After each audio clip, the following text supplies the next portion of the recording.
standing in my name on the order paper. The Department is working closely with other organisations to ensure that recommendations are taken forward and oversight is maintained. Together we have taken steps on several recommendations aimed at improving the experience families and healthcare professionals have of navigating disagreements. NHS England have introduced regional conflict champions and launched resources and conflict management training on e-learning for health.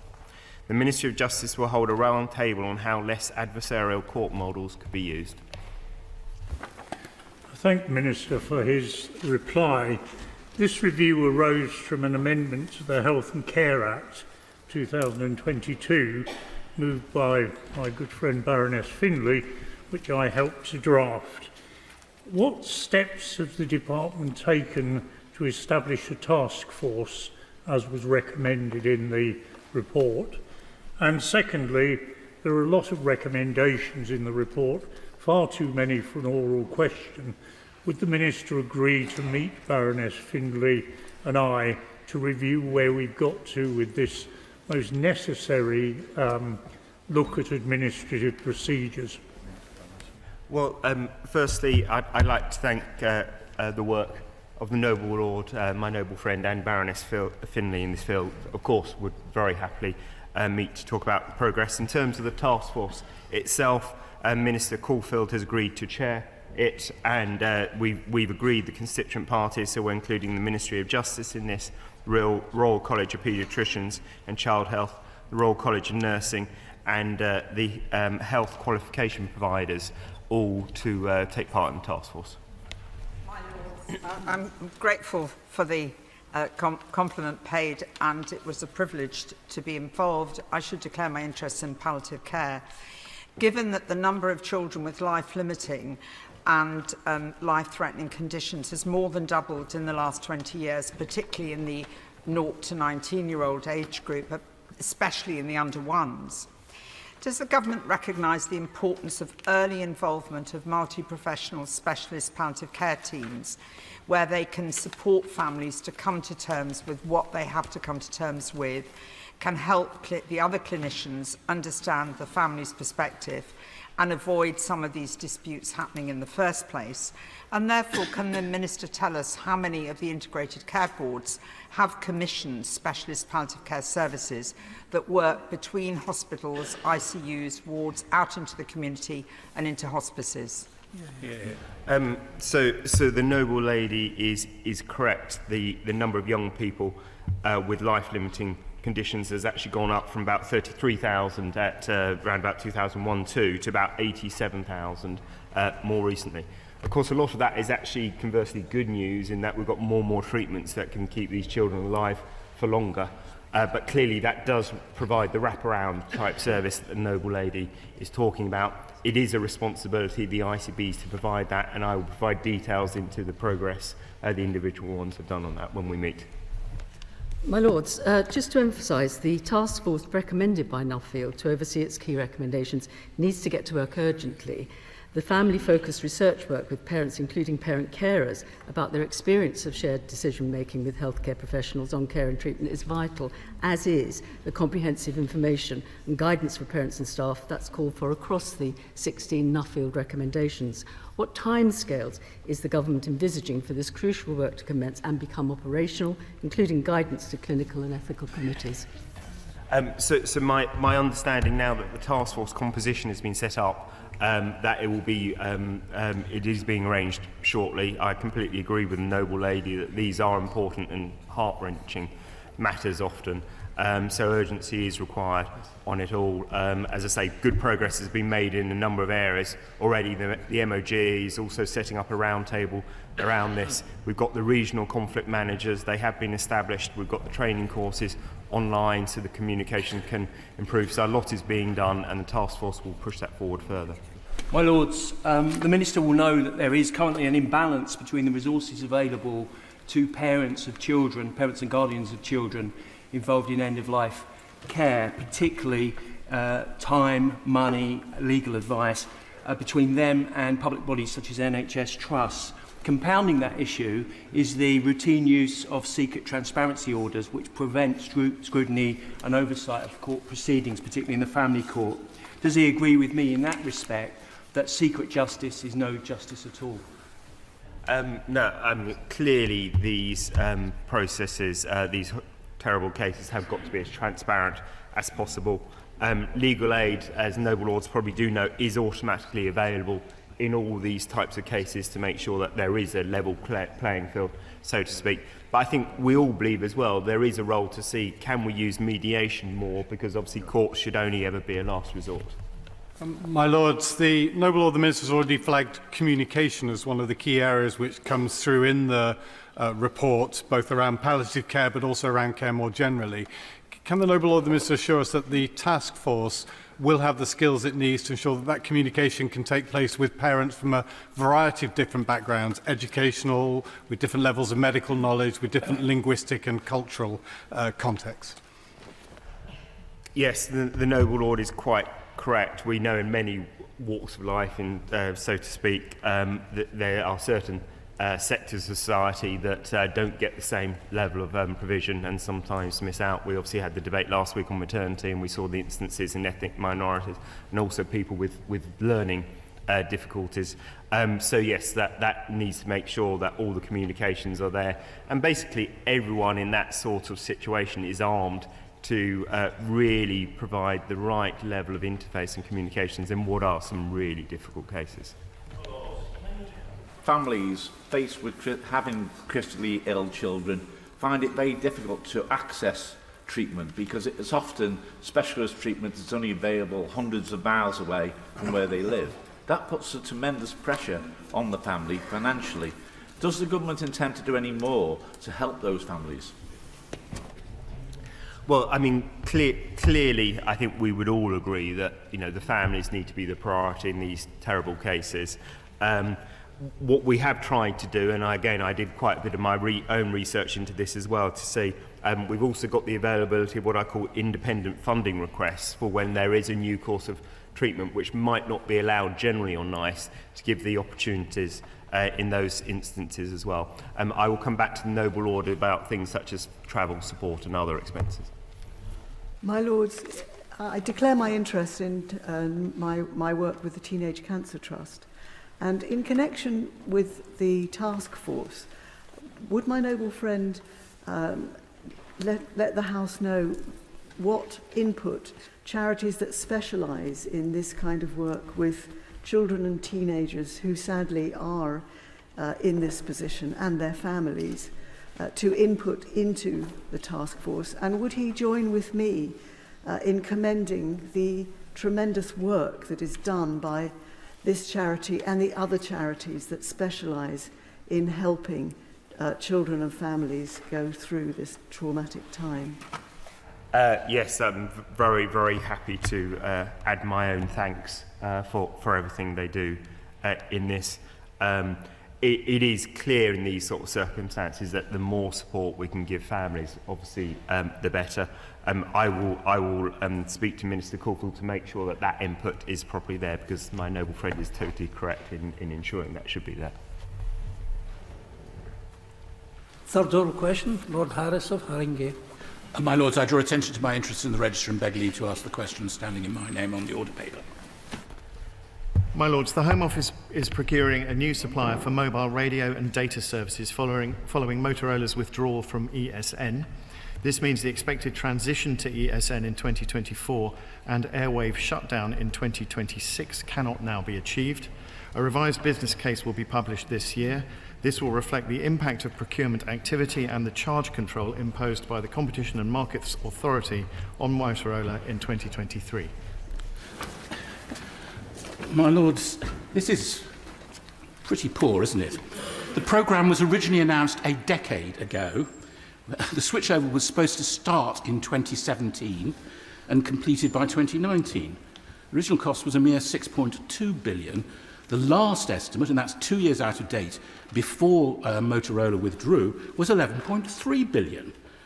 Only one network provider was prepared to bid, The National Audit Office warned that this is a technology not yet proven in real-world conditions, and it's a system based on mobile phone network creating a single point of failure.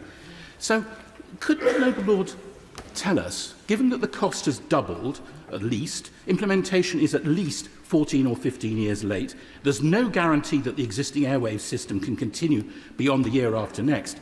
If this debacle is not the fault of his department, whose fault is it, and who's taking responsibility? My Lords, the Noble Lord has asked me a large number of questions, and first to reassure all Noble Lords, there's no reason at all why Airwave cannot be extended beyond 2030. In terms of how we got where we got, I think it's worth reminding the House that it was the Home Office that referred Motorola to the Competition and Markets Authority in April 2021, and that resulted in Motorola leaving the Emergency Services Mobile Communications Programme in December 2022. My noble friend, the Chief Whip, answered a question back in 2022 which mentioned the number 11.3 billion, as referred to by the Noble Lord. That was for a programme that was supposed to run between 2015-16 to 2036-37. Unfortunately, any estimates that I gave now would not be comparable in terms of duration or end date. The end date is now expected to be 2044. But the CMA charge control, which has been imposed on Motorola, will involve a saving to the taxpayer. The numbers are very much up in the air. The Minister be able to give us an assurance that the government will look at its original tendering process and find out exactly why this went wrong, because quite clearly it has. And a little aside, would the government give us an assurance that nobody from Fujitsu or their Horizon programme is let anywhere near it? Well, my Lords, this could have been spotted, I suppose, earlier, but the fact is that Motorola's dual role in this arose as a result of Motorola acquiring Airwave at around the same time it was awarded the original contract for ESN. And so the Home Office's options at that point were limited. We sought to agree measures to protect the delivery of ESN, and when it became clear that these measures were insufficient, the Home Office raised its concerns with the Competition and Markets Authority. As regards future suppliers, the contracts will be awarded later this year, but I shall make sure that the Noble Lord's concerns are reflected. My Lords, the government is supposed to be introducing a new emergency services network. What the Minister has said leaves us all still bewildered about what the actual implementation date is, as my noble friend pointed out. So perhaps the Minister can say the original date was 2017. The implementation date is whatever. When is it going to be working? When are we going to know that we've got a new emergency services network? The Home Office tell us, from what I can see when I looked at it, was 2029. That was actually stated. Is that still correct? In other words, when can we actually have the new emergency services network promised by the government? Well, my Lords, I obviously can't answer that question as precisely as the Noble Lord would like. Yes, 2029 is an aspiration, partly because of the functionality of Airwave, to which I've already referred. But I would also say that some aspects of ESN are already live. 3 ESN products have gone live in the past 2 years. 4G data connectivity for vehicles, which is called Connect, push-to-talk and messaging capability on smartphones, Direct 1 and 2, and a device that can monitor and assess coverage on the move. There's also significant amounts of work that have gone into EAS, which is blanket coverage across the country, and much of the hardware has already been put in place. I think the Noble Lord draws far too bleak a picture.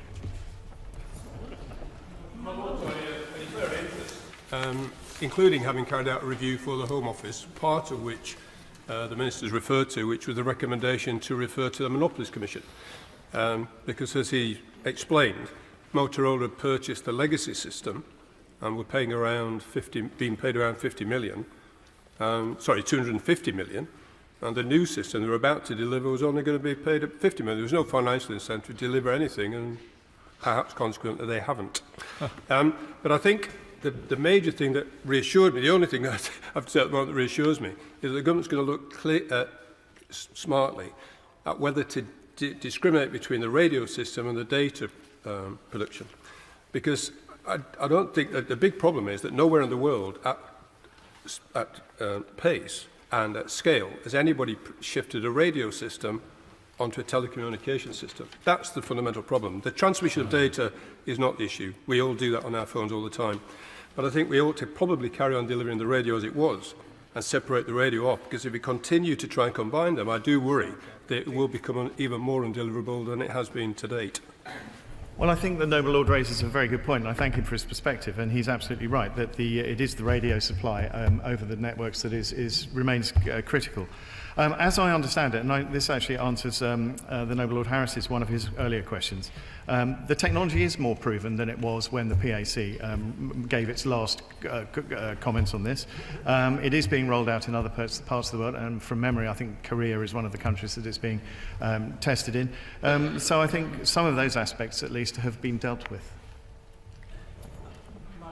I apologise for coming back again, but the Noble Lord is essentially implying that this just happened. The Home Office was, Motorola came in and they bought Airwave, and all these things happened like that. But isn't the reality that the negotiations were conducted between highly sophisticated multinational companies who are used to doing negotiations and a bunch of ingenues on the Home Office side? So it's not surprising that the country has been ripped off in this way. Does the Minister agree?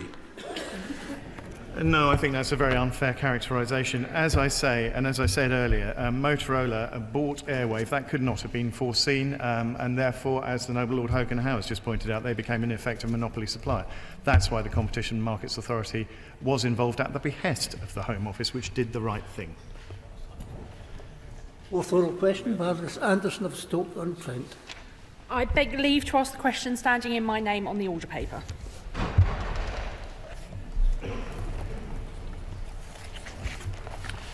My Lords, the recommendations made in both reports, the Royal Air Force Aerobatic Team Non-Statutory Inquiry Report and the Command Leadership and Management Report, have all been accepted and implemented by the RAF.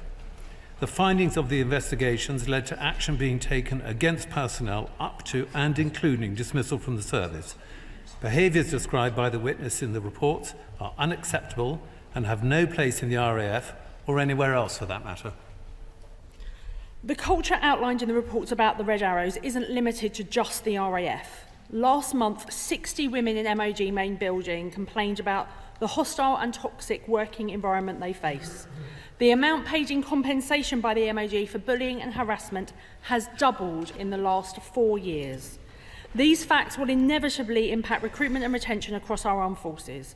So can the Noble Earl tell your Lordship's House how it has come to this and what he is going to do about this seemingly pervasive toxic culture? Well, the Noble Baroness makes a very serious point, and I've addressed this on a number of occasions from this dispatch box and continue to give the commitment that all the forces are absolutely determined to drive out any unacceptable sexual behaviour. There's nothing that goes on in the MOD now that doesn't address this, and if I look at this particular issue, the whole question of zero tolerance has been brought back into focus, and there are no fewer than 4 measures that have been taken to address this going forward. My Lords, would my noble friend the Minister agree with me that this shows a very serious failure of command and leadership at both operational and command level? Is he satisfied that this matter was dealt with at a fast enough pace over time? Because it seems to me that the first complaints were made a very long time before anything has happened. I'd be very grateful if my noble friend could look into that. My noble friend makes a couple of very good points. On the question of timeline, because there was one inquiry led into the next one, it was very important that the thoroughness was followed the whole way through.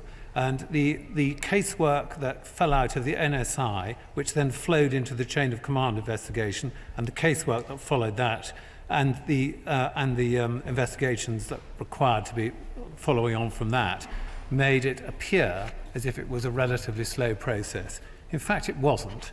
It was going on at quite a pace. There's an absolute acceptance that was poor leadership. Obviously, I can't comment on individual cases, but all those responsible have been subject to appropriate action. Baroness Brinton is participating remotely. My Lords, when the inquiry reports were published in November, the Air Chief Marshal said that it was vital to challenge unacceptable and inappropriate behaviour. Quote, stop, challenge, educate, and if necessary, report situations, end quote. So can the Minister say what training there is for all military and MOD personnel to understand how to intervene and, in the words of report, to stop this bystander culture?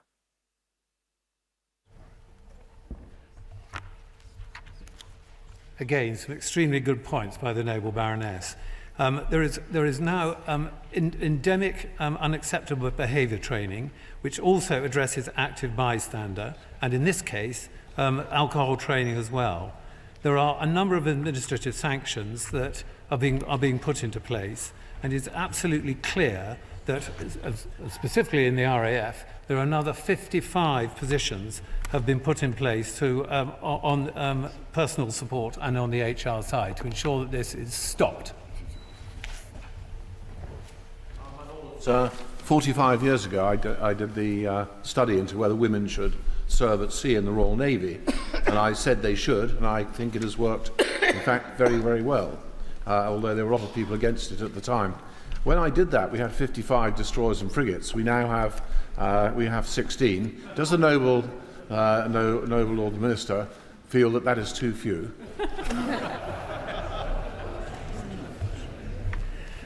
Thank the noble Lord for his question. Yes, I do think it is too few. I think everybody knows that. But it doesn't, however many frigates and destroyers we have, the level of unacceptable behaviour must finish.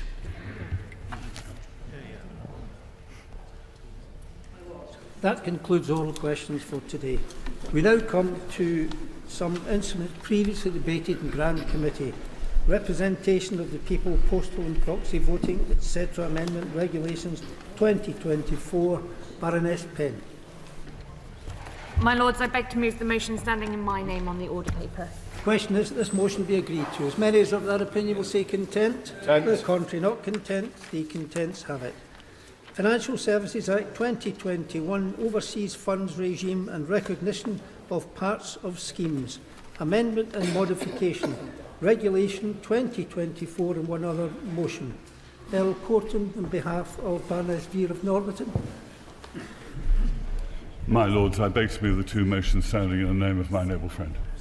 The question is that the two motions in the name of Baroness Veer be agreed to en bloc. As many as are of that opinion will say content. The contrary, not content. The contents have it. Safety of Rwanda Asylum and Immigration Bill. Lord Stewart of Dirleton.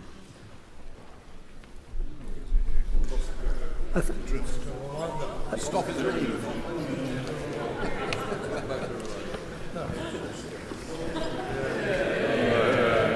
Welcome, Lord Stewart of Dirleton.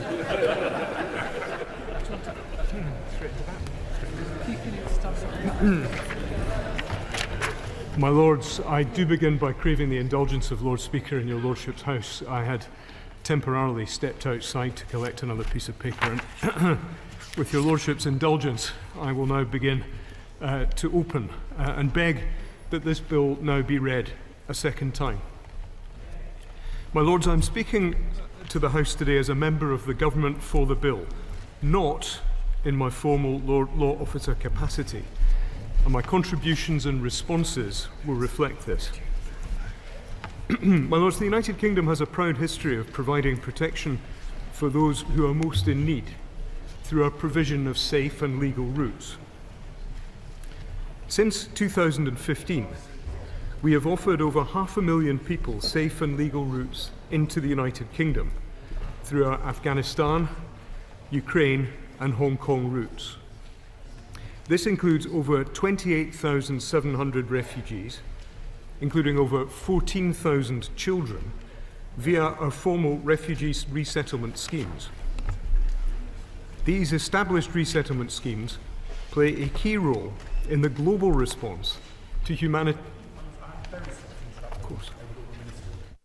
He got going, but I just wanted him to clarify his opening remarks. Is he saying he's speaking to this House as a general government minister and not in his capacity as a law officer, or did I mishear him? Your Lordship heard me correctly, and I remind the House of the convention that relates to the law officers, whereby we do not divulge whether or not our opinion has been sought, nor do we divulge the content of that opinion. And it was in order to clarify my position that I was not trespassing upon that convention that I spoke, and I hope that that satisfies the noble lord. I'm obliged. My lords, I was discussing the refugee resettlement schemes which this country has in place. These established resettlement schemes play, as I was saying, I think, a key role in the global response to humanitarian crises, saving lives and offering stability to those most in need of protection. But our willingness to help those fleeing war and persecution must be tied to our capacity to do so. And critical to this is tackling illegal migration. There is nothing generous about allowing the status quo to continue. That would only serve the deplorable people smugglers who facilitate these dangerous crossings. It would only put more lives at risk, and it would continue to strain our communities and our public services. As the Prime Minister has made clear, it is the government's priority to stop the boats, and I welcome the fact that this is a shared objective across your Lordship's House. The government is making good progress in stopping the boats. Last year, in 2023, small boat arrivals to the United Kingdom fell by around a third, with Albanian arrivals down by over 90%, whilst we saw illegal entry rise elsewhere in Europe. We have ramped up efforts to prevent crossings and disrupt the smugglers, with particular success stemming from increased collaboration with the French authorities. Our joint work with France prevented over 26,000 individual crossings by small boat to the United Kingdom.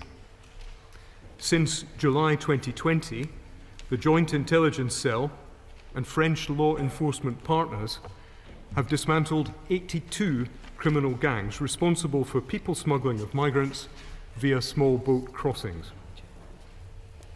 As of September 2023, immigration enforcement visits were up 68% compared to the same period in 2022. Last year, the Home Office arrested 92 individuals identified as small boat pilots and 253 people smugglers. In addition, during financial year 2022 to 23, the National Crime Agency conducted what is believed to be the biggest ever international operation targeting criminal networks suspected of using small boats to smuggle thousands to the United Kingdom. The operation saw the seizure of 135 boats and 45 outboard engines. But, my lords, the increase in crossings in recent years means around 51,000 otherwise destitute migrants are currently being accommodated in hotels, costing the taxpayer in excess of £8 million per day. The small boats problem is part of a global migration crisis, a challenge that most of us would accept has no single solution.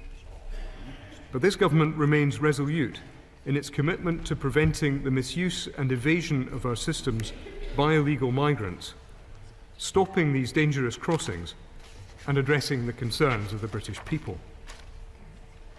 Operationalising the Rwanda scheme is a key part of the government's efforts to deliver this mission, a partnership which has always been part of the wider programme of work to deal with one of the most significant challenges of our time.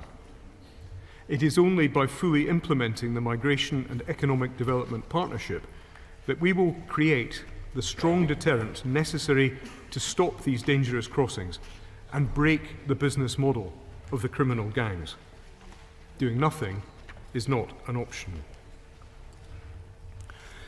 My Lords, the Supreme Court's judgment on the 15th of November 2023 concluded that deficiencies in the government of Rwanda's arrangements for determining asylum claims could lead to risks of refoulement. But the Lordships also recognised, explicitly and in terms, that those deficiencies could be addressed in future.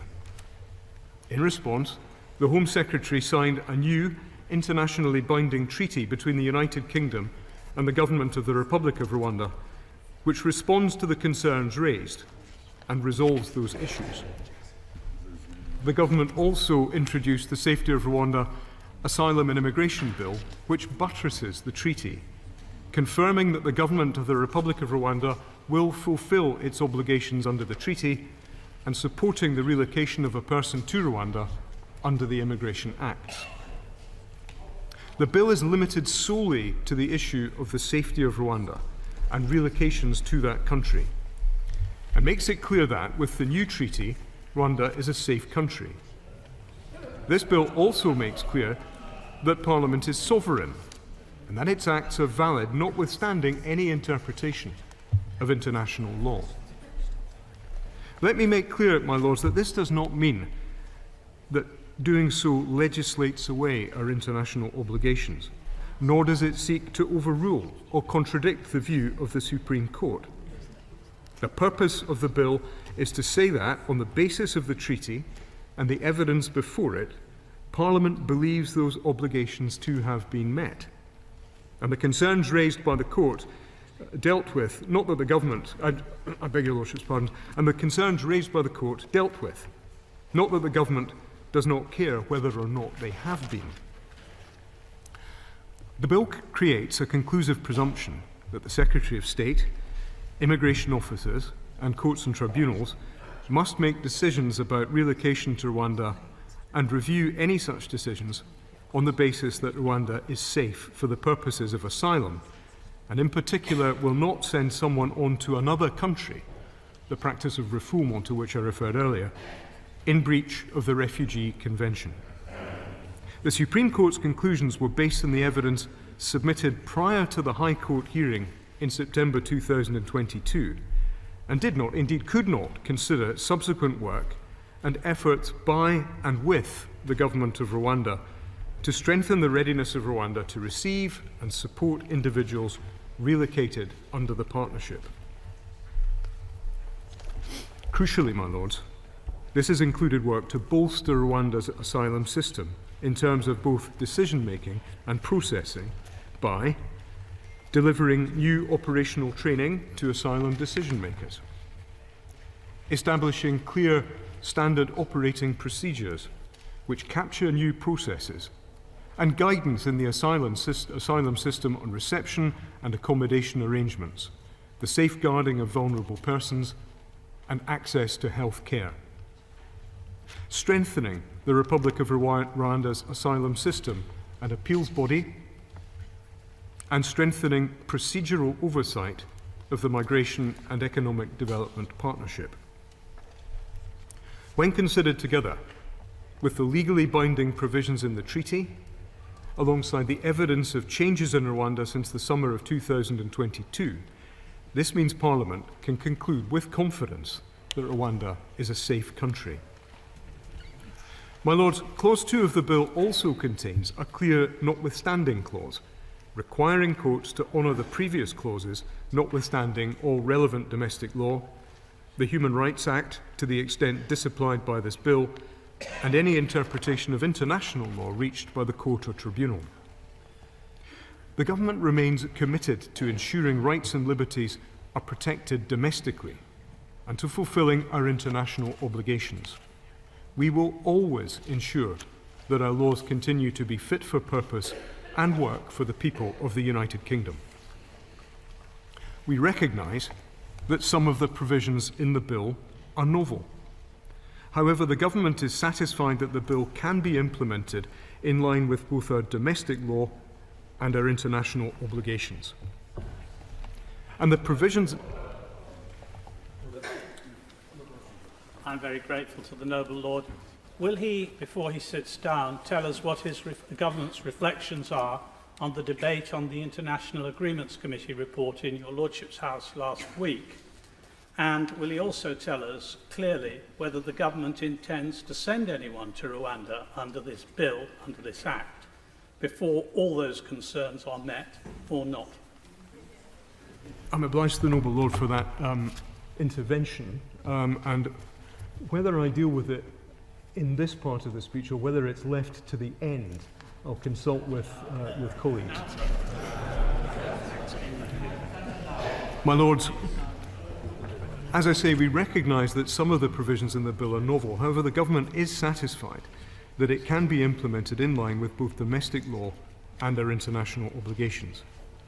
And the provisions in this bill will ultimately allow us to deter people from taking unsafe and illegal routes into the country. It is also clear to us all, my Lords, that people will seek to frustrate their removal through any means, and to prevent people from making claims to prevent the removal, the bill disapplies elements of the Human Rights Act 1998.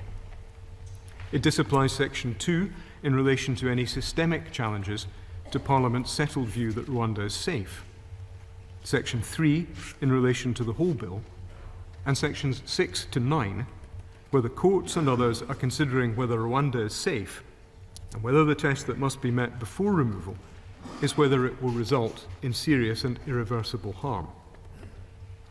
In the context of this bill, which deems Rwanda a safe country, this will ensure that people cannot frustrate removal by bringing systemic challenges in our domestic courts, and when considering any question relating to the safety of the Republic of Rwanda, domestic courts and tribunals are not required to have regard to the Strasbourg jurisprudence. It makes clear that the courts and tribunals should defer to Parliament's sovereign view that Rwanda is a safe country as defined. My Lords, the bill does not allow individuals to bring challenges against removal. I beg your Lordship's pardon once again. The bill permits, it does allow individuals to bring challenges against removal to Rwanda in exceptionally narrow circumstances, where there is compelling evidence relating specifically to their particular individual circumstances. The basis upon which an individual may bring such a challenge is if an individual can demonstrate that there is a real and imminent risk that they would face serious or irreversible harm related to their particular individual circumstances if they were relocated. If people try to abuse this route by making claims without clear or compelling evidence, or in regard to general claims that they would be unsafe in Rwanda, their claim will be dismissed by the Home Office and they will be relocated from the UK before they can challenge that removal. It is possible, but not necessarily likely, that those subject to removal may be subject to injunctions from the European Court of Human Rights. The bill is clear that it is only for a Minister of the Crown, and Minister alone, to determine whether to comply with an interim measure of the Strasbourg Court. It also makes clear that domestic courts may not have regard to the existence of any interim measure when considering any domestic application flowing from a decision to relocate a person to Rwanda in accordance with the treaty. My Lords, the terms of the treaty we have negotiated with Rwanda address the findings of the United Kingdom domestic courts, and they make specific provision for the treatment of relocated individuals, guaranteeing their safety and protection.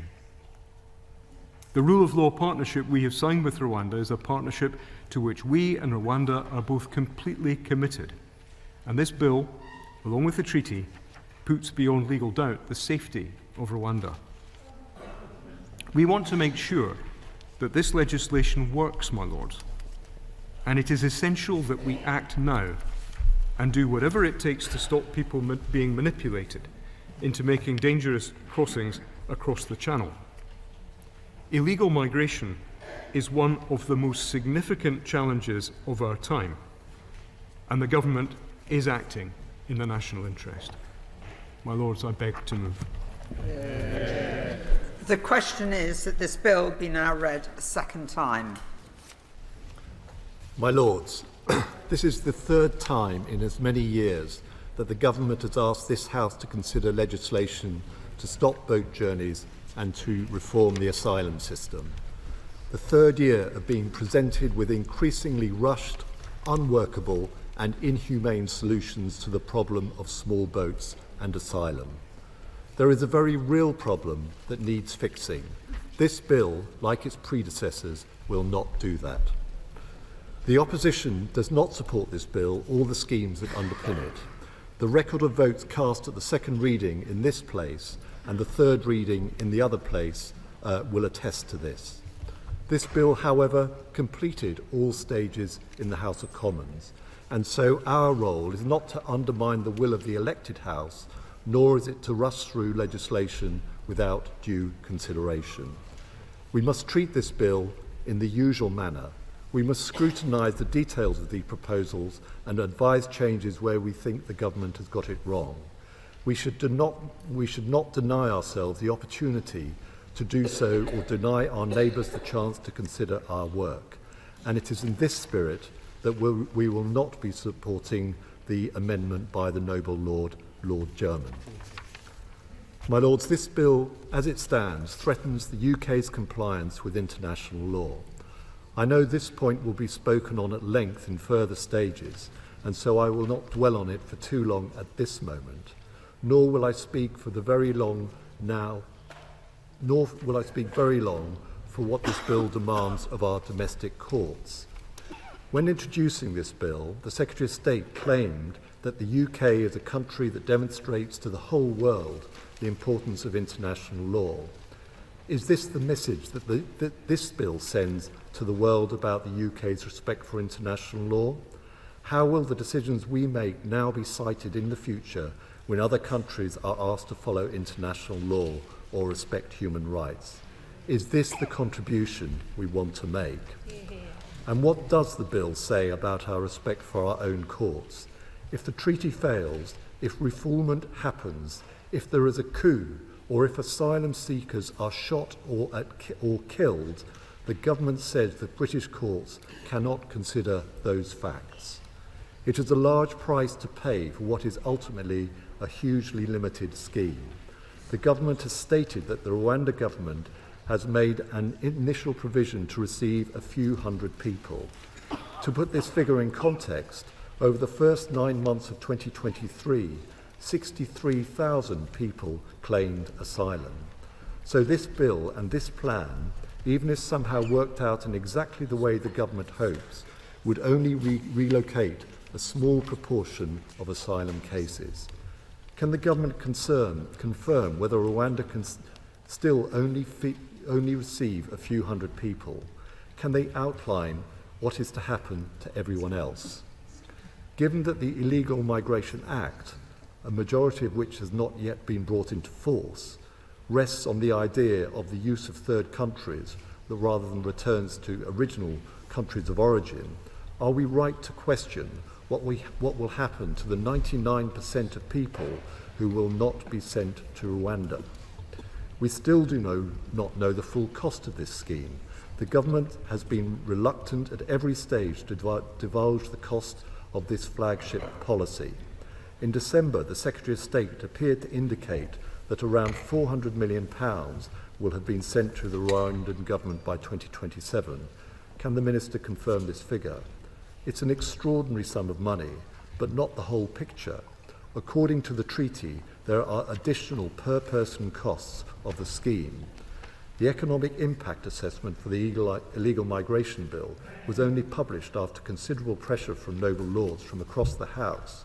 This document, in this document, the Home Office was prepared to tell us that the average imagined cost of sending an asylum seeker to a third country would be £169,000.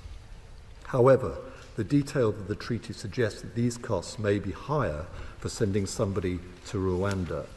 Before we begin to fully debate the details of this legislation and its role in the implementations of the Rwanda plan, will the Minister be clear about how much this plan is actually going to cost? This bill, whatever its impact, will not address the state of our asylum system that it is currently in.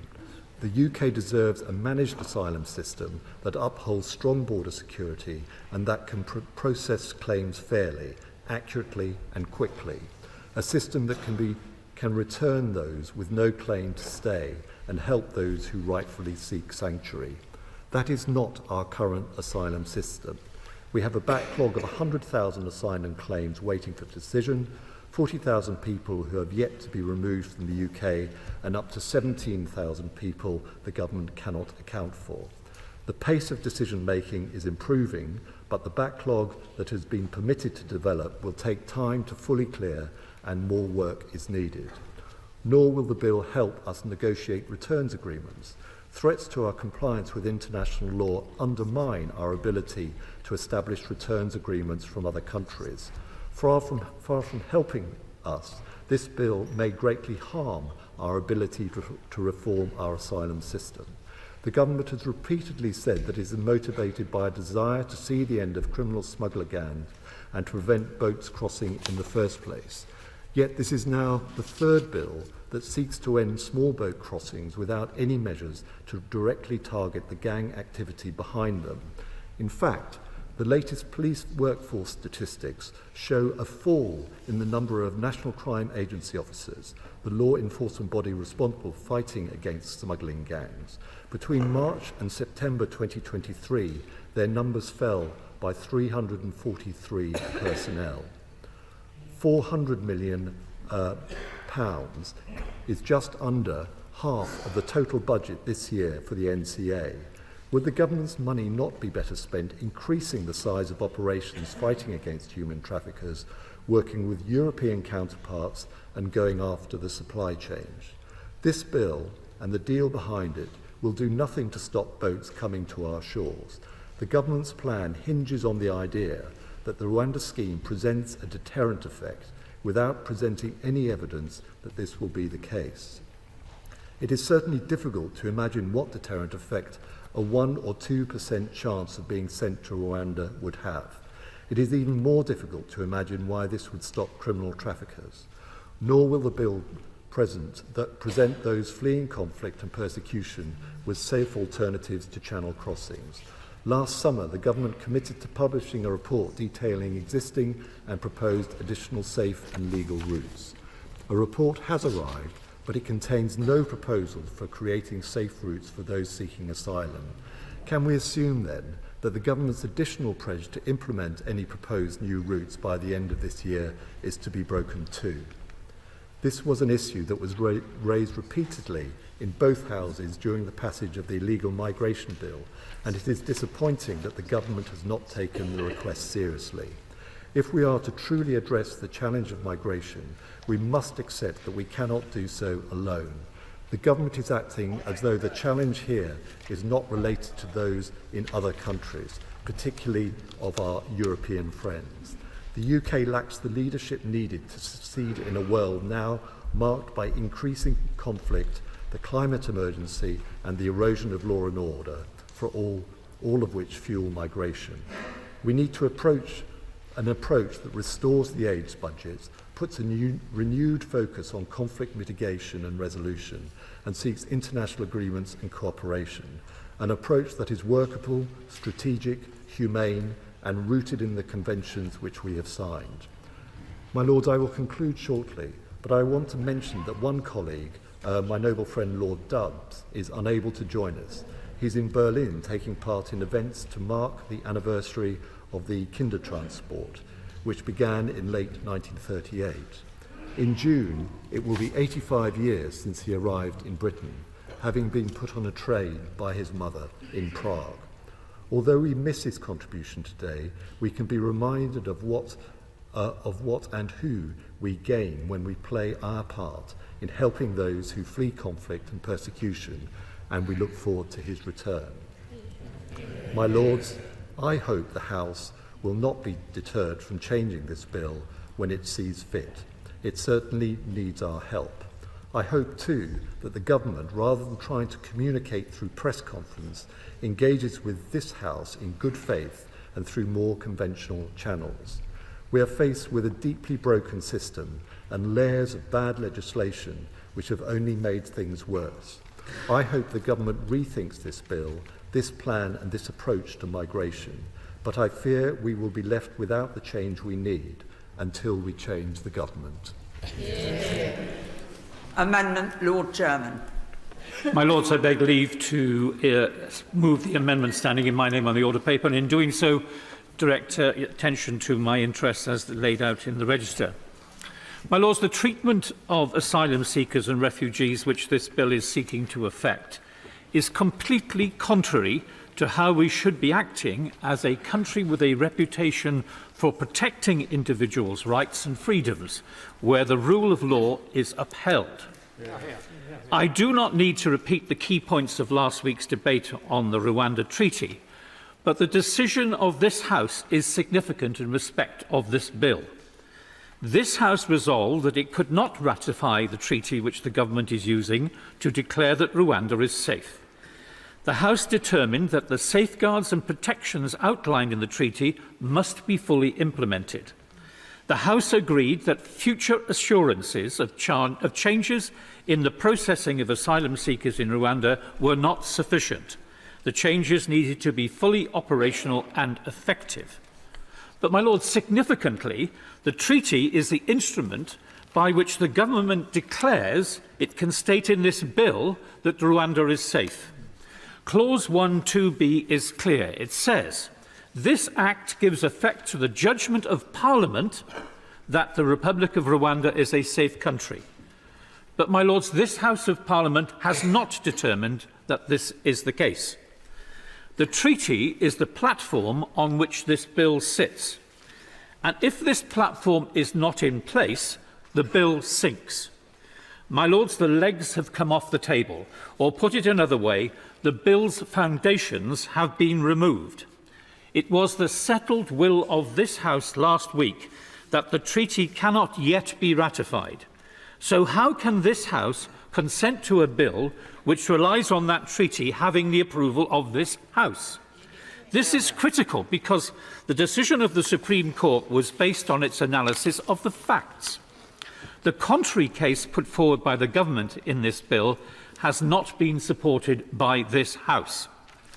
The bill before us requires Parliament, and Parliament of course includes this House, to agree that, in our judgment as a House, Rwanda is safe. This House, in this respect, needs to be consistent with itself, with the decision it took last week. This bill places the UK at risk of breaching our commitments under international law. We, as a country, have signed up to comply with the obligations of these international treaties and conventions. Having done that, we need to demonstrate that as a country we can be relied upon to uphold international treaties and that we promote a rules-based international order. Because if we do not, then we cannot expect others to comply. We are in no position to call out other countries when they fail to comply with international law. The West is often accused of double standards, and under this legislation, this accusation will only increase. Our global leadership, our ability to have a serious voice on the world stage, will be severely damaged. We will no longer be a country whose voice is respected and listened to. We simply cannot rely on our historical traditions when our current actions are going in the opposite direction. Global responsibility sharing is the foundation of the 1951 Refugee Convention. It relies on us all doing our part. The government says this plan is a partnership and burden sharing, but frankly, it's offloading. Offloading the most vulnerable people on our planet and offloading our responsibilities under international agreements we are signed up to. If this bill is enacted, we would be legislating contrary to our international legal obligations. Our domestic law would be out of step with these obligations. Now, some might say that is acceptable, but I don't believe that's the case. I think this House will stand up for the object and the purpose of these international instruments to which we are signed up. Our courts would have their hands tied by this legislation. There's a strong possibility, particularly without pre-existing safeguards being proved operational and effective in Rwanda, that this would lead to refoulement and breaches of Article 2 and 3 rights. And this is why it's critical for the steps set out in the treaty to be seen to be working before this bill can have any effect. The bill introduces the option for ministers to refuse to comply with a Rule 39 injunction from the European Court of Human Rights. Ignoring an injunction would be a clear breach of international law, as the President of the Court declared last week. And this view is strengthened by the Rule 39 reforms which the Court itself has introduced. Domestically, This bill undermines the rule of law, and further, it ousts the jurisdiction of our courts. The rule of law is a central tenet of our society, expressed by A.V. Dicey, well known to all lawyers, who wrote, "We speak of the rule of law as a characteristic of our country, not only that with us no man is above the law, but that here every man, whatever be his rank or condition, is subject to the ordinary law of the realm and amenable to the jurisdiction of the ordinary tribunals." My noble friend Lord Thomas of Gresford will elaborate on this in his contribution. This bill seeks to exclude a group of people from accessing the legal protections we grant to everyone else in our society. It is critical in a democratic society that the law is applied equally, that human rights apply to everyone, not just some in our society. The government's bill prevents the right to access redress which is afforded to the rest of us. Further, this bill is an abuse of Parliament's role in reversing the Supreme Court's factual assessment of risk of harm in Rwanda. If the government believes they have new evidence to show that Rwanda is safe, then surely the correct procedure is to follow it, is to let the courts decide and consider the evidence and come to a judgment. That's the proper way to go. If Rwanda was indeed safe, there would be no need to have the option to ignore interim injunctions from the ECHR or disapply elements of the Human Rights Act. This bill represents an overreach of Parliament, and it's critical that we retain the balance in our democracy achieved by the separation of powers. Despite all this, the bill won't actually achieve its stated aim, and it certainly doesn't represent good value to the taxpayer, £368 million at the last count. Added to that, at least £169,000 for each person removed to Rwanda. These are staggering, eye-watering costs, which could pay for 100 million free school meals or nearly 6 million more GP appointments. Far from being a deterrent, this bill will promote smuggling, a point which my noble friend Baroness Northover will develop in her remarks. It doesn't address real solutions to prevent people using criminal gangs to take dangerous journeys to the UK. The focus on deterrence is misplaced. 2/3 of all those who have crossed the Channel since the Illegal Migration Act was passed came from 6 high-grant countries. The push factor for these people is far stronger than any deterrent the UK may dream up. We need safe alternatives to dangerous journeys, and this must be part of the strategy to reduce dangerous crossings. Swift, efficient, accurate and just determination of asylum claims and humane removal of those who do not qualify will be a deterrent in itself to people without a protection claim. We also need constructive engagement with European neighbours on cooperation around asylum. Addressing the root causes of displacement and onward movement is critical, and a strong international aid and development budget is key to that.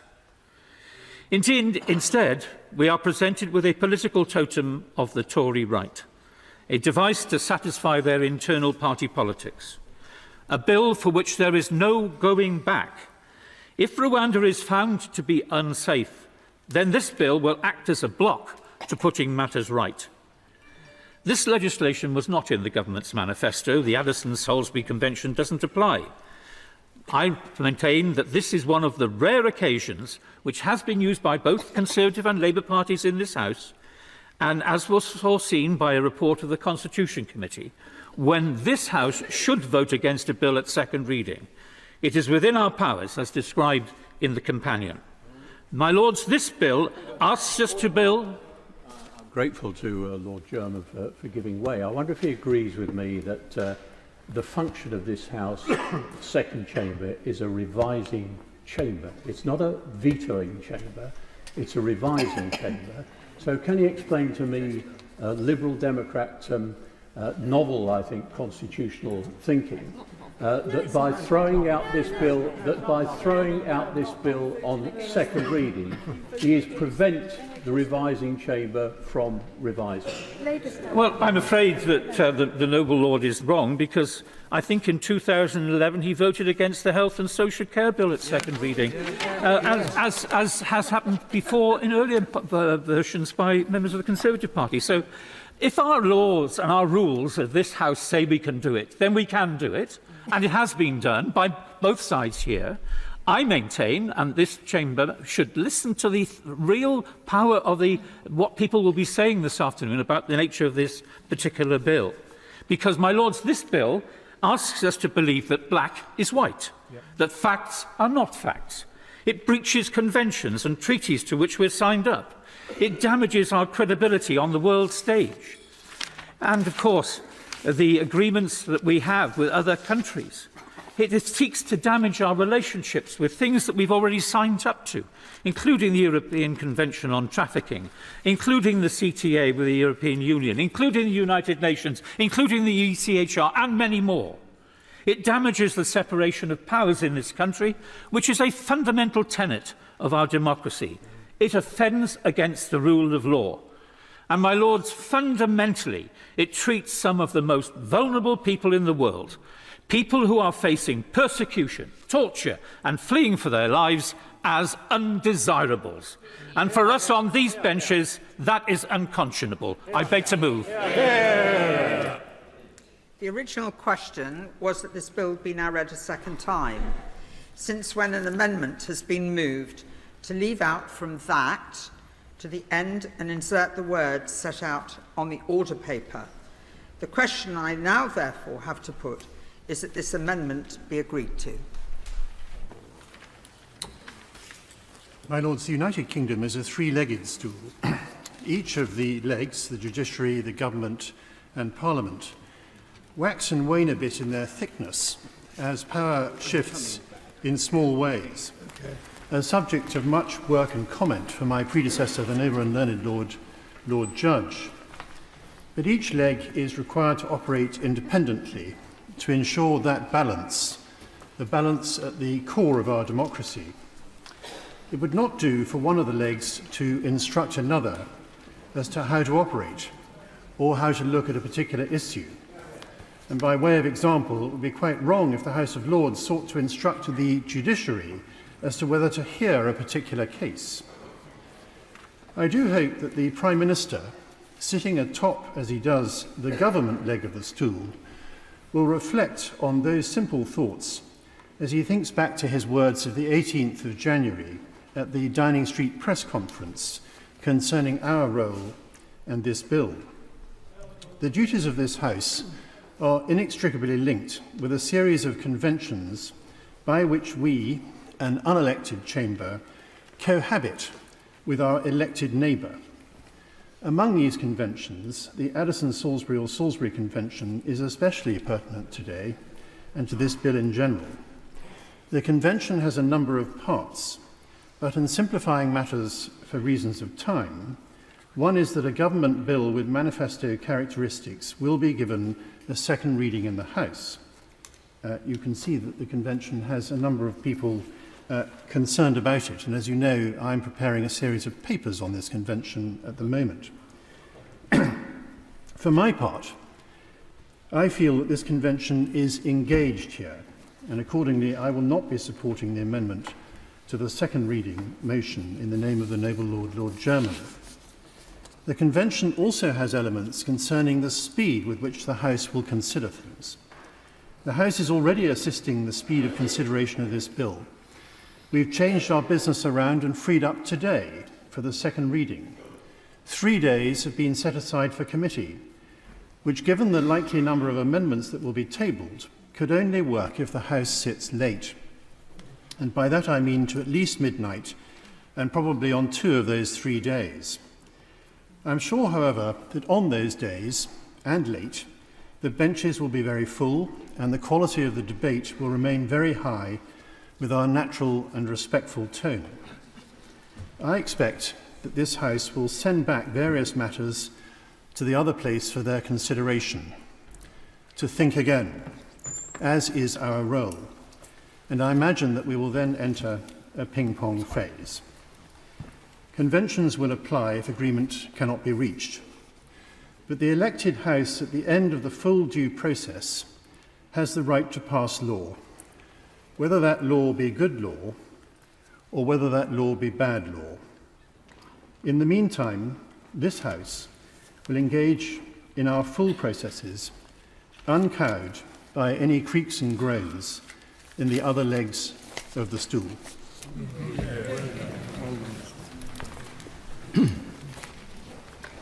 My Lords, in almost every tradition of global faith and of humanism around the world, the dignity of the individual is at the heart of what is believed. In the Christian tradition, we are told to welcome the stranger. Jesus said, "I was a stranger and you invited me in." In numerous places in the Old Testament and New, the commands of God are to care for alien and stranger. My Lords, it has already been said, and I agree with it, that the way this bill and its cousin that we debated in the summer works is to obscure the truth that all people, asylum seekers included, are of great value. We can, as a nation, do better than this bill. With this bill, the government is continuing to seek good objectives in the wrong way, leading the nation down a damaging path. It is damaging for asylum seekers in need of protection and safe and legal routes to be heard. It is damaging for this country's reputation, which it contradicts even as late as last week, where the Prime Minister himself spoke eloquently on the value and importance of international law for this country. It is damaging in respect of constitutional principles and the rule of law. And most of all, my Lords, it is damaging for our nation's unity in a time when the greatest issues of war, peace, defence and security need us to be united. We are united on, I think, almost all benches in agreeing the boats must be stopped, and the government is to be congratulated that the number has come down, that the people smugglers who trade in human misery must be brought to justice, and it is good news that so many groups have been broken up. And we need to be united on effective controls on agreed limits to immigration. The right way forward, though, is to enable the unity on ends to be translated into a unity on means. And that is not happening in the way these bills are successively brought to the House and brought before the country. The challenge of migration is, as has been said, long-term and global, and so must our response be. We need a wider strategy. I spoke at this at boring length in the summer, and I won't repeat it. We need a wider strategy for refugee policy, which involves international cooperation and equips us for the far greater migration flows, perhaps 10 times greater, in the coming decades as a result of conflict and climate change and poverty. Instead, this bill offers only ad hoc one-off approaches. Rwanda is a country I know well. It is a wonderful country, and my complaint is not with Rwanda, nor with its people. It has overcome challenges that this House cannot begin to imagine. But this bill continues, wherever it does it, to outsource our legal and moral responsibilities for refugees and asylum seekers, when other countries far poorer are already supporting multitudes more than we are now, and to cut back on our aid. 76% of refugees globally are being hosted in low and middle income countries at the end of 22, countries far poorer than our own. The UK should lead internationally, as it has in the past, not stand apart. Others on these benches will say more about international and domestic law, human rights and constitutional impact. I will simply say that a pick-and-choose approach to international law undermines our global standing and offends against the principle of universality that is their increasingly threatened foundation. Finally, I and my colleagues on these benches take its revising role seriously. When we vote to seek to improve something.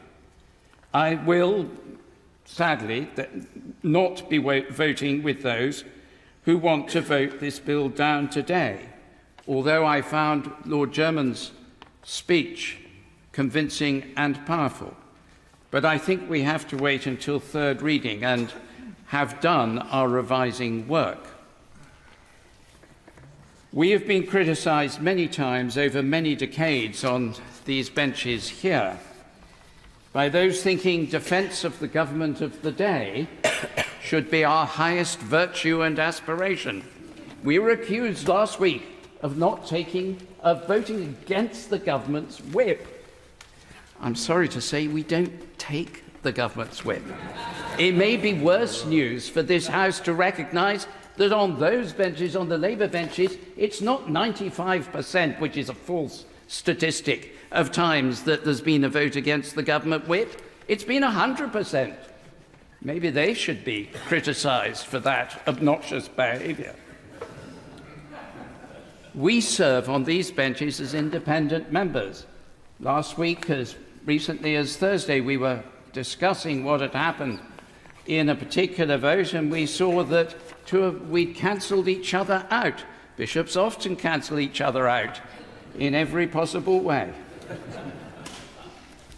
We vote because we feel that we value deeply the traditions of this country and this house and the truth we derive from the Bible and our service to Jesus Christ, our first priority.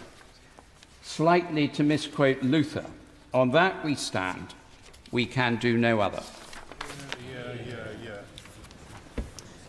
My Lords, this chamber has had to consider many complex and challenging bills, as has already been observed, and this bill is in that category. Legal experts and experienced hands in the realm of international affairs in your Lordship's House will have their views, and we've already heard some of them. But I am looking at this issue through a different prism, one based on pragmatism, not party political tribalism, and certainly not ideology. The exploitation of vulnerable, frightened people by repugnant criminal gangs and extortionists is unacceptable, and it must be stopped. Watching and listening to the harrowing accounts of overturned boats and drownings in the Channel demands that action be taken. Little dignity in any of that for these poor souls. What I have gleaned is that across the gamut of opinions about these perilous Channel crossings, one inescapable conclusion is drawn. Something must be done. The Most Reverend Primate referred to that. But paradoxically, with the exception of the government's proposals, I have seen no other credible, deliverable solution advanced. And so far in this debate, I'm afraid to say, that lacuna remains. So I have been prompted to speak in this debate in support of the government, not because I consider this measure is excellent, but because I think it is the only thing to do. And I therefore do not support the noble Lord Jermyn's amendment. Why are the criminal gangs able to extort money from these vulnerable victims? Well, regrettably and tragically, it is because their victims, desperate to reach the UK, feel that any risk, even the risk of drowning in the Channel, is worth taking, and the gangs ruthlessly exploit that desperation. The gangs couldn't care less about the safety of the migrants. All they care about is money. So we have to cut off that money supply, and that will only happen if migrants seeking to come here illegally realise they will not be able to stay here. And I would say to the noble Lord in the benches opposite, there is an example. The examples of Australia and Albania indicate that approach does work. Now, recent measures to reduce the flow, and they have been referred to, can only ever be a mitigation. The government is obliged to find a solution, and I believe this bill with the accompanying treaty provides it.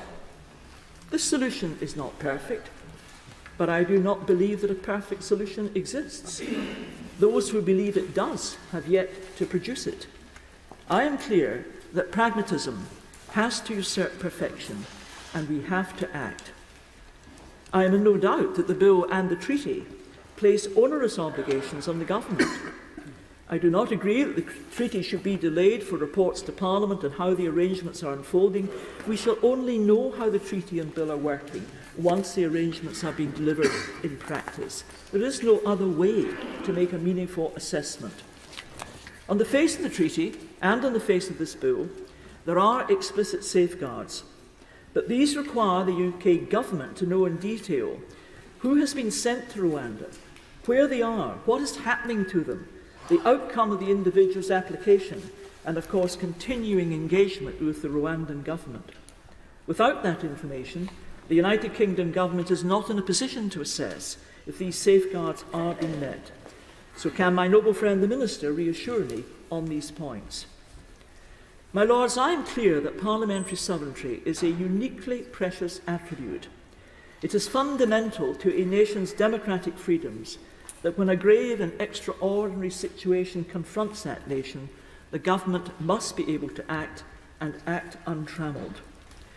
I am sure that it was never intended that the laudable arrangements entered into long ago by different nations would, as climate challenges emerged, render these nations powerless to deal with them. That would be perverse.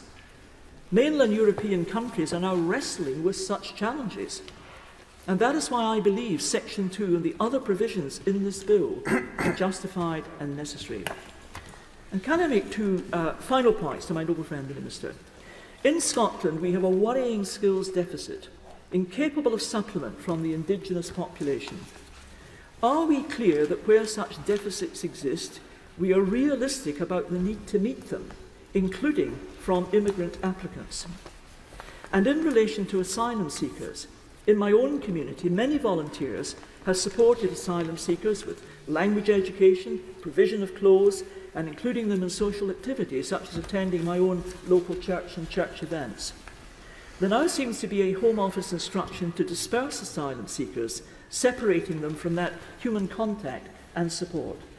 So in conclusion, may I ask my noble friend the Minister, is that a sensible approach, and can he offer me any reassurance on that point?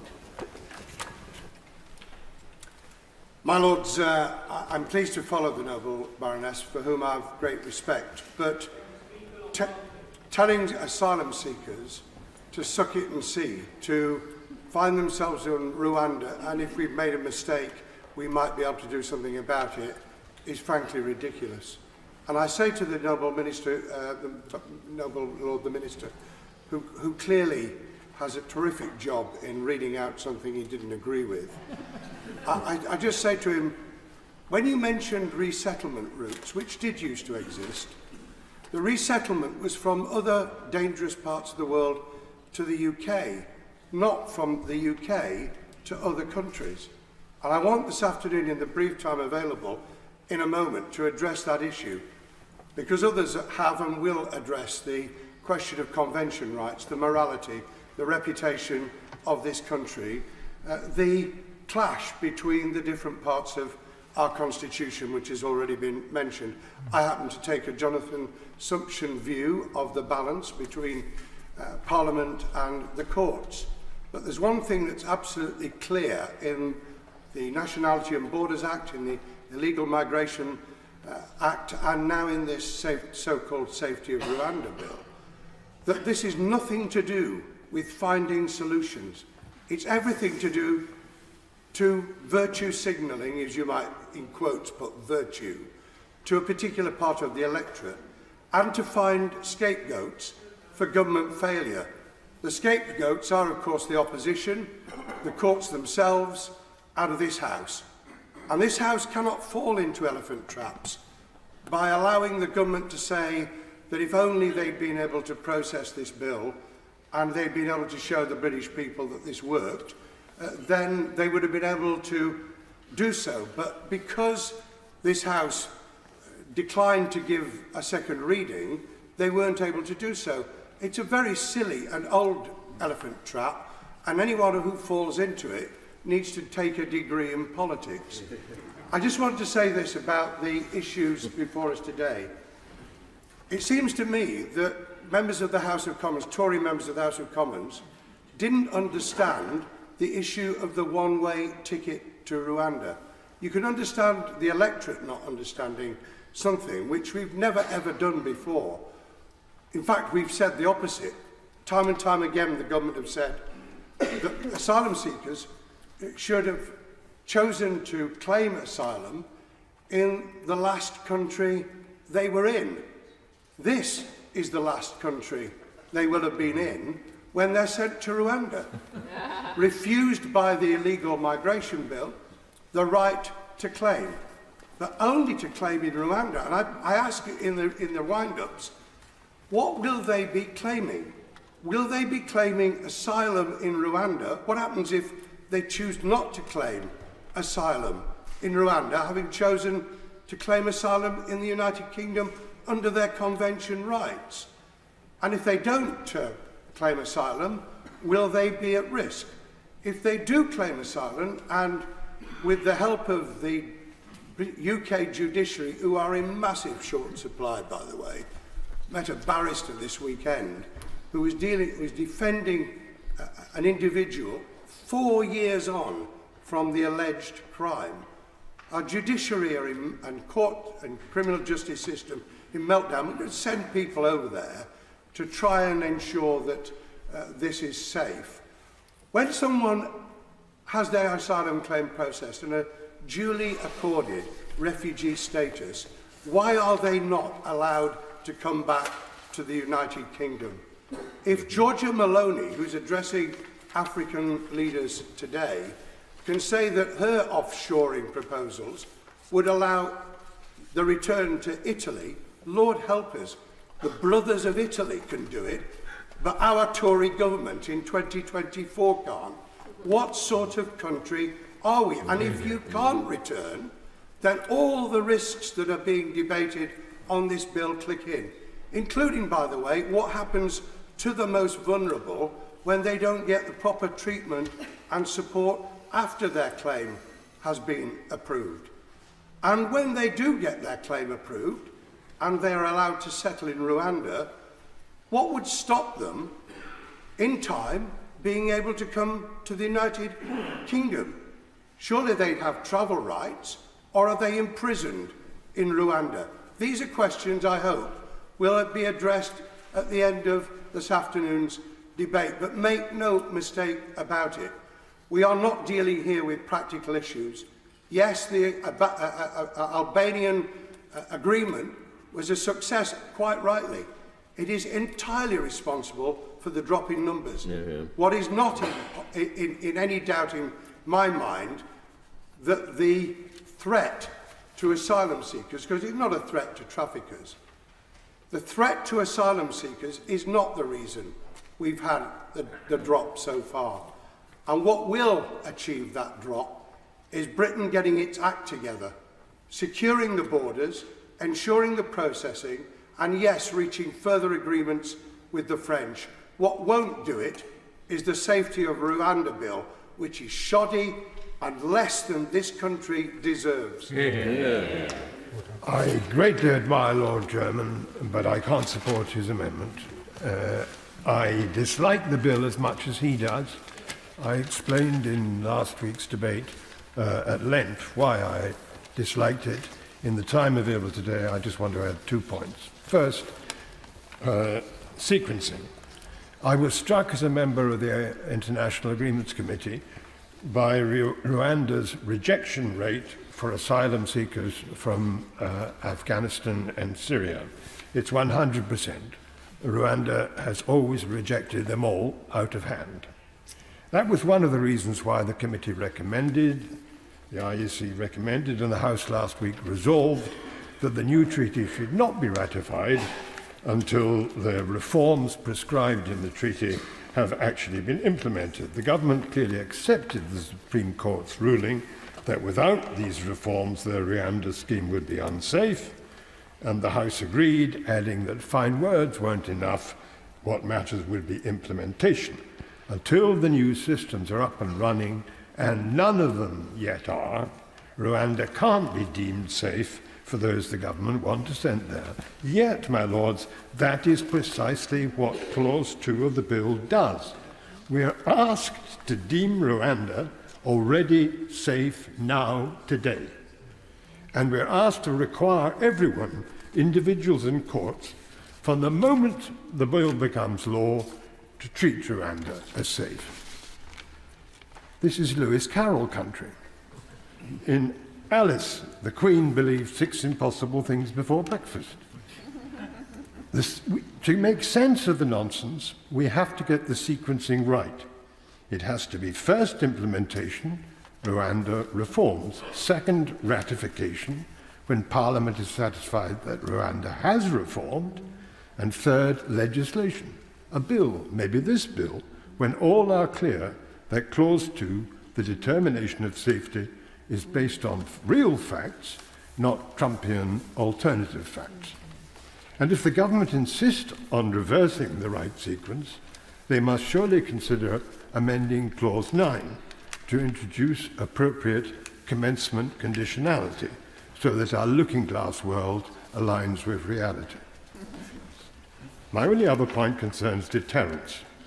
Clause 1 of the bill says its purpose is to prevent and deter unlawful migration, and the government makes much play with the deterrent effect. I can't see it. The Home Office Permanent Secretary couldn't see it either, or at least he couldn't quantify it, and so couldn't justify the Rwanda scheme as providing value for money, just as the lawyers won't let the Home Secretary claim it's compatible with convention rights. Those seeking asylum here are fleeing from war, torture, famine, persecution.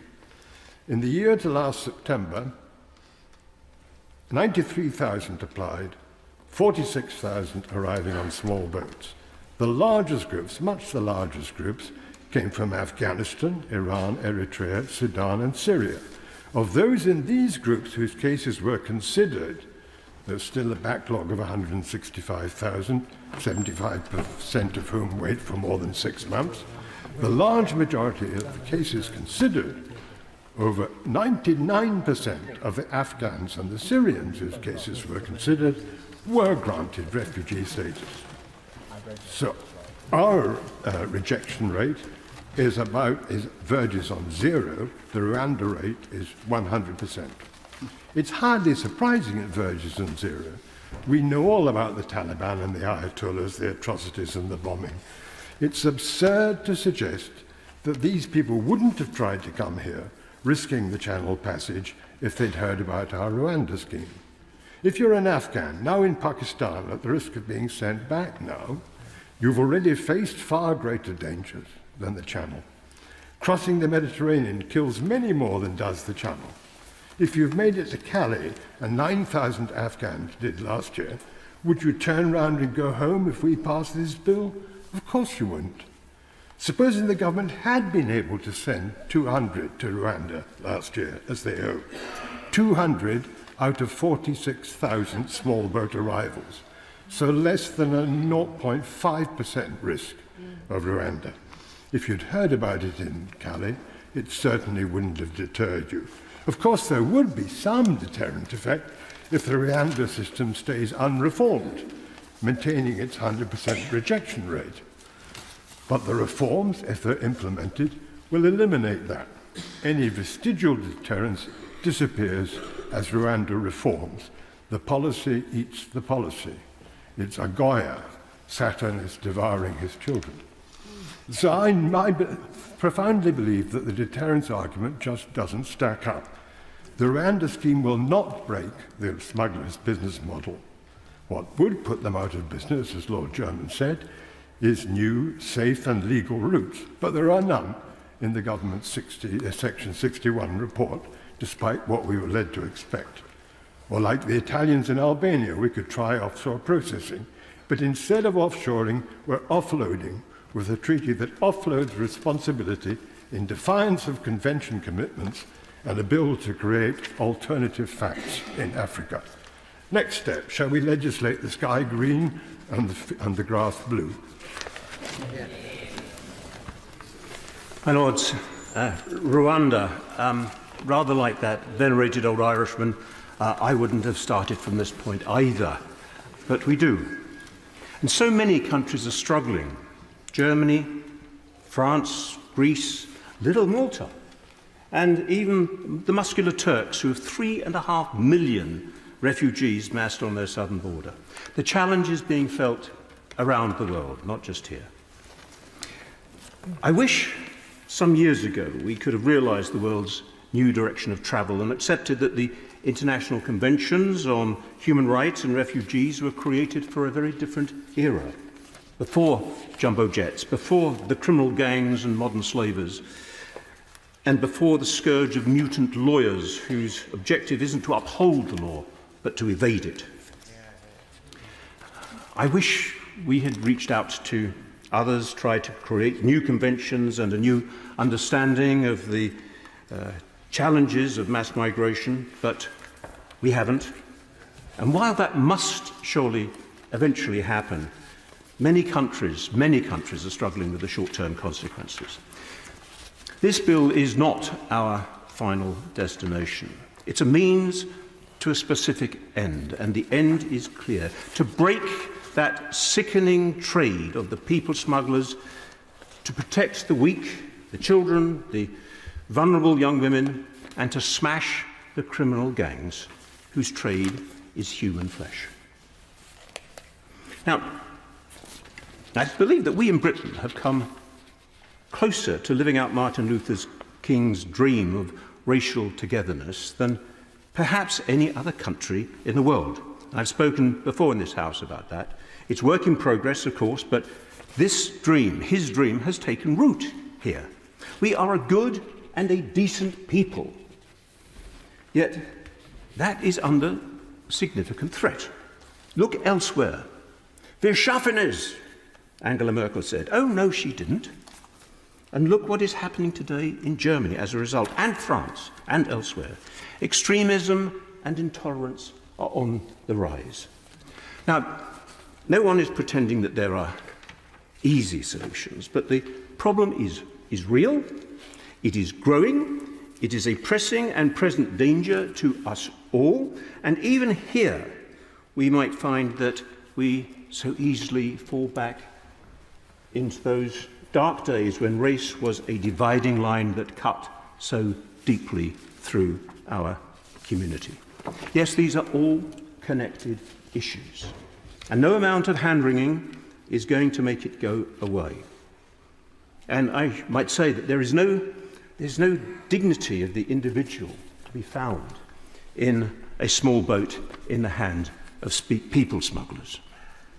So to all those who have their doubts, who say they don't like this direction, who claim the moral high ground, I simply ask, what is your alternative?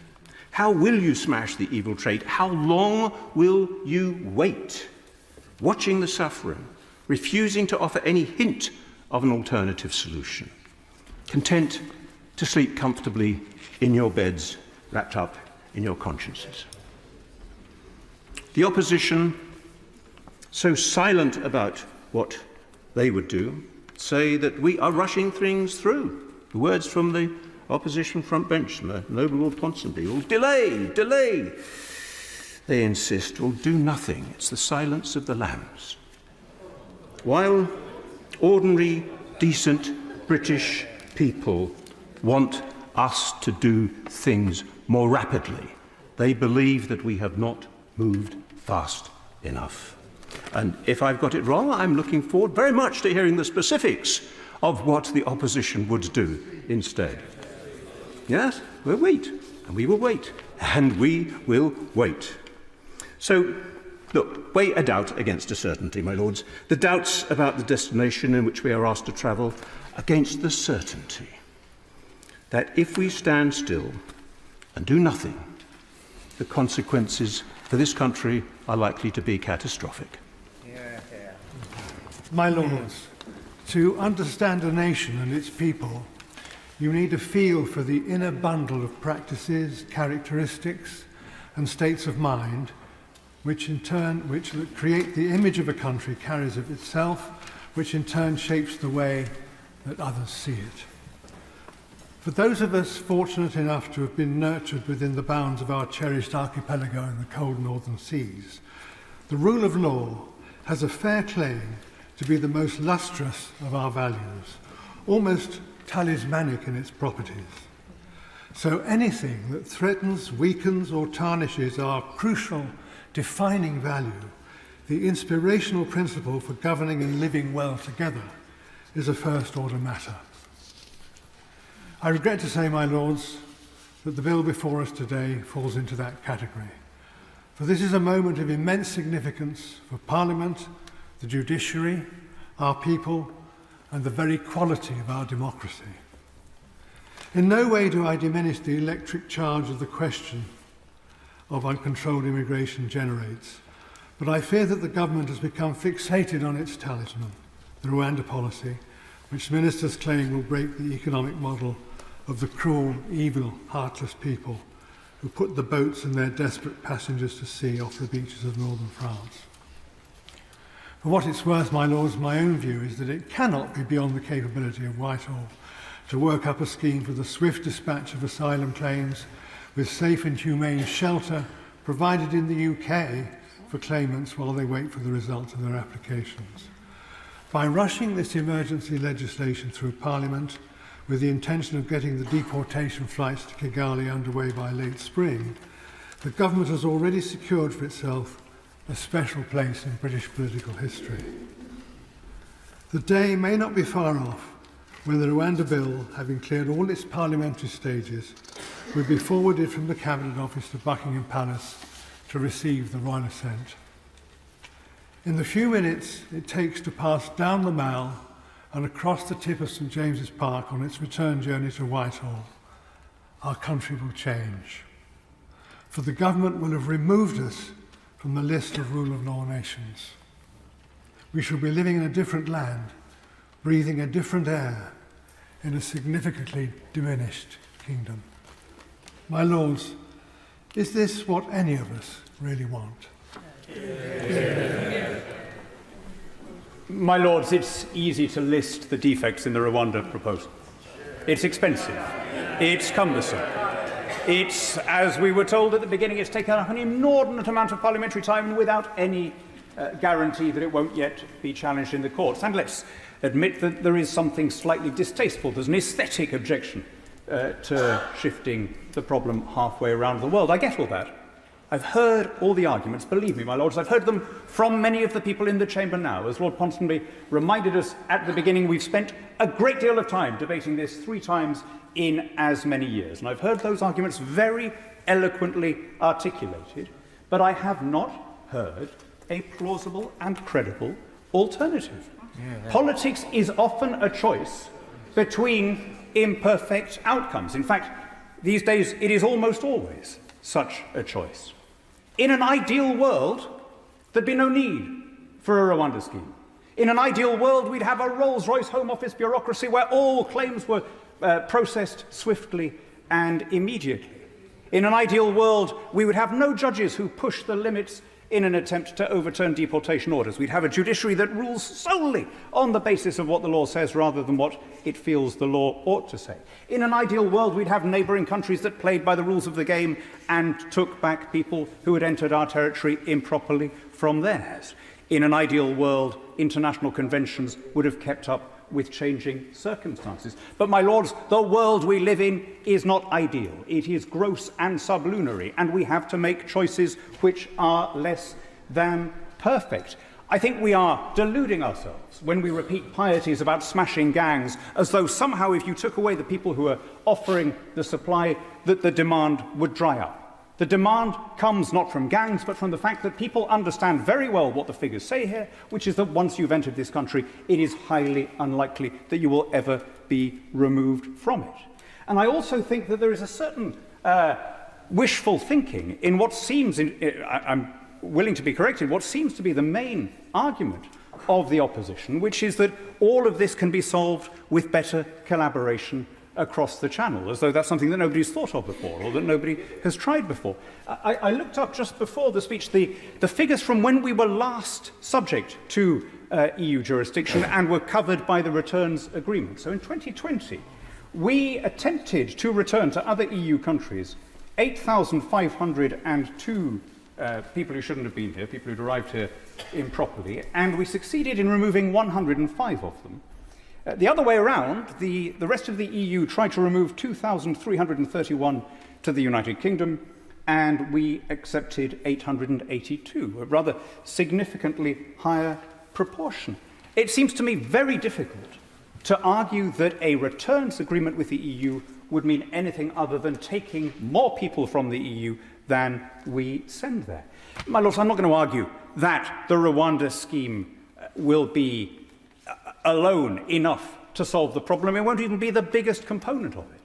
I think there is more to be done in terms of individual return agreements. We've all heard, I think there was agreement on all sides about the efficacy of the Albania scheme, as the noble Lord Blunkett said. I think there's more to be done in terms of speeding up claims. And yes, there is probably more to be done in terms of collaboration.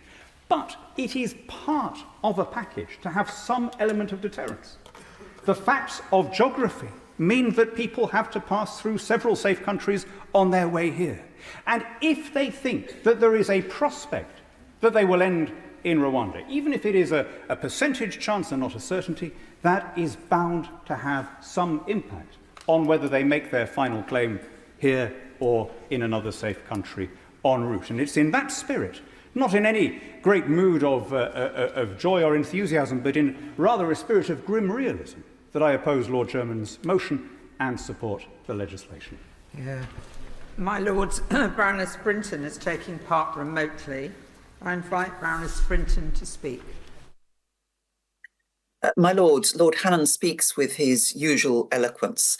I think one of the problems from our benches is that he seems to think it is an acceptable risk to actually breach the rule of law. And it's that fundamental issue that certainly my noble friend Lord German set out in his motion, and why this unusually should be something that we should vote against at second reading. My Lords, this weekend, the iPaper reported that 4 Rwandans have been granted refugee status in Britain over well-founded fears of persecution. Now, these cases are in addition to 6 people who Home Office figures suggest had asylum claims approved between April 2022 and September 23, according to The Observer. So how can the Prime Minister say that Kigali is unequivocally safe? My Lords, I want to raise a couple of issues in the short time that I have available on the details of how this will work. Firstly, Lord Dirleton referred to access to healthcare, but the British Medical Association raised the important point that the use of offshoring has previously led to asylum seekers being removed to countries where they are unable to access medical care that they need. Medical reviews of 36 people under threat of removal to Rwanda revealed that 26 displayed medical indicators of having been tortured. My Lords, is it right that people like that should be going elsewhere? The government website on the agreement with Rwanda talks about age assessment for both accompanied and unaccompanied child asylum seekers. It says at point 4 that it confirms it will not seek to relocate unaccompanied individuals who are deemed to be under the age of 18. Any who are subsequently in relocation deemed by a court of tribunal in the UK to be either under 18 or treated temporarily as being under the age of 18 shall be returned to the United Kingdom. So can I ask the Minister the following questions? How is that going to work if they're assessed in Rwanda? How is the decision made on who are deemed to be under the age, given the provisions of the Nationality and Borders Act 2022 and the Illegal Migration Act 2023 and the arrangements set out in the Rwanda Treaty?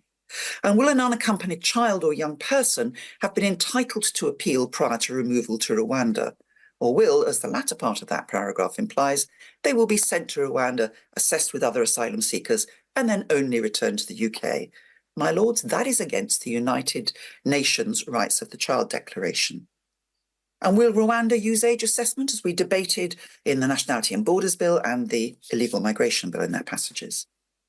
And I particularly ask an issue about those who are accompanied, but to remain with their families. And it's good that families are kept together.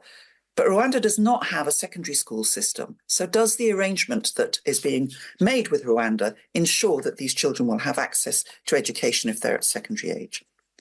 My lords, Open Democracy reported that LGBTQ asylum seekers in Rwanda have previously been given immediate verbal rejections by officials responsible for registering applications, who said, quote, "It is not a place for them," or "Rwanda does not deal with such issues," according to evidence from UNHCR submitted to the Home Office. So, my lords, is it appropriate for these vulnerable people to be sent to Rwanda? And finally, my lords, the Illegal Migration Bill stipulates that if someone arrives in the UK irregularly, there will be a duty on the Home Secretary to detain and remove them, even those arriving who are known to be victims of modern slavery. So, in the passage of this bill in the Commons, Theresa May, former Prime Minister and Home Secretary, said that it would consign more people to slavery if they went to Rwanda. Lord Dobbs asked what opposition parties will do.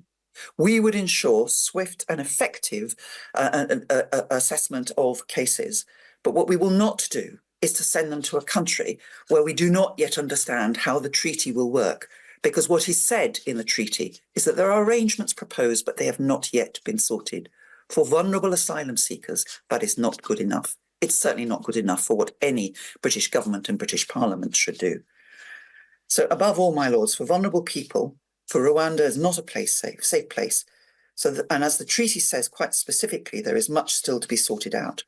I believe that this House should not agree to this bill at second reading. My Lords, the movement of large numbers of people seeking asylum is in danger of overwhelming the international asylum system, as the government's policy statement on the bill suggests. And this does require a different response. And there appears to me to be two alternatives. Work collaboratively with all countries affected, a global response to a global problem, or take this government's approach, working in the United Kingdom's sole interests, or arguably in the interests of party politics. As the most reverend primate, the Archbishop of Canterbury, said in this House on the 12th of July last year, Hansard column 1872, and I quote, "This is a massive international issue on a generational basis. It is essential that the solutions as we go forward bring together the whole of politics, all sides of both houses, and unite our country instead of using this as a wedge issue to divide things," something the Most Reverend Primate reiterated this afternoon. The government quotes figures from last year where boat arrivals into mainland Europe apparently increased by 80%, while boat arrivals into the UK fell by about a third, according to the Noble Lord the Minister in his opening remarks, as if this is some kind of victory. I'm sure for domestic party political purposes it might look that way, but I doubt our European neighbours see it in the same light. "I'm all right, Jack" does not translate well in continental Europe. The government insists that the Rwanda scheme is only one part of the plan to stop the boats, cooperation with our European neighbours arguably being a far more important part of the plan. What will our European neighbours think if, as the Prime Minister seems intent on doing, the United Kingdom ignores so-called pyjama injunctions issued by a so-called foreign court? What the government, of course, is referring to are Rule 39 indications issued by the European Court of Human Rights, an international court of which the UK is a member. As the Noble Lord German has said, last Thursday, the President of the ECHR said, and I quote, "Where states have in the past failed to comply with Rule 39 indications, judges have found that the states have violated their obligations under Article 34 of the Convention."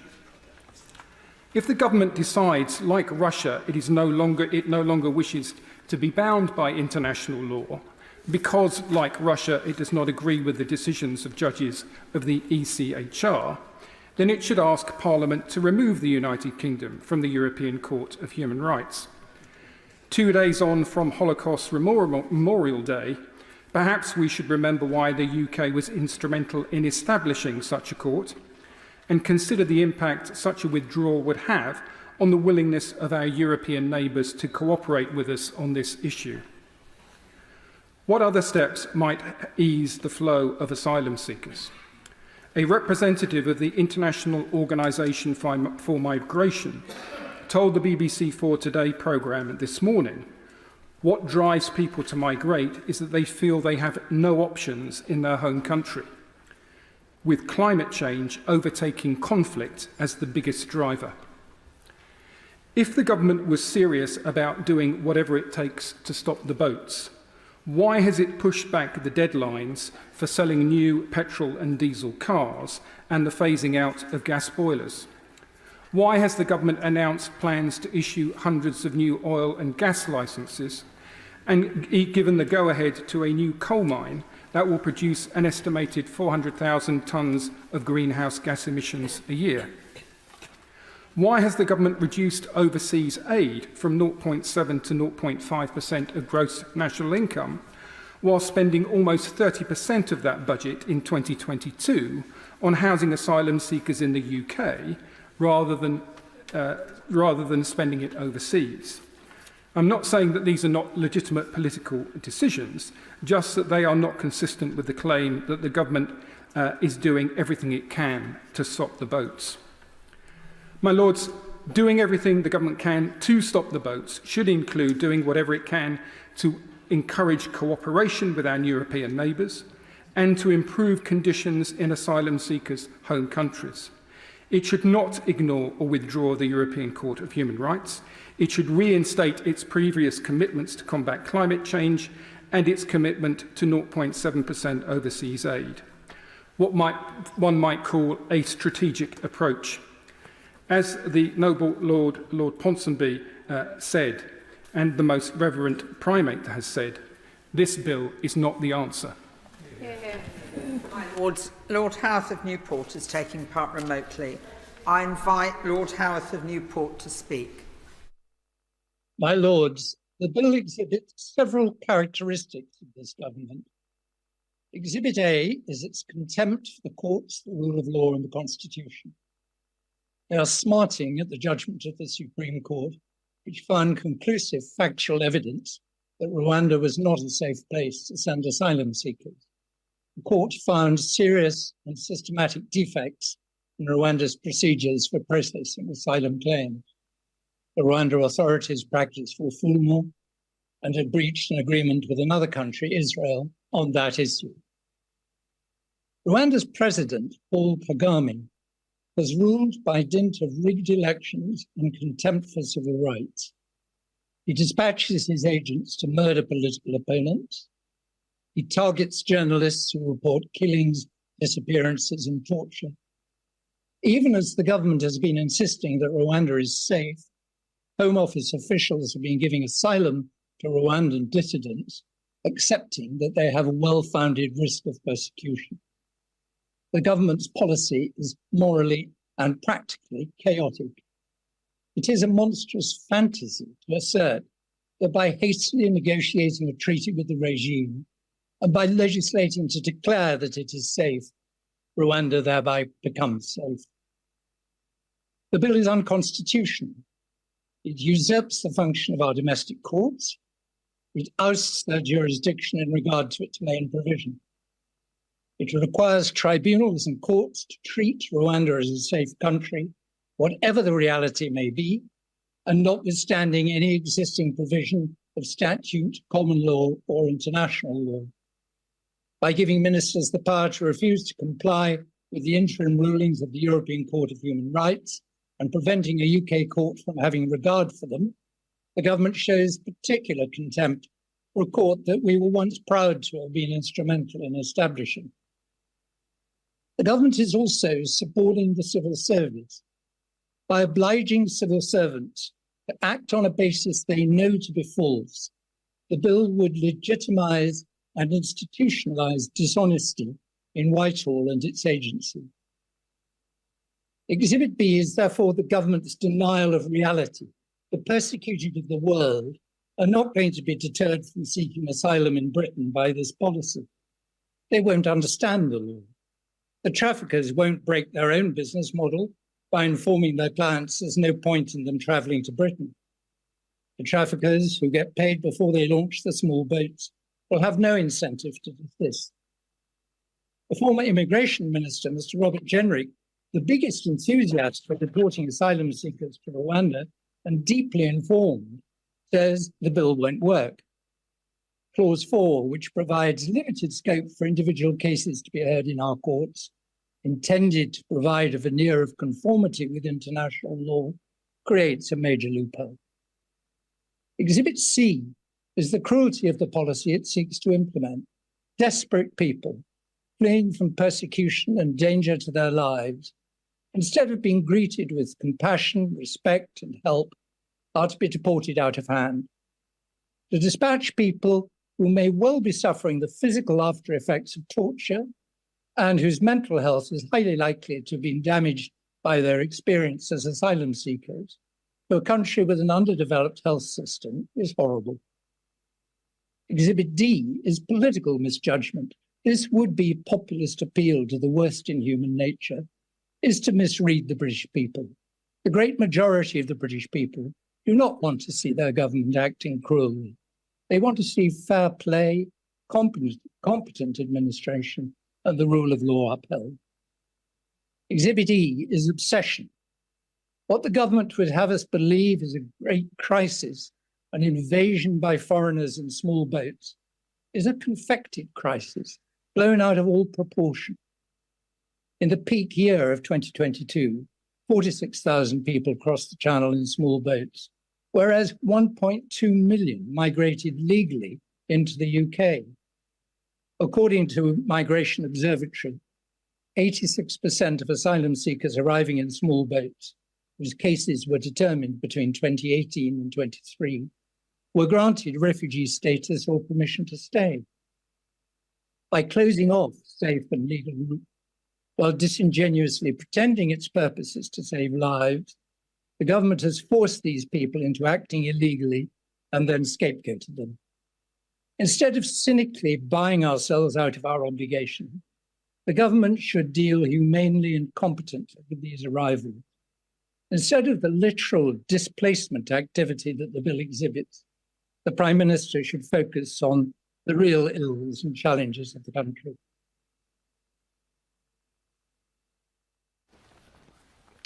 My Lords, there are so many impermissible aspects to this bill that it's difficult to know where to start. There's the overarching point that the Rwanda Treaty, which underpins the central theme of the bill, that Rwanda is a safe country, has not yet been ratified. Then there are all those aspects of the bill which contravene our constitutional norms or breach our international obligations. The bill seeks to preempt any future consideration by the courts on the factual question whether Rwanda is a safe country. This is a blatant usurpation of the judiciary's function. Contrary to Article 13 of the European Convention on Human Rights, the bill contains no domestic remedy should the courts conclude at any time that the bill is incompatible with Articles 2 or 3 of the ECHR. The courts could make a declaration of incompatibility under Section 4 of the Human Rights Act, but that would not be an effective remedy in the present case, as it is plain that the government has no intention to comply with its obligations insofar as they conflict with the bill. Clause 4 of the bill, which provides for a decision not to remove based on compelling evidence relating specifically to a person's particular individual circumstances, is inconsistent with established jurisprudence that in the case of members of a particular social group within Article 1A2 of the Refugee Convention who have a well-founded fear of persecution, it is sufficient merely to establish membership of such a social group. This is of particular importance to LGBT plus people. I was given assurances from the dispatch box in the course of the illegal migration bill, both by the noble Lord the Minister and by Lord Murray of Blidworth, that those principles to be found in H.J. Iran 2010 Supreme Court case would continue to apply. The ministers expressly confirmed that if the open expression of a person's sexual orientation would prevent them living in a third country without facing persecution that would constitute a risk of serious and irreversible harm, Rwanda is such a country, as the government itself accepts, and as the current travel advice of the SCDO describes. Clause 5 of the bill, which gives ministers the discretion to ignore interim measures of the ECHR, the Convention, is a plain breach of the Convention. It would deny a refugee an effective right to apply to the European Court and be in direct conflict with the obligation to comply with decisions of the Court. The UNHCR, in its latest analysis, has repeated that the bill represents impermissible burden shifting in contravention of the Refugee Convention. Finally, the proposed Rwanda Treaty does not remedy the human rights deficiencies in Rwanda other than refoulement mentioned in the Supreme Court judgment. I've already described the hazardous situation there of LGBT plus individuals seeking to live openly, consistent with their sexual orientation. What conclusion can we draw from all this? It is that the bill is a travesty of our constitutional and legal norms and of our historical moral standards. My Lords, it's a pleasure to follow the noble Lord, Lord Etherton. He's among those noble lords who've shown authoritatively and powerfully the moral, constitutional, legal, financial and practical difficulties of this bill. So in the time available, I shall focus on three narrower points. How safe is Rwanda? Where does public opinion lie? And how alien to us are the laws this bill proposes to breach?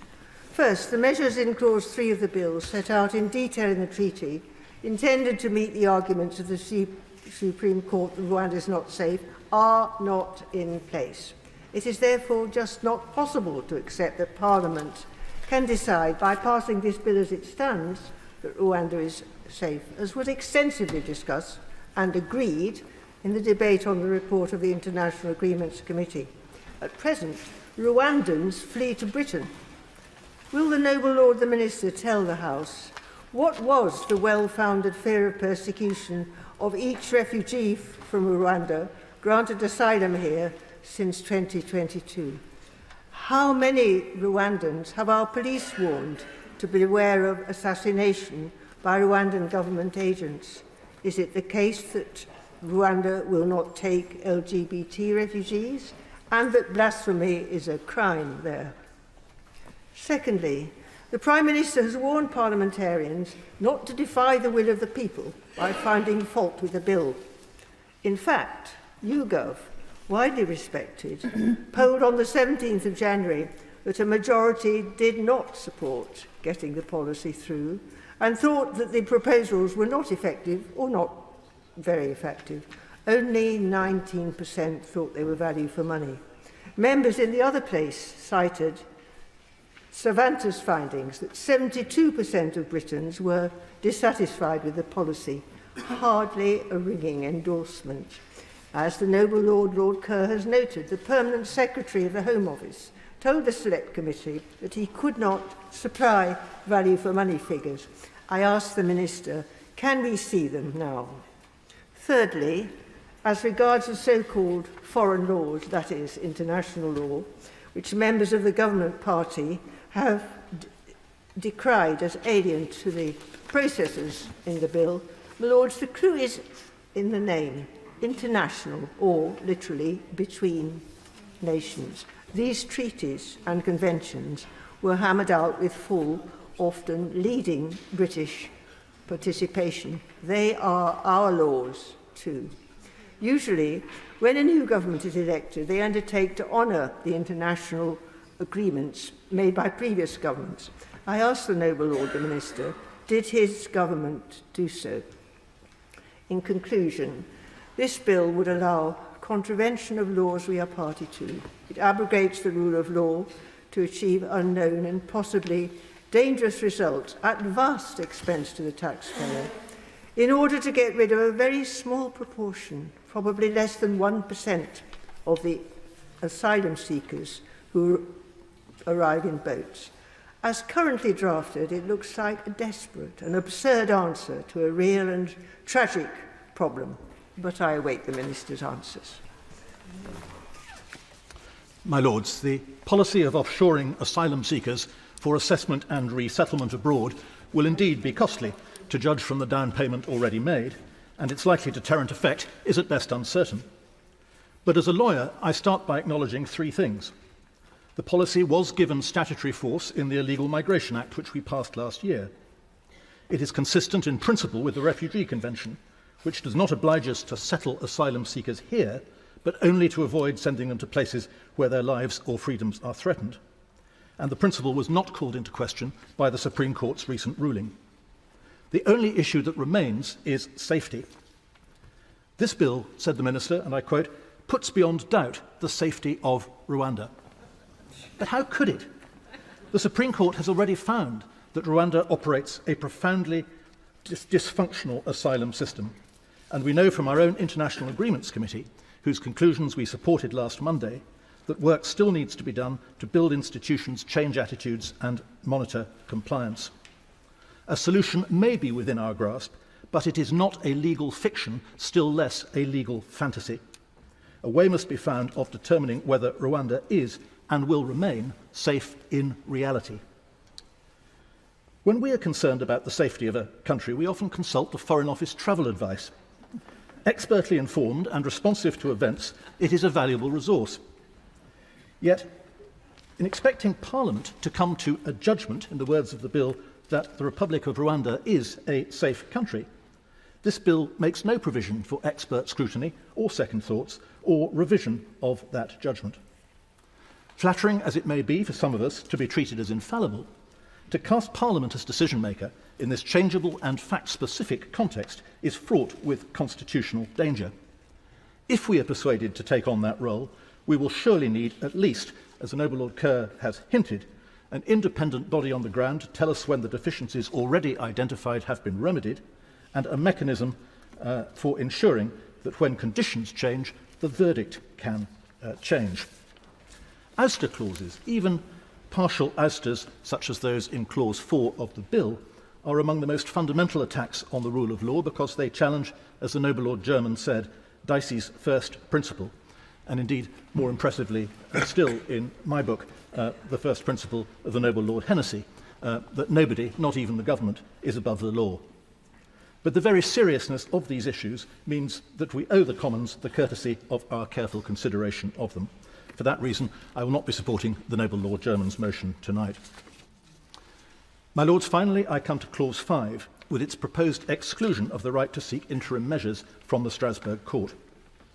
I view with dismay the proposal to defy successive rulings of the Court, whose opinion on the matter is decisive under Article 32 of the ECHR, to the effect that these measures are binding on the states party to the Convention.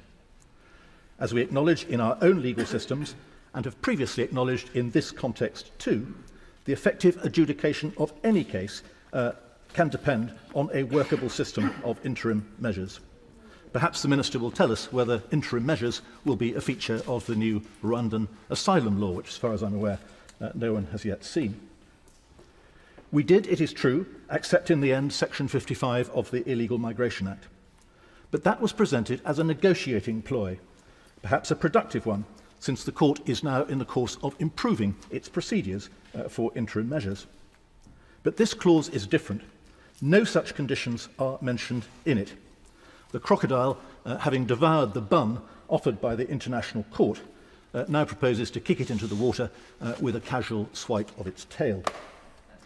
Some will say that this pass is sold, but I hope that if only out of self-respect, your Lordships will push back hard at this casual dismantling of international protections that are as necessary now as they ever were. Yeah.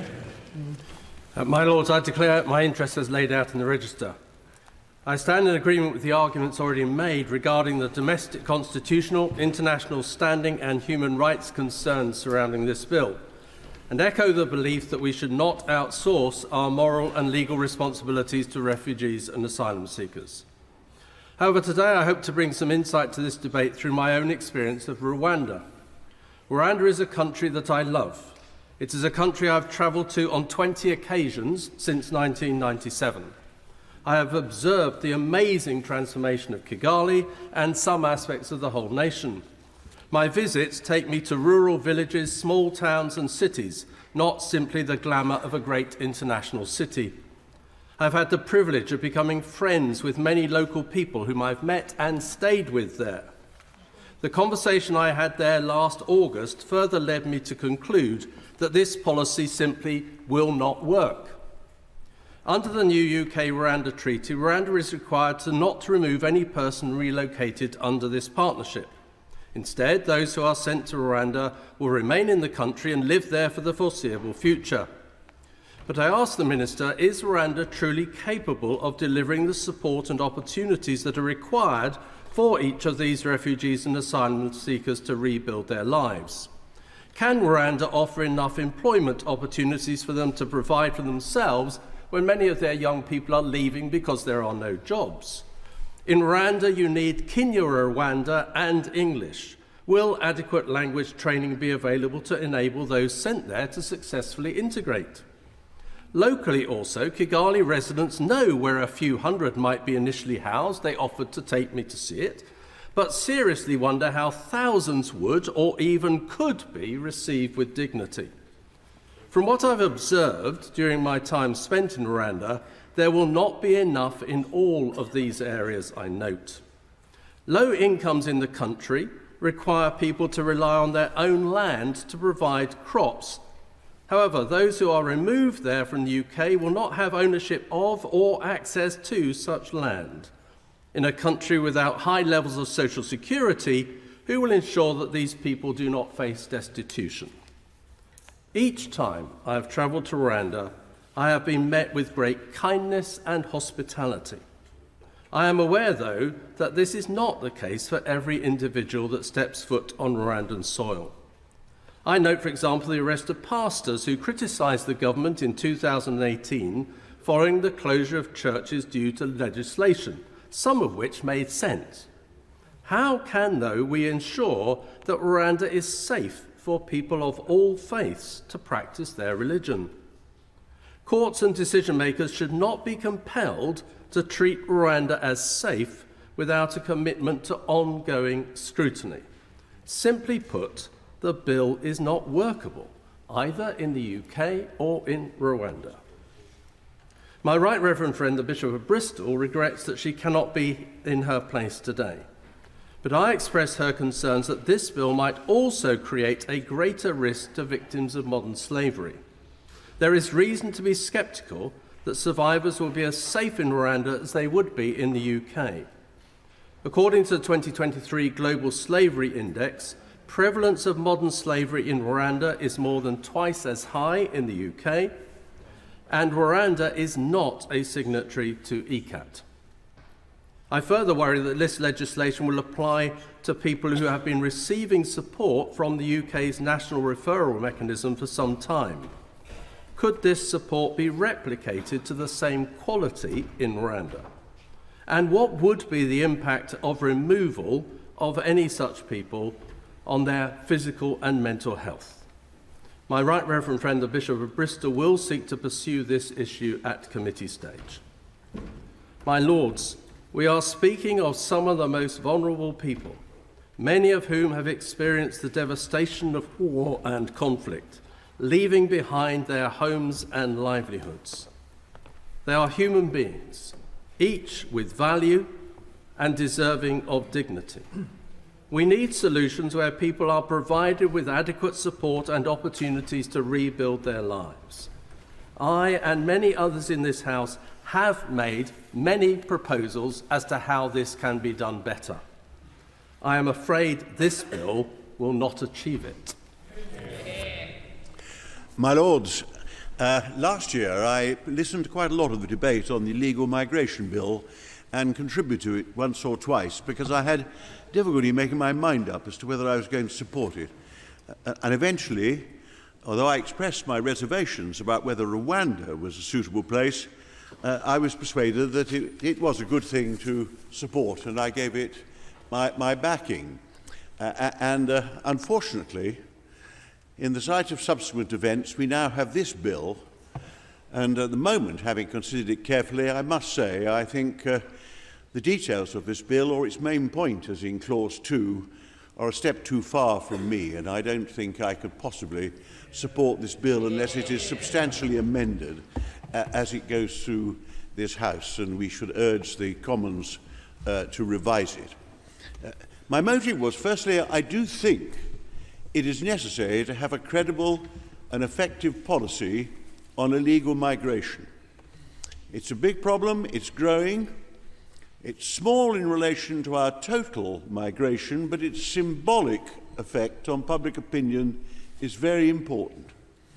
I think the public need to be reassured that we have control of immigration into this country, and if they think we have lost control, then that threatens a very nasty change in public attitudes caused by doubts. I think we should all be proud of the relatively strong, multicultural, multi-ethnic society we've created in this country, much more successfully than most other European countries, and I think that's going to be threatened by reactions to illegal immigration if it obviously starts to grow again and is out of control. I also thought that the only policy that I heard in the debates, either here or anywhere else so far, that really resembled a possible working policy was that of using a safe third country, party country, to consider the refugee status of applicants. I listened to debates here, most of which were legalisms, arguments about international law, which I last studied for my postgraduate degree and I have never practiced. I thought some of them were legalisms. I did actually think that the safe third country proposal, if you could find a safe third country, was worth a try, and I continue to back it in principle. What happened was that that policy hit a brick wall when it got to the Supreme Court. And it failed in the Supreme Court not because any finding of international law that a policy of using a safe third country was in any way contrary to any convention. The Refugee Convention, the European Convention on Human Rights. Government was defeated on an issue of fact.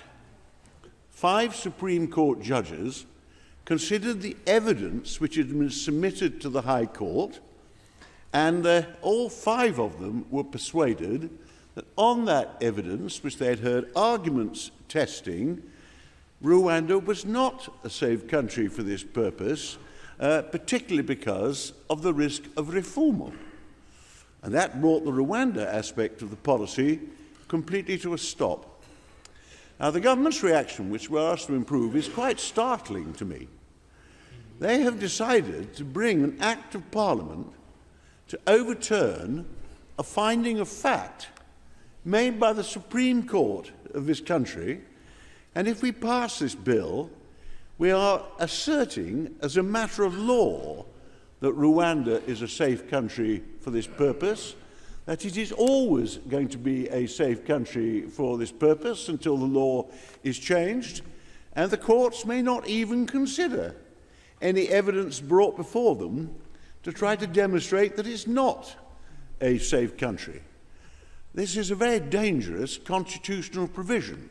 I hope it will be challenged properly in the courts, because we have an unwritten constitution, but it gets more and more important that we do make sure that the powers in this country are controlled by some constitutional limits and are subject to the rule of law.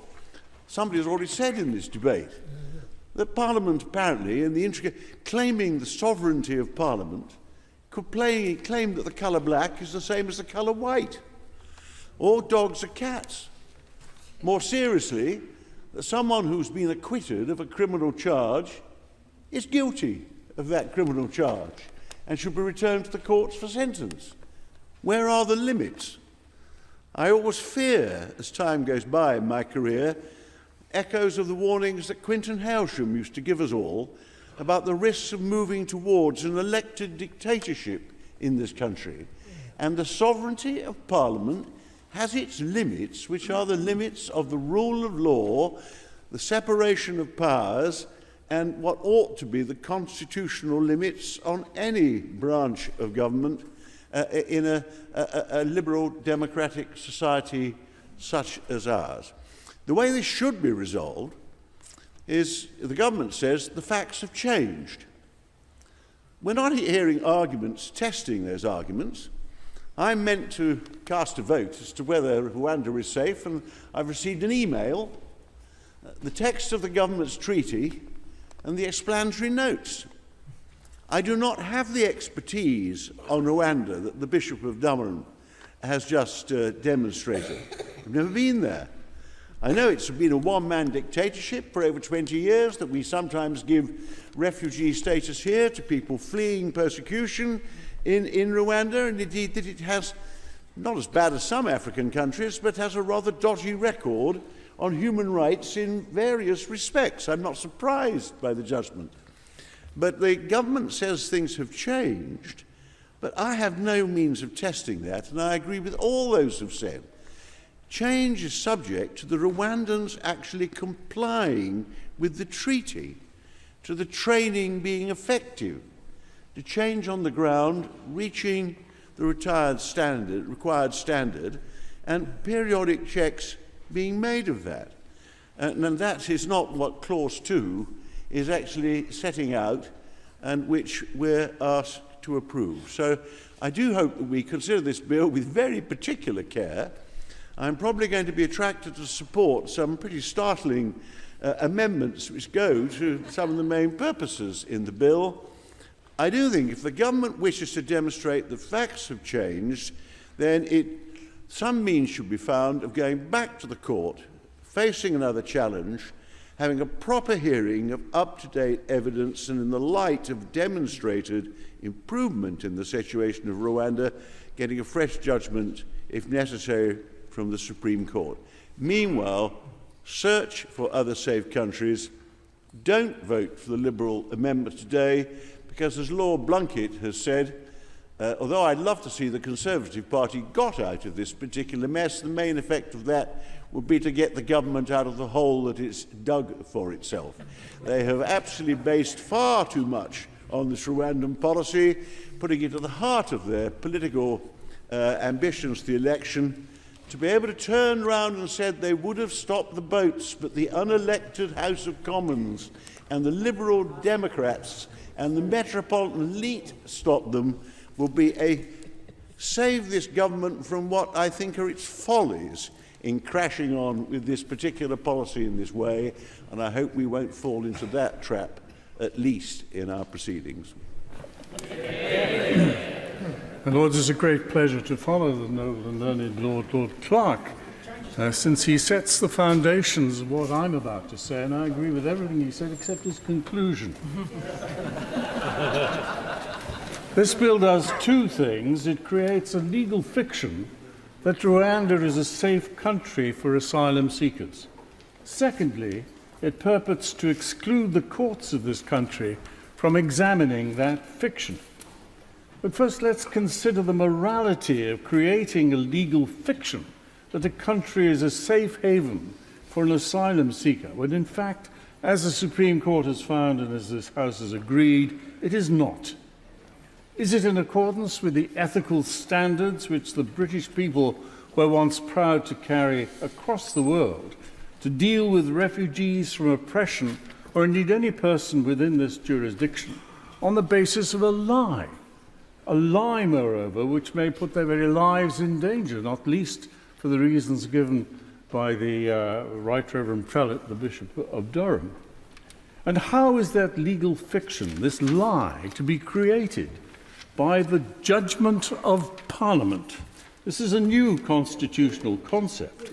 It is certainly not a judgment in the legal sense, which requires an impartial tribunal weighing the evidence and arguments on both sides of an issue and coming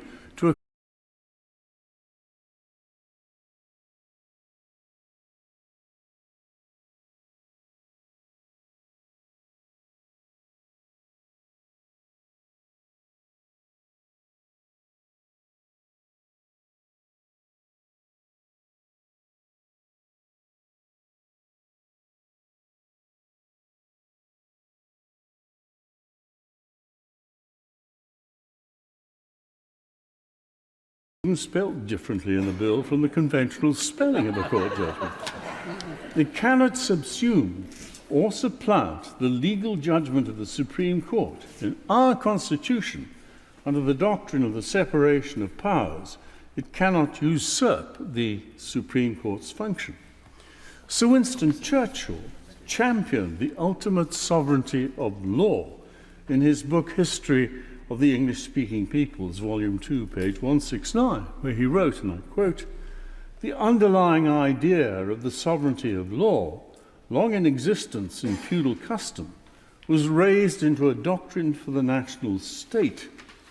When, in subsequent ages, the state, swollen with its own authority, has attempted to ride roughshod over the rights or liberties of the subject, it is to this doctrine that appeal has again and again been made, and never as yet without success." Close quotes. And finally on this point, this legal fiction could exist only in domestic law. It has no effect on international law, international courts, and United Nations institutions, not least the European Court of Human Rights. International law, poof, say the obituaries. I remind them that we're currently relying on the doctrine of self-defense in international law in bombing the Houthis. Now, turning to the second issue, the denial of access to our courts. To none will we sell, to none will we deny, to none will we delay justice and right. It's just Magna Carta, chapter 40. In 1769, James Somerset, born in Benin, was brought to England by a customs officer who had purchased him in a Virginian slave market. 2 years later, he escaped his master, who pursued him and imprisoned him on a ship bound for Jamaica. He was to be sold there to labour in a plantation. He was not denied access to the Court of King's Bench in habeas corpus proceedings. Lord Mansfield ordered his release. Slavery was odious, not recognised in the pure air of England. That was a judicial decision. It was another 60 years before Parliament abolished slavery in the British colonies. The judgment of Parliament, it's a novel concept, introduced, I suggest, into this bill to avoid judicial review. After all, how would you judicially review Parliament as a body? Whose clever, tricksy idea was that? Habeas corpus disappears as the major protector of the liberties of all within the jurisdiction of this country, whether foreign-born slave, like Mr. Somerset, or an asylum seeker. Trash our legal obligations in international law. This bill is more odious as an affront to the 800 years of the common law of these islands, its values and its traditions. This bill must go no further. Yeah. My Lords, the flow of migration, rather less obstructed, is rather like the flow of water. It finds its own level. And this bill is, of course, intended as an obstruction to that level. Take my water analogy. The Thames barrier is a necessary obstruction to prevent the flooding of the City of London. Now, the number of people who are potentially going to come to this country, we read in many assessments, is now over 100 million. The number who can come is obviously limited by the capacity of a country to absorb them, either temporarily or permanently. And the natural level, but migration will find itself, if not impeded to a level which meets the capacity of a country, is when the standards of living and what the country can provide has been diluted to a level so close to the country from which people want to come but the journey is no longer worth the risks and the hazards and the costs of undertaking it. That being said, what is absolutely clear is that the government has made a huge mistake in choosing Rwanda. Why Rwanda? We've heard from the noble prelate what a good place it is, and I'm sure I accept absolutely that. But Rwanda is a small, landlocked country in Africa whose size is only 1/10 of the size of the United Kingdom, and whose population, per density of population, is double. In fact, the figures are for the United Kingdom per square kilometre, 278 people, for Rwanda, 569. So what I'm going to ask the minister to do is to reveal to us the process of thought by which the government came to the conclusion to even suggest Rwanda as a suitable obstacle to try and get the right number of people moving who we can absorb. Some of your lordships may remember that I put forward in 2015 and again in 2016 an alternative plan, which again was based on an obstacle. It was an obstacle finding another country. And I said we needed a country which was very big and which had desert and was very underpopulated. And I suggested that the problem we had of migration was a global problem and must be dealt with by the United Nations. And bear in mind, this is 6 years ago. I suggested that perhaps Libya would meet the aim. And I thought that perhaps an area of desert could be negotiated by the UN, to which everyone would go, and there they would be determined whether they went where they wanted to or went back where they came from or whatever. And the population of Libya, my lords, is 4 per square kilometre. So I don't say now that Libya is suitable, but what I do say is I cannot understand why the government is persisting with Rwanda, since it is obviously wholly impractical. I hope the Minister will address that point. My Lords, it's a privilege for this daughter of migrants to share your Lordship's house.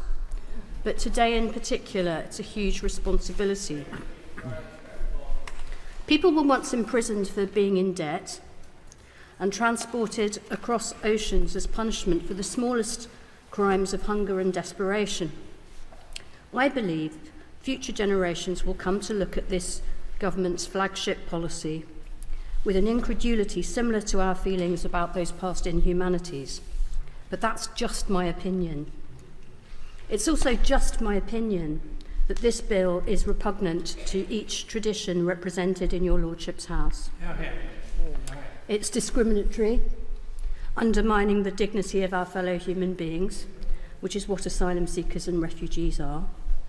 It is illiberal and unconservative in its attack on a hard-won international rules-based order, the creation of which a previous generation of British statesmen was so proud of. It is unchristian, indeed contrary to the better instincts of all the great world faiths in its cruelty and dehumanisation.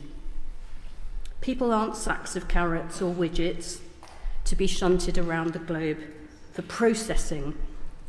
To offshore one's humanitarian responsibilities is as immoral as it is to offshore personal wealth as a means of evading public duty.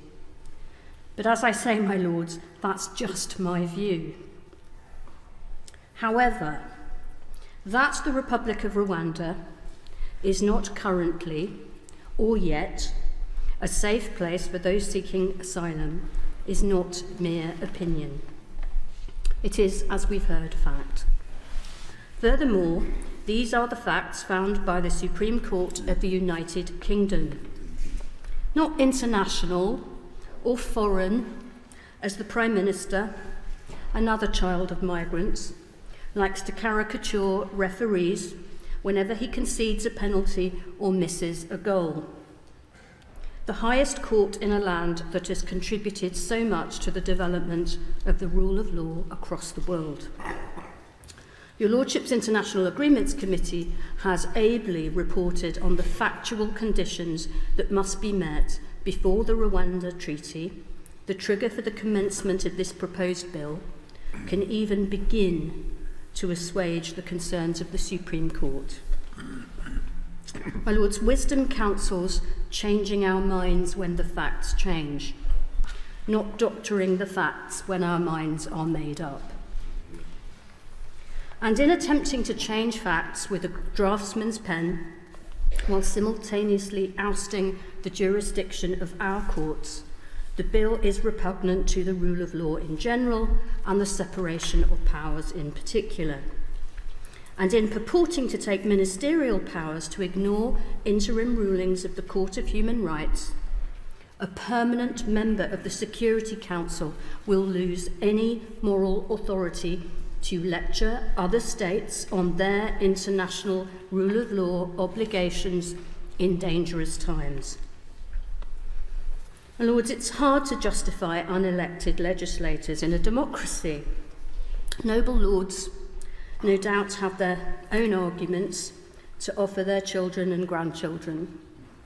Arguments like the expertise, experience and wisdom of a scrutinising and revising chamber. But for me, the most important argument in an unwritten constitution that lacks entrenched protections even for the independent courts themselves is that independent parliamentarians will stand with the judges against executive abuse. Because, my Lords, before democracy, before even our modern notion of rights and freedoms, the bedrock of any civilised society is the rule of law.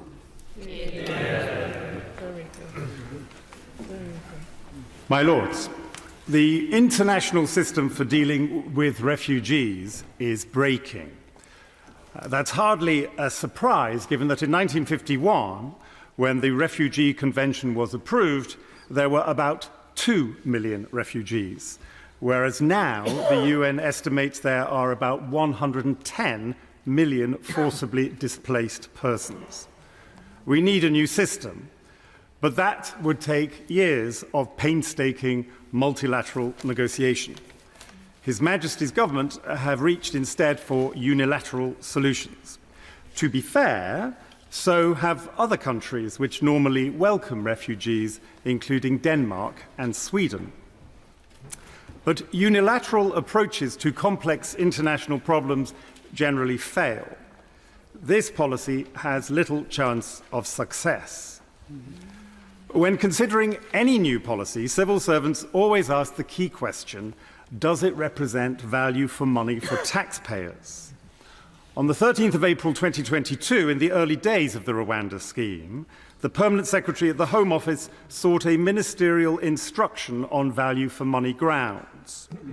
2 years and at least £260 million later, without a single refugee sent to Rwanda, evidently Sir Matthew was right. But the government persists, wanting to dump our problem on a fragile Central African country which is only now beginning to put in place systems to cope with traumatized refugees. Other noble lords have pointed out the constitutional, legal and moral problems of this bill. I add my voice to those questioning the bill's most basic contention, that Rwanda is safe. Rwanda is safe, but only for people on the right side of the regime. It is not safe for others, not at all safe for its political opponents. It is not safe for the LGBT+ community. Rwanda is a well-run country in its neighborhood, but it is a dictatorship. No one can safely challenge President Kagame. No one doubts the outcome of the next presidential election on the 15th of July. After 24 years in office, he will be elected to a fourth term, this time for 5 years. Rwandan institutions depend on Paul Kagame. What happens when he goes is uncertain. A country whose institutions are only 30 years old and one man deep cannot be said to be safe for vulnerable refugees simply because it signs a treaty promising to treat those asylum seekers well. But such a country can provide reassurance by proven good performance over time. That is the position taken by the International Agreements Committee of your Lordship's House. Listening to today's debate, we can all foresee many amendments will be proposed during committee stage. We can be sure that the government will reject them. So report stage will be fractious. Whatever we then send to the Commons will no doubt also be rejected. As the Prime Minister points out, we are merely an appointed House. He expects us to accept the Commons draft in toto. After the Commons rejects Lord's amendments, we will face a choice: either to cave or to insist on, say, one essential change. That single change might possibly relate to when the bill's provisions can be implemented. The International Agreements Committee set out 10 changes or tests related to structures, recruitment and training needed before the UK can safely proceed. We could insist that the Commons pays attention to that single deep concern. In the end, what is the point of a revising chamber if it doesn't do all it can to improve fundamentally flawed legislation? My Lords, I hope we do just that. My Lords, I will be supporting the bill tonight, not because my whips are suggesting I should do it, but because I was the Home Secretary in 1990, the first Home Secretary who had to deal with a huge surge of illegal asylum seekers. In the previous 40 years from the Refugee Convention, there had been very modest applications over the years of people genuinely suffering persecution, and many were allowed in. But in 1990, it surged to 45,000 in Britain, 90,000 in Germany. We soon moved on to 70,000 and 90,000. And what had happened is that the traffickers, human traffickers in the world, had realized that there was a wonderful loophole in the Convention, in that it gave the right of every citizen in any country of the world to go to another country if they were facing persecution. So redefined persecution. And so they sold to a lot of people who were not suffering persecution, but in fact suffering destitution, poverty and hunger in their own countries, the chance of going to another country. Who can blame them for paying that money if it was going to improve their lives? No one could possibly blame them for that. And they said to them, when you go there, try and persuade that persecution covers destitution, say if the government refused to employ you or something, whatever it may be, and if you don't succeed, appeal, stay on, you will never be deported. And that is the position that it now exists. Because where are the safe countries to which you can be deported? The only country we've deported people to are Albanian refugees to Albania. Albania won't take refugees from Syria, Iraq, or Turkey, or Egypt, or any of the sub-Saharan Africa countries. And what we tried to do in 1990, the Foreign Secretary Douglas Hurd and myself tried not to stop immigration. You know, we all need immigration. Every country needs immigration. And last year, Britain approved 745,000 people to come to this country, and we will welcome them in a friendly way and in a way that is much better than most European countries do. So immigration is a fact of life. Controlled state immigration, yes. Illegal immigration. What happened in 1990 was that they could say to human traffickers, look, once you get in, you'll be there for good. And although my honourable friend Lord Clark said, we must search for safe countries. Can anybody mention a safe country that would take refugees from Afghanistan, Iraq, Syria, Egypt, Tunisia, Libya, any of the sub-Saharan Africa? Can anybody name a safe country? Is there a cry of one country? Your lordships, you ought to know, you're highly intelligent, informed people. Where are these safe countries? There aren't any left. And so, in fact, those human traffickers know that once they can get a refugee into any country, they will stay in that country. Now this, my lords, does present huge political problems. I don't know whether your lordships, any of you, heard the speech by the President of Germany at the weekend speaking about the AfD. The AfD is now the official opposition in West Germany. It is a right-wing, vicious party, supports violence and huge repatriation. And he said that they are likely to win 3 states in West Germany in elections this year. But that is the problem for Germany, because they're having 400,000 applications of asylum this year. Take Holland. The very popular and successful Prime Minister of Holland for 10 years was thrust out because Holland was going to abandon its policy of open borders. And they are now following closed borders. There are many European countries which are already transgressing international law. Hungary doesn't care a fig for it.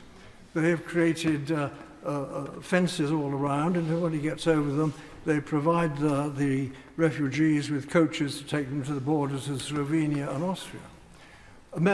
France, Macron has just appointed a right-wing prime minister in order to try to hold off the growth of the right-wing party in France, which is now ahead of them in the opinion polls. And this is happening right across Europe. And so we have a problem. Because, as I say, once a refugee gets into any country now, they're likely to stay there. And so I would say, I believe that the Prime Minister's policy of trying to stop them starting, leaving, and entering on the march to immigration is the right one to do. And it's an immensely difficult policy to achieve. It will inevitably involve applications from the individual countries themselves by individual immigrants, making their application themselves, and some will be approved and some will not, which is what is the pattern as we do now. The 745,000 came in on that basis. And America is close to doing that. But of course, the whole policy is going to be turned entirely upside down by Trump. He has decided that he can win the next election this year by focusing on migration. And the governors in the southern states have now loaded busload after busload of immigrants and sent them off to Chicago, New York, and Los Angeles. The most liberal part of America is Brooklyn. Brooklyn has been invaded by, in fact, immigrants. And even Brooklyn is now saying, go home, go home. And I'm quite sure that when Trump takes, if he does win, and I think he's likely to win, he will not give a fig for international law or the views of other countries. And it's interesting, he has a slight problem with inflatable boats, which are now taking refugees from Mexico across. And he will deal with inflatable boats in a rather different way than we are dealing with inflatable boats. And so I would say to your lordships, I think that one has to realize that there's got to be international agreement. We can't do this policy by ourselves. And I hope that our leaders will cooperate with Europe to try and find a way in which one can contain mass immigration. Because, my lords, if it becomes a conflict between humanitarian zeal and national politics, human nature being what it is, national politics will win over. And that, my lord, has very ugly prospects. My Lords, I begin by urging noble lords interested in the circumstances in Rwanda to pay close attention to the speech of the noble Lord MacDonald of Salford. The Rwandan Green Party has been at the absolute forefront of opposition to President Kagame, and they have paid dearly for it including paying with their lives, and I want to acknowledge that today.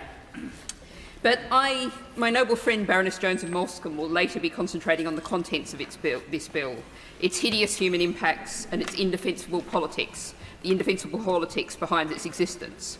I'm going to focus chiefly on the amendment of the noble Lord Jermyn, which he so powerfully and effectively introduced to us. I'm going to set out why the Green Party believes we should vote down this bill today. In that, I am disagreeing with the noble Lord Ponsonby, who suggested making arguments with which we're all too familiar. We're the unelected House, we cannot overrule the elected House.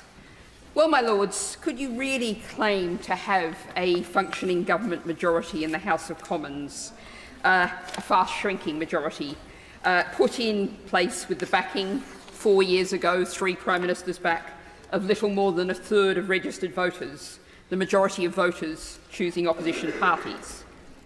It's not working, our constitution created over centuries of historical accident. The government is seeking to overrule on a matter of fact, as the noble lady Baroness Chakrabarti set out so powerfully, a judgment of the Supreme Court. And I'd ask those who've been in this House for decades to mull on that reality and consider how shocking, how unbelievable, how banana republic you would, a decade or two ago, have considered a suggestion, even a suggestion that that might happen. So what do you do? How about apply? We often hear praise for the independence of your lordship's House and the relative weakness of the party whip on those old-fashioned parties that do still whip. How about you apply independence, judgment, independent thought to this bill, as your lordship's House did last week in scrutinising the Rwanda Treaty? That scrutiny that the government has said it is going to dismiss without any consideration at all. Now, if the House cannot stop this bill that the UNHCR tells us is in breach of the basic principles of international law, what is this House for? What defence is there for its existence? Its very curious composition. Sure, we can scrutinise, we can tidy up the government mistakes in legislation, straighten out some of the worst elements, loosen things a little, and that is a job worth doing. But what use is that if we are within a deeply broken system to which the noble Lord Ponsonby referred? I think the noble Lord meant the asylum system, but it fits perfectly too as a description of our constitutional system, unable, it would seem, to defend the basics of the rule of law. Now, there is one point in which I am somewhat in disagreement with the noble Lord Jermyn. The noble Lord said the West is often accused of double standards. Well, the West is often guilty of double standards, something that's all too often been hidden in the past behind gunboat diplomacy and economic might. Well, the balance of the world is changing, my lords, and we are not any longer in a position to suggest that other nations should follow the rules while we do not. We desperately need the norms that have been established, very often by British campaigners, civil society, lawyers, over decades. We need those norms to be upheld, and that means we need to hold them ourselves. As the noble Lord Jermyn said, to pass this bill would be to undermine our global standing and undermine the principle of universality, however often in the past the West has ignored it in its own interests. Now, the noble Earl Canute, for whom I have the highest respect, said the Commons has the right to pass bad law. Well, my lords, the question that I'm going to leave you with is, how far would you go in accepting that precept? How bad does the law have to be? I've asked this question before when we passed a policing bill explicitly targeting Gypsy, Roma and Traveller people. I asked it in the Nationality and Borders Bill when we declared millions of Britons to be second-class citizens, capable of having their citizenship taken away by the stroke of the Home Secretary's pens. The noble Lord Clark asked Where are the limits? That's the question I put to your Lordship's House today. My Lords, along with many other noble lords, I'm frankly distressed and shocked to see this proposed legislation in front of the British Parliament. To me, it's hardly credible that a British government should ask Parliament to pass a bill that insists on denying facts that are established, almost certainly breaking international agreements, lowering our reputation sharply in the world, taking away judicial powers and handing them to the executive, treating other human beings, including genuine refugees, in an outrageous, cavalier and reckless manner, and all this in some desperate and false attempt to fool the electorate that they, the government, are actually serious about immigration. Yet the bill in front of us is in front of us, and we've been warned, if not threatened by the Prime Minister, at perhaps the most ludicrous press conference ever heard at Number 10, that if warned to pass the bill speedily and without amendment or else. This was surely the wrong approach, and only encourages those of us who believe the bill to be unconstitutional and not worthy of this country, make us even more determined. I want to concentrate briefly, if I may, on Clause 1, 2b, and agree exactly with what the noble Lord, Lord Clerk of Nottingham, told the House a few minutes ago. That clause is a bold statement of fact, not of opinion. Although there is an attempt at Clause 1, Subclause 5, to give a ridiculously inadequate definition of a safe country. As a statement of fact, it is false. All the opinion, the best regarded opinion, is that Rwanda is, alas, not a safe country.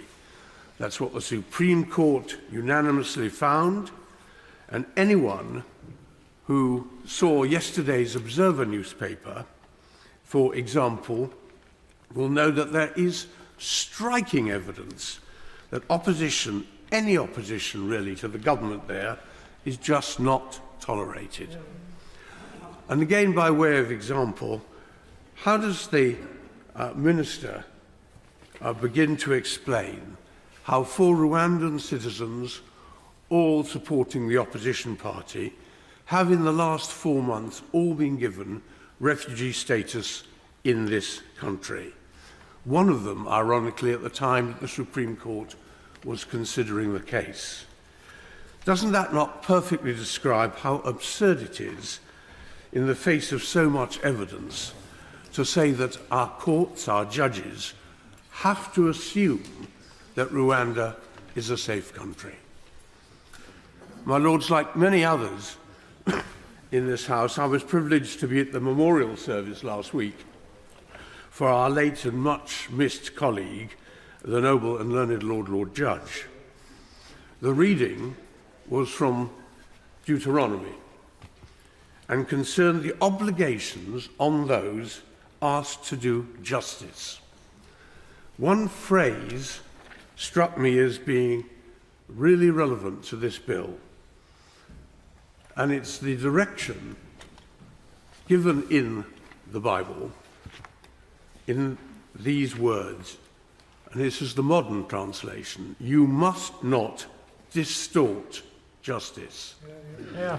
If this bill becomes law with a plainly false proposition at its heart, how will it be possible not to distort justice? So I agree with those who say this bill is not worthy of our country, neither its traditions, nor its present, and certainly not its future. My Lords, I don't want to add to what's been said about the content of the bill, but I do want just to make 1 or 2 observations on the role of your Lordship's House in dealing with it. As has been said, this is not a manifesto bill, so it is not covered by the Salisbury-Addison Convention, and there is no constitutional bar to the House's refusing to give it a second reading. On the other hand, when the elected House, having heard the arguments, has passed the bill even under the duress of the majority and has passed it without amendment, I agree respectfully with the convener that gives it some of the aspects of a bill covered by the Salisbury-Addison Convention. So I think the House would be wrong to refuse to give the House a second reading, and I think it would be wrong, therefore, to vote for Lord Jermyn's amendment. So the role left to this House is to exercise our role as a revising chamber, amend the bill and send it back for further consideration. But, my Lords, I think we need to be realistic about what in these circumstances is meant by a revising chamber. I do not believe that amendments are possible which would make the bill unobjectionable and yet meet the government's amendments. Amendments passed by this House are likely to be regarded by the government as wrecking amendments, and I've no doubt, as Lord MacDonald said, the government will use its majority to reverse those amendments in the House of Commons. So, will we be wasting our time in debating and amending this bill? In one sense, yes, we will. Debates will take place, amendments will be passed, and in the end we will surrender after ping-pong and the bill will go through. But in another sense, I believe that we will not be wasting our time. In our democracy, political parties and members in this House have a right and a duty to assert their positions, as the noble Lady Chakrabarti said. If we do not do so, we would, in my view, be adding to the damage to our democracy that will be done by the bill itself. So, in my view, the number 10 spokesman was profoundly wrong in saying that this House, this unelected House, has no right to pass amendments removing what we regard as objectionable and dangerous features of the bill. This House has a right and duty to do so, even though we must recognise that such amendments will, in practice, be no more than a kamikaze operation. My Lords, I share many of the concerns with this bill which have already been expressed by many other noble lords, but I'd like to focus on human rights. What underpins my contribution to the House is a fundamental belief that all people are made in the image of God. It is a belief that is not just the foundation of the Christian faith, but also of many other faiths and religion. People have an inherent, immeasurable value. They deserve a dignity and respect. Unfortunately, in this bill, the value of people is constantly maligned. For example, the bill decides who is and who is not entitled to human rights. My Lords, has history not taught us the risk of that?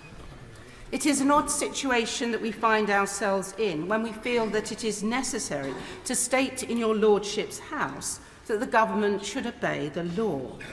And yet the noble Lord the Minister has stated on the face of the bill that he is unable to say that the measures within it are compatible with the European Convention on Human Rights. Clause 3 disapplies section of our Human Rights Act, and Clause 1, subsection 6 lists great swathes of international law that will be contravened in order to pass the bill. As many of the noble lords have said this afternoon, it is illogical that the government is disregarding international law when at the same time relying on Rwanda's compliance with it to assure us that it is safe. This is not a mark of global leadership. Clause 5, subsection 2 states that compliance with interim measures made by the European Court of Human Rights will be decided by the Minister of the Crown. Disregarding these orders will cause legal uncertainty with profound impact for how we expect others to abide by international law.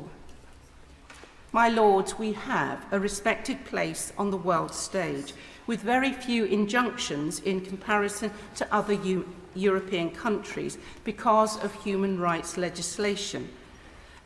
Because human rights legislation is so well embedded in our law. As a number of the noble lords have already said, this bill marks a change. We cannot afford to forfeit our place in the international community in the face of significant global challenges that must urgently be navigated. Global conflict remains a serious issue, and we must not lose our focus or our leadership on this issue. Our position, if this bill is passed, will mean that other international countries will be tentative in reaching forward to us on other international agreements. In addition, it is troubling that the vulnerable are not being protected in this bill, with no exceptions for victims of trafficking or children or who are either in families or are suspected to be adults. The Right Reverend Prelates of Chelmsford and Bristol are not able to be in their place today, but they hope to explore amendments to further protect vulnerable groups, which I hope that the government will give due consideration to. This bill disapplies parts of the Human Rights Act with respect to asylum seekers, and the government is doing the same in respect to certain prisoners in other legislation before this House. My Lords, this is a slippery slope. Making a majority group unprotected from the actions of the government undermines everyone's collective access to justice. If our court finds this piece of legislation is indeed incompatible with rights under the ECHR and issue a declaration pursuant to the Section 4 of the Human Rights Act, could the Minister confirm that the government will make a statement to Parliament and bring forward regulations to remedy this incompatibility? My Lords, I want to conclude by underlining my overriding concern that in this legislation we are deciding to who human rights applies and to whom they don't. Again, I will say, has history not taught us the risk of this? I hope that the government will consider this question before proceeding any further. As you have already heard, we on these benches will continue to engage in this bill to develop better legislation which will recognise the value of each human being. And you may not be surprised to hear that I would also like to support the Right Reverend Primate in his call for a long-term strategy for immigration, which is cross-government and worked out with our international partners.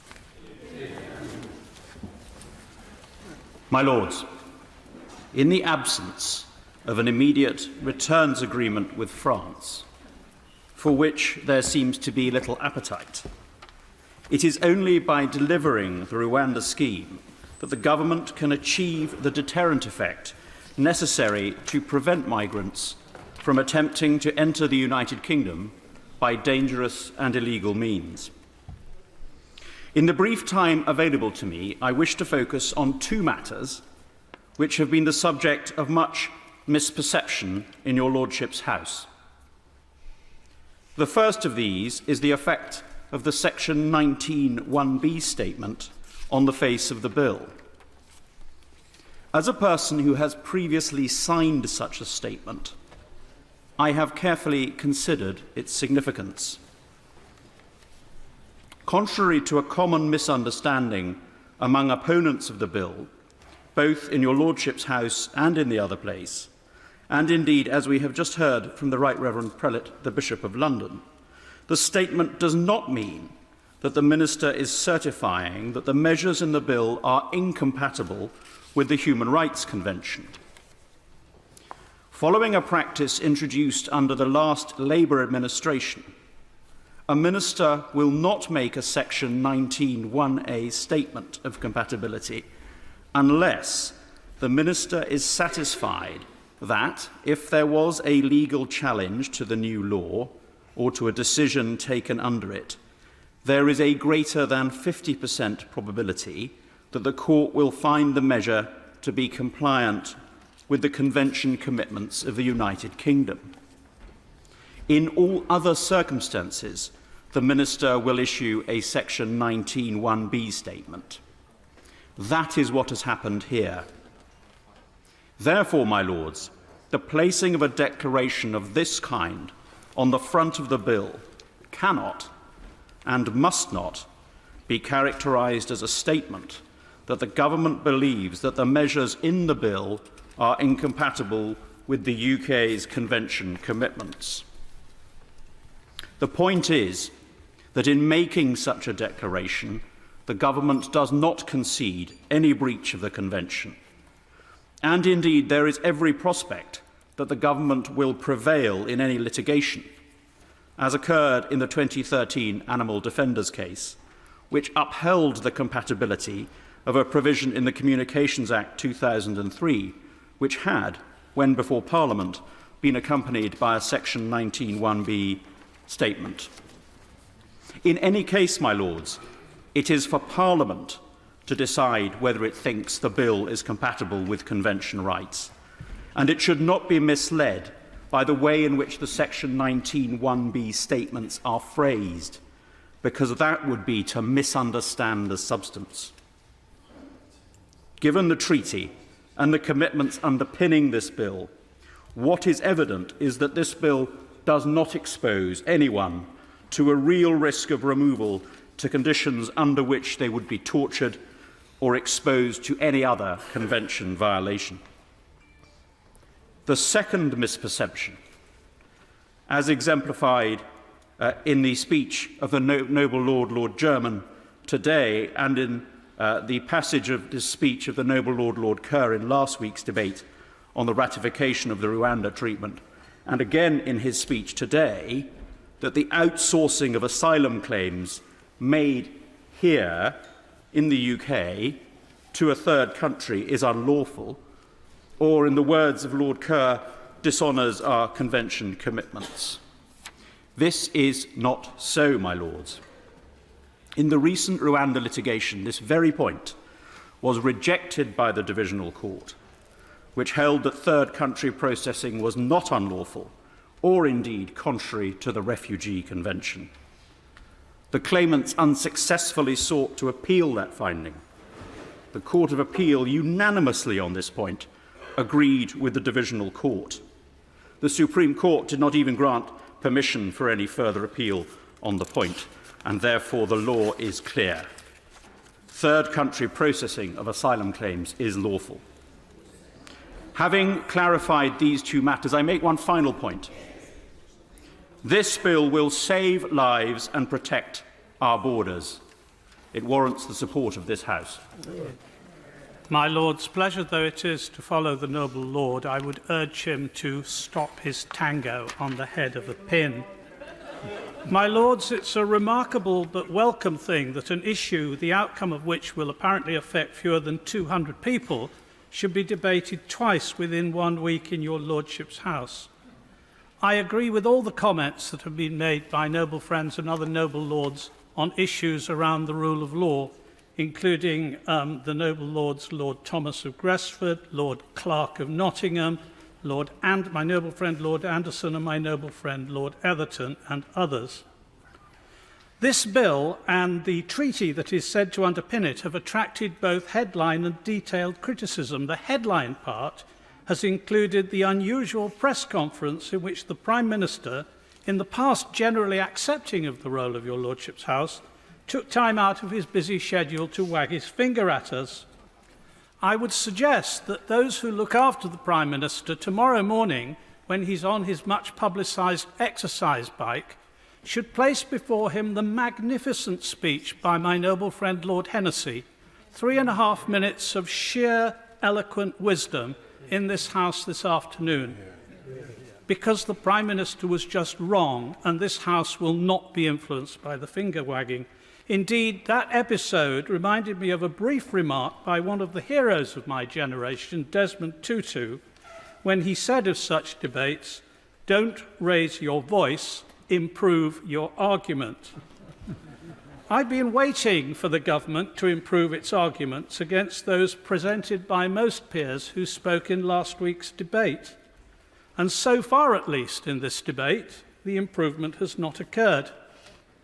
I agree with those noble lords and baronesses who have said that the fundamental question here is Rwanda a safe country? At best, the government's position on Rwanda's safety is ambiguous. For example, as one noble friend privately said to me earlier this afternoon, if one looks at Clause 5, Subclause 2 and 4 of this bill, they are plainly in breach of the Constitutional Reform Act 2005, but the government seems completely to have overlooked that point. There is plenty of evidence that Rwanda is not a safe country. The government has said in court or out of court in a number of cases that individuals applying for asylum in this country could stay here because Rwanda is not a safe country. Last Friday, there was an article in The Guardian referring to an investigation by The Observer and the colourfully named campaign group led by donkeys, which has not been refuted by the government. They found that in the last 4 months, 6 Rwandans have been given asylum on the grounds that they would not be safe if they were sent back to Rwanda. And they were on various grounds. In one case, it was because they were connected with an opposition party. In another case, they simply said, "We accept that you have a well-founded fear of persecution and therefore cannot return to your country, Rwanda." How can a country in which opposition to the president makes it unsafe for a refugee to return simply to express his or her political views? So we have the spectacle in the teeth of the evidence of His Majesty's governance telling us Rwanda is safe, asking us, my lords, to legislate a lie. I hope we will not legislate that lie. An admired teacher of mine had the habit of quoting Plato at bemused 15-year-olds, but I stuck it out with him to the end of my schooling, and I remember him later reminding us of Plato's advice: to present arguments at a time when one is in doubt and seeking is a thing both frightening and slippery. This debate is about a proposal both frightening, slippery, and indeed duplicitous. If this bill is to be passed, it must only be brought into force once the misgivings contained in the International Agreements Committee's paragraph 45 are resolved and certified by this Parliament as properly resolved. Only then will I support this bill. My Lords, it's a privilege to follow the noble Lord and learned Lord Carlisle, with whom I have worked on the Illegal Migration Act, and it seems as though we will be working again on this. My Lords, I do not, as some have suggested on this bench, come to this issue as a matter of party political motives. I approach this very much from a personal perspective. How would I want to be treated? How would I want my family to be treated? And therefore, I must stand in the shoes of others and imagine. Indeed, as Shakespeare asked us to imagine in his brilliant speech, The Stranger's Case in Sir Thomas More, where the strangers have made their way from Calais to Dover. And the threat is whipped up and talked up, and the strangers are politicised. And in brief, my Lords, to a voice that says amongst the crowd that rebels in London, remove them. He says, you bid that they be removed. The stranger, with their children upon their back, their family at their side, their belongings at their feet, you bid that they be removed. Imagine you are the stranger, with your children upon your back, your family at your side, your belongings at your feet. Bid that they be removed and show your Montanish inhumanity. 400 years later, my lords, I beg the same question. This bill is outsourcing legal and moral obligations, and I consider it not only unacceptable, but repugnant. It will have long-term profound consequences for the United Kingdom and Rwanda, as outlined by the Right Reverend Prelate, the Bishop of Durham.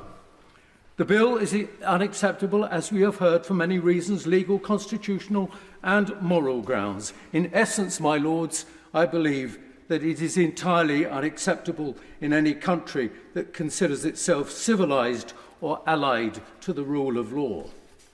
The government has continually stressed that relocation to Rwanda, coupled with detention and the removal of rights within the Illegal Migration Act, are the deterrents that will end small boats crossing the channel and so-called illegal migration.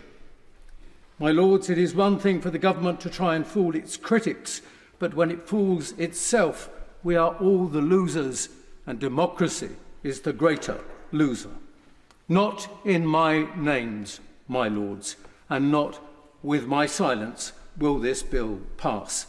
It puts at risk the most vulnerable, minorities, individuals, and yes, I agree with the noble and learned Lord Etherton, that LGBT plus people will not be safe in Rwanda, and like he, I was given the same assurances during the passage of the Illegal Migration Act, and I seek those reassurances again of HJ Iran.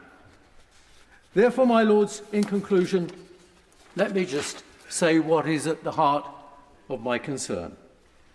I believe that this drawback mentality offered by this government will achieve nothing except diversion and division and greater degrees of inhumane treatment against those who are amongst the most vulnerable and the most in need.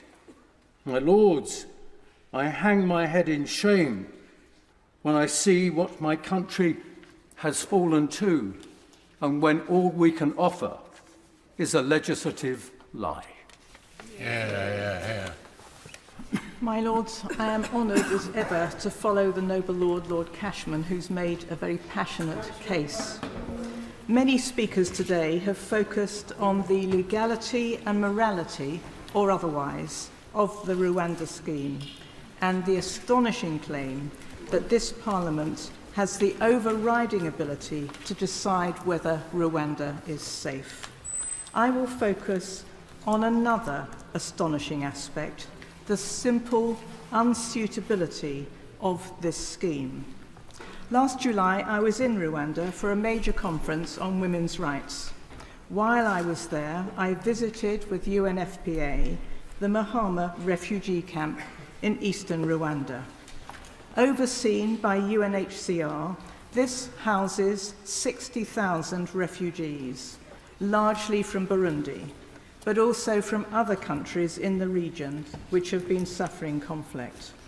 There are strong cultural similarities between the refugees and their hosts. Full provision is made for housing, schools, and training.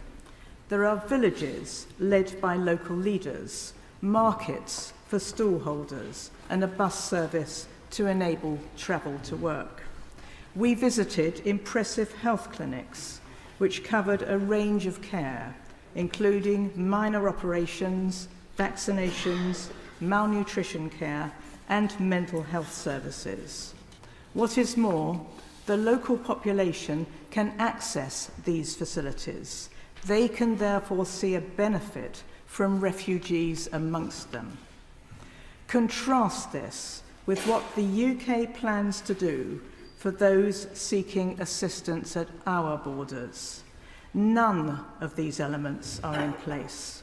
It's no surprise that the government does not want parliamentarians to visit the site, as we found. It is beyond amateur. It's in Kigali, in an unused housing development, surrounded by other housing developments for the local population. Its capacity is extremely limited, merely for a few hundred. And these will supposedly be men from diverse countries, backgrounds, languages, religions, and experience. People who have been uprooted from their countries, communities, and families. How is that supposed to work? Of course, it's not big enough to provide specialised healthcare, training, language support, cultural support, any of the facilities that such asylum seekers potentially need. Right in the middle of the local population, with the strong possibility of mutual fear, a potential recipe for conflict and exploitation. My noble friend Baroness Hamway refrained from speaking given the number of speakers today, but has mentioned to me points made by various organisations. Removing asylum seekers to a country where they do not want to be, with little prospect of work, not understanding the language, with inadequate support, increases the likelihood that they will seek to leave or be open to offers to help them do so. Israel had an agreement with Rwanda, and no one knows what happened to that cohort. They are not there now. It's very likely that they were smuggled onwards or trafficked and exploited. The noble Lord the Minister says that he seeks to reduce trafficking. Yet this policy opens up a new market for traffickers, and the Bingham Centre for the Rule of Law has advised that the bill would put the UK in breach of the Convention on Trafficking in Human Beings.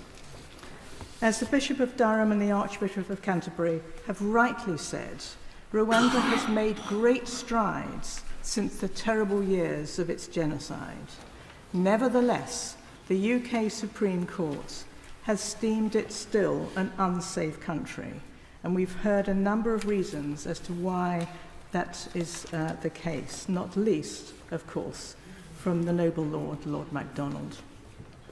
We have recently granted asylum to Rwandan refugees, as my noble friend Baroness Brinton pointed out. And of course, it appears to be part of the government's narrative for the right-wing press that Rwanda is a desperate place in which to end up, acting as an apparent disincentive to those who may seek asylum in the UK. Ironic that it then deems the country safe.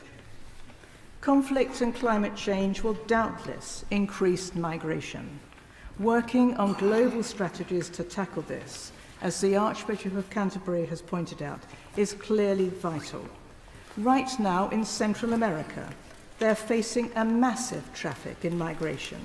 Costa Rica, population 5 million, is housing a further 1 million from Nicaragua. One of the first things must be to invest in conflict prevention and development. Thus, the assistance that has been channeled to Rwanda since its terrible conflict has clearly improved the lives there of many of its citizens, so that there's less migration from Rwanda itself, despite the clear limits to freedom there. And yet we cut our aid budget. How short-sighted. Others have argued with overwhelming force that this bill offends both against morality and legality. From what I have seen of the UK's plan on the ground in Rwanda, compared with more effective ways of supporting refugees in that very country, it seems to me that we are pouring huge amounts of money into what is almost an amateur scheme. That hardly reflects well on the United Kingdom. My Lords, many moons ago, I was a staff writer on the Financial Times and occasionally involved in writing leaders. Now, those of us who wrote leaders for national newspapers were well aware that leaders were not exactly the first point of interest. I don't know how noble members read their newspapers, but I start with the back pages. Particularly pleasant today with the announcement, with the record of the first win in India on the Test match. And then I went to the front pages, the news on the front pages, then to the features, and then finally to the leaders. But what I was aware as a leader writer was that the opinion expressed in the leaders is the collective view of at least the senior people on the newspaper in question. I was therefore very interested to read the views of the Times newspaper on January the 15th this year, where it said, under the headline, Return of Rwanda, I quote, "The legislation would prevent a general claim that Rwanda is an unsafe destination, but not rule out a specific case of an individual being at risk for some reason. That is in principle a sensible balance, respecting the will of Parliament and the rights of the individual. That is precisely the view our colleagues in the other place took, without any further amendment. We're here, of course, because the Supreme Court concluded that the government policy was unlawful. I therefore took the trouble to read the Supreme Court evidence, 57 pages of it. I understand from their procedures that it has to take a view on the hard evidence the point has been made. And the hard evidence it took was from the UNHCR before September 2022. But as Lord Stewart pointed out in his opening remarks, the problem with this approach is it does not look at the evidence today or as it may be in the future. It did not go to Rwanda and it took no evidence of that kind. But the fact is, as has been pointed out in many cases, that Rwanda is a rapidly developing situation. It is helping in the UK with its legal immigration, and return is getting a significant chunk of development aid. It hopes this will be a model for other European countries, and other European countries are following this closely, which will work for the future. And therefore, it has every incentive to make this policy work. This does raise the question, incidentally, of whether this sort of decision as to whether Rwanda can be trusted is a decision which should be made by the government, by governments, or by courts. And the Supreme Court did raise this question, but it did not, in the end, give a view. But we are where we are, and I do believe the government has made a big effort to meet the Supreme Court's points. In particular, he's put a lot of work into capacity building, and that is what the Australians did when they were faced with a similar problem over outsourcing to Nauru in the Solomon Islands. The Australians provided training, support, and expertise and had a permanent presence on the ground, and the UNHCR were kept in touch. This trilateral approach has worked and now has all party support. That is the opportunity we may be faced with here. I think it should be put to the test. My Lords, I think we can all agree that this bill is contentious. And I also think that we can agree about what it's actually about. That is controlling permitted migration, ending illegal entry. And that is a good thing. But I suspect that's where the agreement ends. But, my Lords, what we're doing this evening is discussing something which is in fact a part of a much greater problem facing the Western world. And history, it seems to me, tells us there's only one way to respond to existential threats to Western Europe and tsunamis of migration, and that is by coming together and standing shoulder to shoulder. After all, for example, when Jan Sobieski led a European army to defeat the Turks at the Battle of Vienna, it was a composite army. When Wellington was victorious at Waterloo, a majority of the troops he was commanding were not British, and the day was saved by the Prussians under Blücher. And in the Second World War, when we played a very crucial part, eventual victory is in fact owed to Russia and the United States. And we are approaching it as if we can try and do this by ourselves. And I believe that that must be doomed to fail. We're all in it together. We've been told earlier in this debate that collective action has failed in the past. We've just got to remember what financial advisors tell you, say that the past is no guide to the future.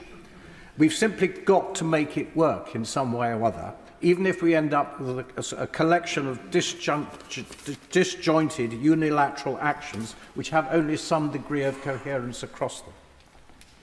But, my lords, as long as there are boats and migrants on the other side of the English Channel, and as long as the view from there is that there is a better life in this country, there will be those trying to break into this country thinking it is a Shangri-La, and it is certainly going to be an improvement on life in camps at Calais. That's the reality of it. And sometimes I think we seem to be using the same political advisors as King Canute did on that beach at Hunstanton over 1,000 years ago. And on that occasion, the King appreciated they were talking nonsense. Now, my lords, I am not a good lawyer, and in presence of so many distinguished lawyers, I shall keep my opinions private. But I will simply say that I think the bill as it stands is an attack on the rule of law. Quis custodiet ipsos custodios, if Parliament, led by the Executive, excludes proper and constitutional role of the judiciary and system of checks and balances in the system. And we are being asked to go into a world of Lewis Carroll's Wonderland, as has been explained earlier in the debate, where Humpty Dumpty expands the doctrine of words mean just what I choose, neither more nor less. Now, my lords, much of this is fueled by what is a fashionable, at least in some circles, antipathy to the European Convention on Human Rights. And it may commend the Convention to some, at least in this chamber, that let's not forget it was devised by British conservative lawyers. And I think we should also recall the reason it came to being, and I think this has been mentioned earlier in the debate, was to deal with exactly the Humpty Dumpty school of legal interpretation, which once adopted, spread widely in the 20th century, to become the basis of horrifying totalitarianism and all that that has led to. I believe we should not and must not allow this approach to the law to enter our system. My lords, let's have some leadership from our leaders in the great British tradition of freedom, democracy and the rule of law, and not put our long-established traditions up for sale for the supposed benefit of a mess of short-term political pottage. My lords, this time last week I was in Strasbourg for meetings of the Parliamentary Assembly of the Council of Europe, a body dedicated to the rule of law, democracy and human rights. And on its first day, as is usual, there were two meetings, not one, two meetings of its various committees. I sit on its migration committee.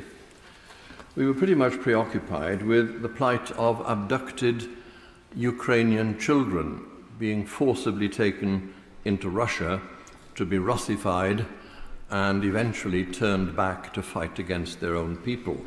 A horrendous situation indeed. But in the informal times between our business items, I was besieged by people from parliaments across Europe who wanted to ask me about what was happening here last Monday. I explained the nature of that debate. I wished I'd been here myself. There was a short gap in the proceedings that allowed me, with such technical ability as I have, to get the debate on my telephone screen. I was able to follow part of the debate that took place here last week. Just a small part, pretty much on the subject we're debating right now. I only got a snippet of the debate, but enough to make me think a great deal. I saw an exchange, some might call it a spat, between The noble and learned Lord Wolfson, who's in his place, an honourable man, of Tredegar, that confers the honourableness on him. And my noble friend, if I may be allowed to award him that accolade for the purpose of this debate, Lord Purvis of Tweed. The discussion was about the rule of law and the role of the UNHCR in the treatment of refugees and asylum seekers. I had sitting next to me Andreas Wissner, who is in Strasbourg the UNHCR official. The point at issue was the decision of the Supreme Court that the UNHCR is, and I quote, entrusted with the supervision of the interpretation and application of the Refugee Convention. I keep getting my bearings from the noble Lord Wolfson because it's him I'm quoting. And later, that UNHCR's guidance should be accorded considerable weight. The two words that the noble Lord singled out in the speech he made were supervision, supervision that is, of the interpretation allowed to each member state to apply the laws and the conventions according to the lights of their own experience, and guidance, both of which, he argued, offered clear indication that UNHCR was not entrusted with final or binding decisions, but merely with the giving of critical advice and counsel. Lord Purvis was clear that the Lords Wolfson and Murray, not in his place, I could have been complimentary about him. I'm glad not to be given the opportunity. Were wrong, both of them, in their suggestion that the UNHCR is not charged with the interpretation of the Refugee Convention. It is charged, said Lord Purvis, and the Supreme Court agreed with him. When lawyers, even distinguished lawyers, disagree, then it's sometimes a good thing, a minnow in a deep bowl swimming here for his life, it's sometimes a good thing to turn to the way the point at issue has been applied in previous cases. Indeed, Section 2 of the Human Rights Act requires courts to take into account the case law of the European Court of Human Rights in making their decisions. Good advice. Not only for courts, but for distinguished lawyers speaking in your lordship's house too. The UNHCR has given detailed attention to all three major pieces of legislation that have been before this House in the last short period. They make most interesting reading and have been very carefully drawn up. We have to bear in mind the role of the UNHCR, and in looking to resolve the dispute that was on air last week, case law, the way the laws have been applied, needs to play its proper part. The advice was clear. The way we're going will involve a serious breach of international law and seriously damage the UK's standing in the world. As I did some thinking on these matters in Strasbourg last week, the battery on my phone ran out. The screen darkened. So did my spirits lower, as I thought next week I'll be here trying to make some kind of a contribution to what I believe is a fundamental aspect of what it means to belong to this country. And nobody could have said it better than the welcome return of Lord Hennessy to this House earlier. In 3 minutes, and look at me, gosh. Well, I returned to my meeting. Guess what? We were discussing in Strasbourg migration and the rule of law. My Lords, we do need to stop the abhorrent practices of the criminal gangs and save people dying at sea. And we do need to control our borders. I therefore commend the actions the government has implemented as described by the Minister in his opening remarks. However, as other noble lords have said, this bill is not part of the answer. I have had the honour of representing this country in international trade negotiations. In its current form, the bill has the potential to damage the reputation of the UK as a defender of democratic principles, the rule of law and all its facets, including the principle of the separation of powers. In so doing, if passed, it will damage the future ability of the UK to lead on breaches of international law and more generally on the world stage. The UK has a long and proud track record in respecting and promoting the rule of law. Indeed, the most recent International Court of Human Rights report demonstrates our impressive compliance, and the Court takes into account the fact that we have integrated the Human Rights Convention into our public bodies and that is overseen by our judiciary. But this hard-earned reputation is now at risk.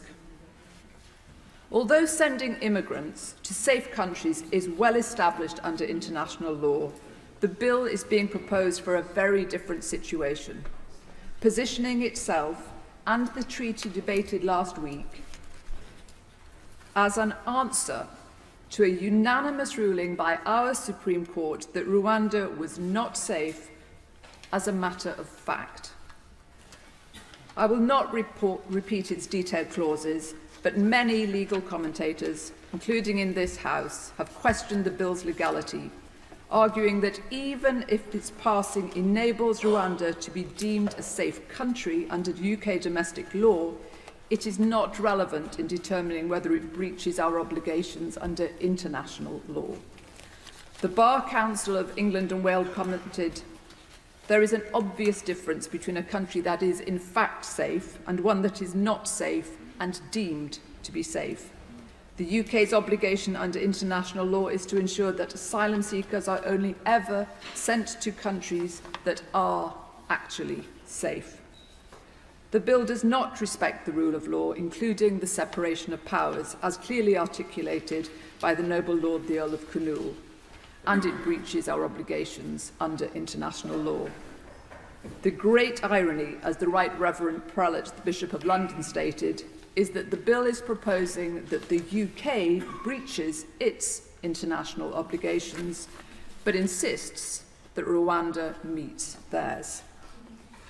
Ultimately, government is about two things: the making of laws and the allocation of money.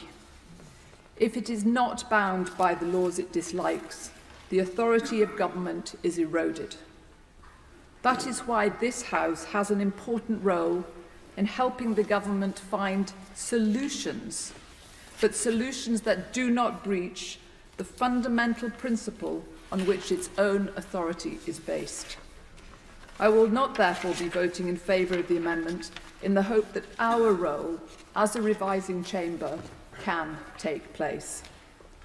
Like so very many in the House, I had the privilege of knowing and learning from the late, much lamented, noble and learned Lord Judge, called out already by the noble Lord Bach. Lord Judge highlighted the critical importance of the rule of law during his lifetime. I will end by using his words from published essays as I urge the government to consider amending the bill to comply with them. He said, and I quote, "The rule of law is indeed our safest shield. It has a resonance for each and every one of us from whichever country we come.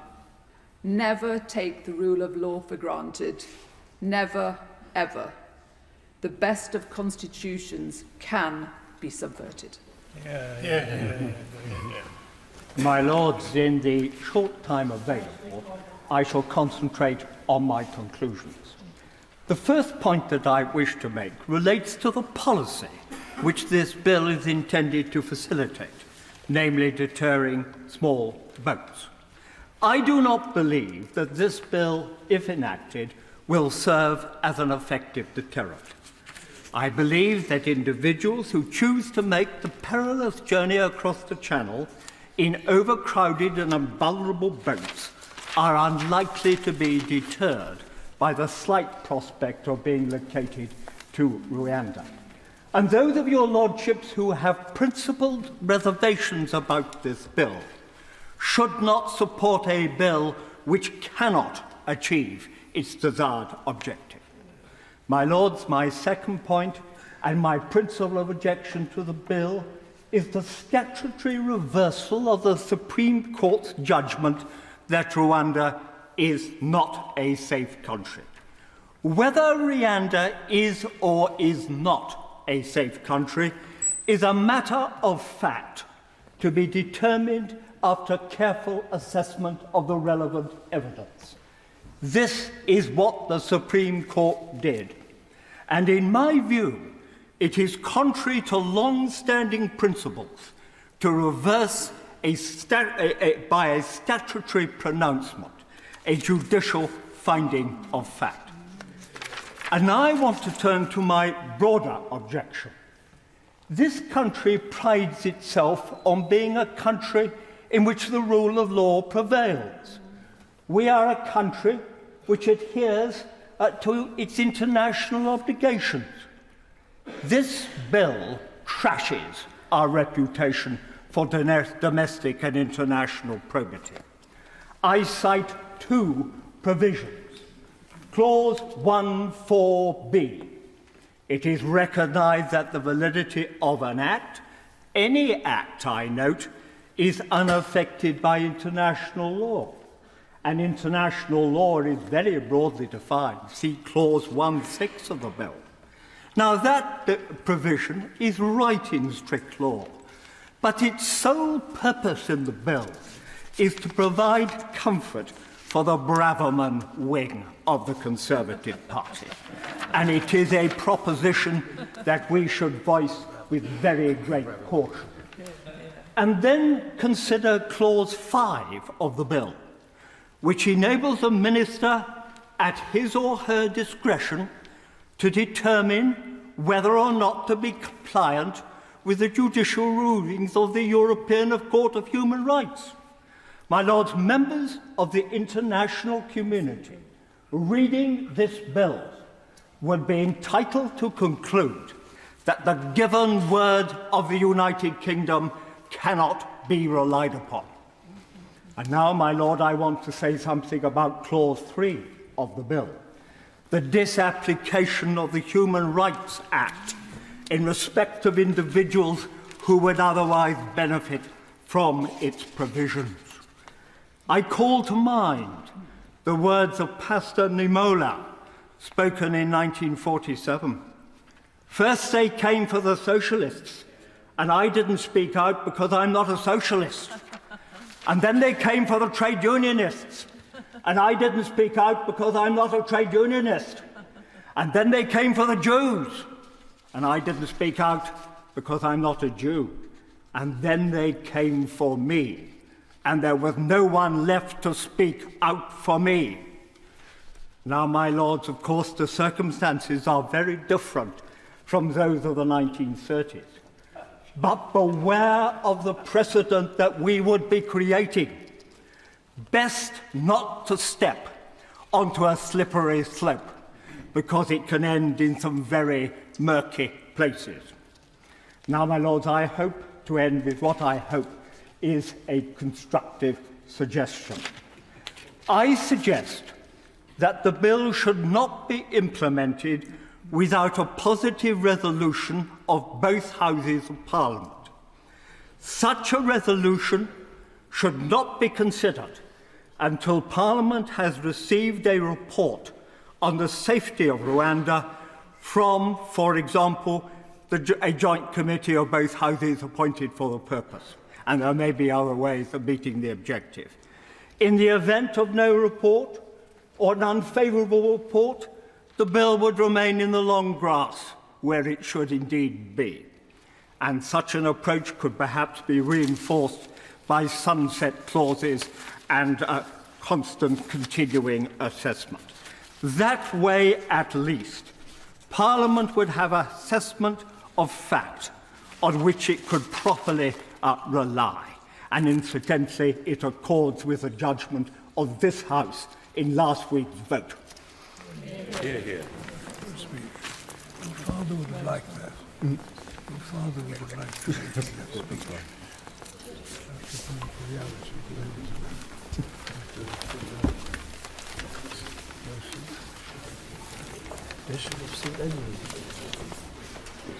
My Lords, I stand up because I don't see the person named standing. I inevitably at this point, I'm number 41. I'll be repeating or underlining points, but I just want to make a couple of observations as I start, and I'm going to be brief.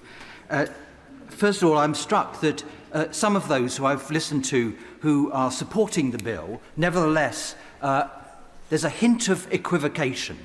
It's not perfect. It's not the final destination. And I'm just struck by that. Secondly, I've not heard evidence that what's proposed will work. And thirdly, in the opening comments from the Noble Lord the Minister, we heard that actually progress had been made and the numbers had decreased that were coming across in boats. And my question then is, why are we not putting more effort into those causes that have enabled that reduction to happen? I do not think there is a single person in this House who's not determined that the dangerous boat crossings of those seeking asylum in this country be stopped. Our valuing and care for human life, for the plight of those fleeing danger, places a moral duty upon us to work out a way that stops the perilous crossings and finds a just and safe way for people to find refuge. We know from the government's figures that the great majority of those who've sought asylum in this country through this life-endangering method have had their applications upheld. So we are not talking about people who are risking their lives without legitimate cause. We do need to find, indeed with our European neighbours, as a number have said, safe ways to achieve this goal. This is a good moral purpose to which I believe we would all assent. However, from every angle that I look at this bill, it seems to have lost that moral compass. Indeed, this continues to me to be a deeply immoral solution, treating victims as perpetrators and not providing a real, just, sustainable plan to the rapidly changing global refugee situation. Let me briefly touch on two related aspects of this. His Majesty's government has signed a treaty with Rwanda which they believe addresses the concerns of the Supreme Court that led the court to conclude that Rwanda was unsafe. The government responded to the Supreme Court, arguing that the facts have changed and those changes are now expressed in the treaty with Rwanda. However, as the International Agreements Committee asserts, evidence that these arrangements have bedded down in practice is also needed, a point a number of people have made. And, the committee says, the treaty is unlikely to change the position in the short to medium term. Rather than testing the evidence through the courts or possibly through the method that Viscount Helsham has just referred to, the government has decided to introduce this bill, which in reality dictates to the courts that they must treat Rwanda as a safe country. The use of Parliament as decision maker in these circumstances is impractical and to me troubling. I see the approach of the government as, let me say, constitutionally inappropriate. My second and more fundamental point is the constitutional danger in the exclusion of the jurisdiction of the courts in future cases. Under these proposals, the courts would be required to ignore evidence that may emerge in the future, thus removing the court's ability to protect, as we have heard. No bill should place such limits on access to justice. To my mind, this raises a serious constitutional issue and potentially, yet again, victimises the victims. My Lords, I'll leave the very important legal aspects of this bill to the many outstanding lawyers who have already spoken. For my part, I would like to focus on much wider aspects of the current situation. Clearly, this is a very critical stage for the government's asylum policies, and by extension, for their even more important immigration policies. Indeed, net migration last year was roughly 20 times the number of people who crossed the Channel. My Lord, this bill sets up a complex system to remove asylum seekers to Rwanda as a deterrent to future Channel crossers. And yet, at the same time, the government are granting asylum to applicants from 6 Middle Eastern countries by a paper process without even an interview. Nearly all of them will have destroyed their documents, and of course, most will have crossed the Channel, so they will have come from a safe country. And young men, my lords, in those countries that I've mentioned, total about 23 million. It's ludicrous to be talking purely law, or right for this body, of course, but when policy itself is lost its way entirely. The numbers could get even worse, because the Migration Advisory Committee have recently suggested that asylum seekers, including those who cross the Channel illegally, should be allowed to work after 6 months in any job. That would surely undermine completely the effect of any bill that may be before us.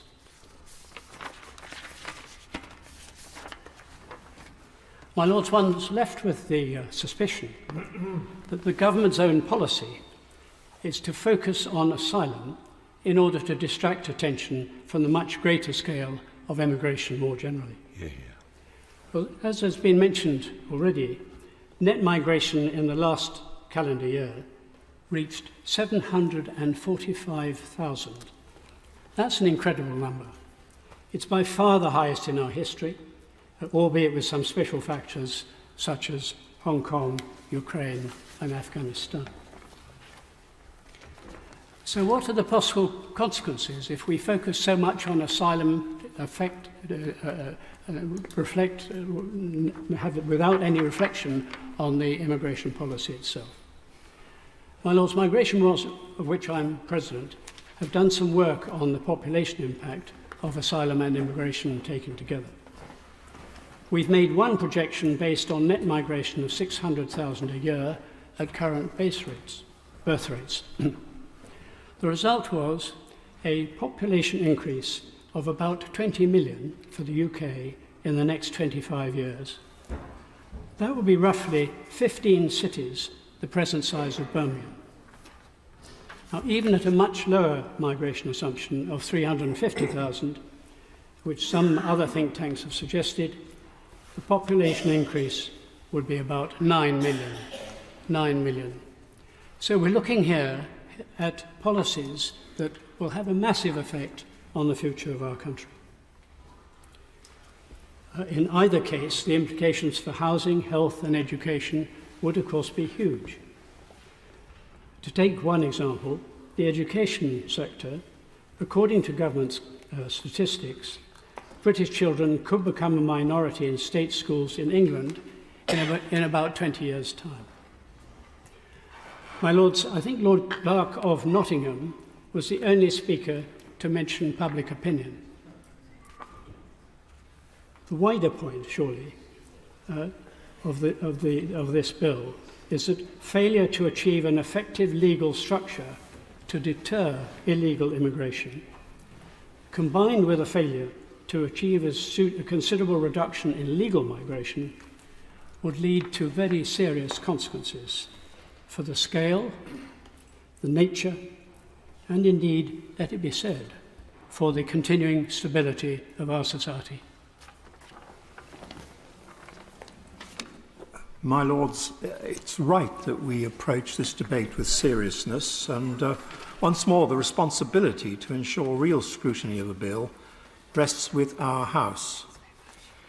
Today, the government is attempting to rectify what the UK Supreme Court has identified as serious and systemic defects in Rwanda's framework and procedures for processing asylum claims, its past and continuing practice of refoulement, and the changes in procedure, understanding and culture needed before Rwanda can be considered a safe third country. However, the bill as it stands risks entangling us in a complex web of ethical and legal dilemmas that could diminish our international reputation, betray our duty to the genuine asylum seekers, undermine the rule of law, and place our courts in an exceedingly difficult position. It risks creating a legislative or legal fiction. Much has been said about the infamous late-night pyjama injunctions or Rule 39 orders and the meddling of the so-called foreign courts. Let's be clear, my lords, the European Court of Human Rights is not a foreign court. It is a shared court. The UK was instrumental in its establishment and has significantly contributed to its jurisprudence. A British judge sits on the court and British lawyers are involved in its administration. In Rule 39 orders against the UK, the context is that the court grants only 2% of requests. Last year there was just 1%. Also last year the court found the UK in violation of the ECHR on only 1 occasion, the 38th lowest of all member states. Under this bill, ministers will have the power to ignore Rule 39 orders. Neither these new powers nor any amendments to the Civil Service Code would alter our international legal obligations. Should a minister opt to disregard interim measures, this would place the UK in direct violation of its treaty obligations. My lords, how can the UK continue to be a global advocate for the rule of law, as many others have said, and honouring international commitments if this happens? To illustrate the unprecedented nature of such an action, no member of the Council of Europe has ever taken steps to disregard ECHR rulings or interim measures, except Russia, and that's not good company to be in. I'm not alone in being perplexed by the inconsistencies this policy and this bill will introduce. Our treaty with them obliges Rwanda to adhere to the Refugee Convention, yet the bill explicitly exempts the Refugee Convention and other international obligations from consideration within the UK. My lords, the government may not thank me for doing so, but I feel compelled to remind the House of the agreement with Rwanda, which included an intent to resettle a portion of Rwanda's most vulnerable refugees here in the UK, a process that, as we know, is already underway with numbers increasing. Even if the plan is enacted and we will finally have refugees going to Rwanda, the numbers will be modest, in the hundreds at most. By comparison, in 2023, almost 30,000 irregular migrants entered the UK via small boats. Even so, my lords, it's perfectly fair to ask those of us who dislike these provisions, how are we going to deal with the rest? My lords, there are many tools available to the government. We simply need to know which tools to use and how to deploy them better. And the government has actually made progress, and I would like to commend them for that. Small boats crossing, as my noble friend the Minister has said, are down by 36% compared to 2022. The grant rate for asylum decisions in 2023 was 67%, down 9% on the year before. But when I was Immigration Minister myself, it was actually 19%, applying the criteria of the 1951 Refugee Convention fairly but firmly. And to clear the backlog, the number of staff working on asylum cases has indeed increased significantly, and 112,000 asylum cases were processed in 2023, the most in any year since 2002. The government has signed an agreement with Albania for removal of their nationals and to strengthen cooperation. To date, 5,500 Albanian migrants have been returned. The deal with France last year has greatly enhanced cooperation between our countries, and further agreements were secured correctly with Bulgaria, Turkey, Italy and Georgia. All of these tools and a number of others have been and will continue to be more effective, my lords, in stopping those boats than these Rwanda proposals. The government should focus on these instead, and I believe the country will be grateful.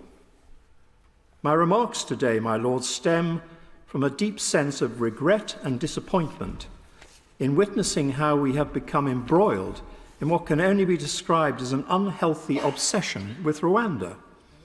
This fixation appears to be an attempt to satisfy certain factions and certain individuals who seem to possess neither the depth of understanding nor the nuanced appreciation of the complexities involved in asylum and immigration matters. For them, my lords, nothing will be enough, neither this bill nor ever more radical ideas.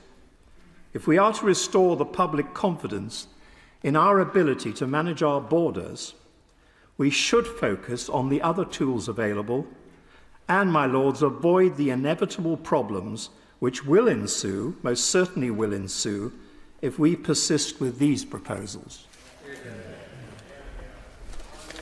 When researchers and historians come to assess the work of the 2019-2024 Parliament, I suspect they will be completely baffled by the reasoning that led three successive governments, those of Johnson, Truss and Sunak, to rely so heavily in countering the obnoxious human trafficking of migrants across the Channel on a scheme to send those migrants, despite the fact that a majority of them are likely to have legitimate grounds for seeking asylum, off to a small African country which our own Supreme Court has ruled is not a safe destination for them, and that without even considering their case for seeking asylum here.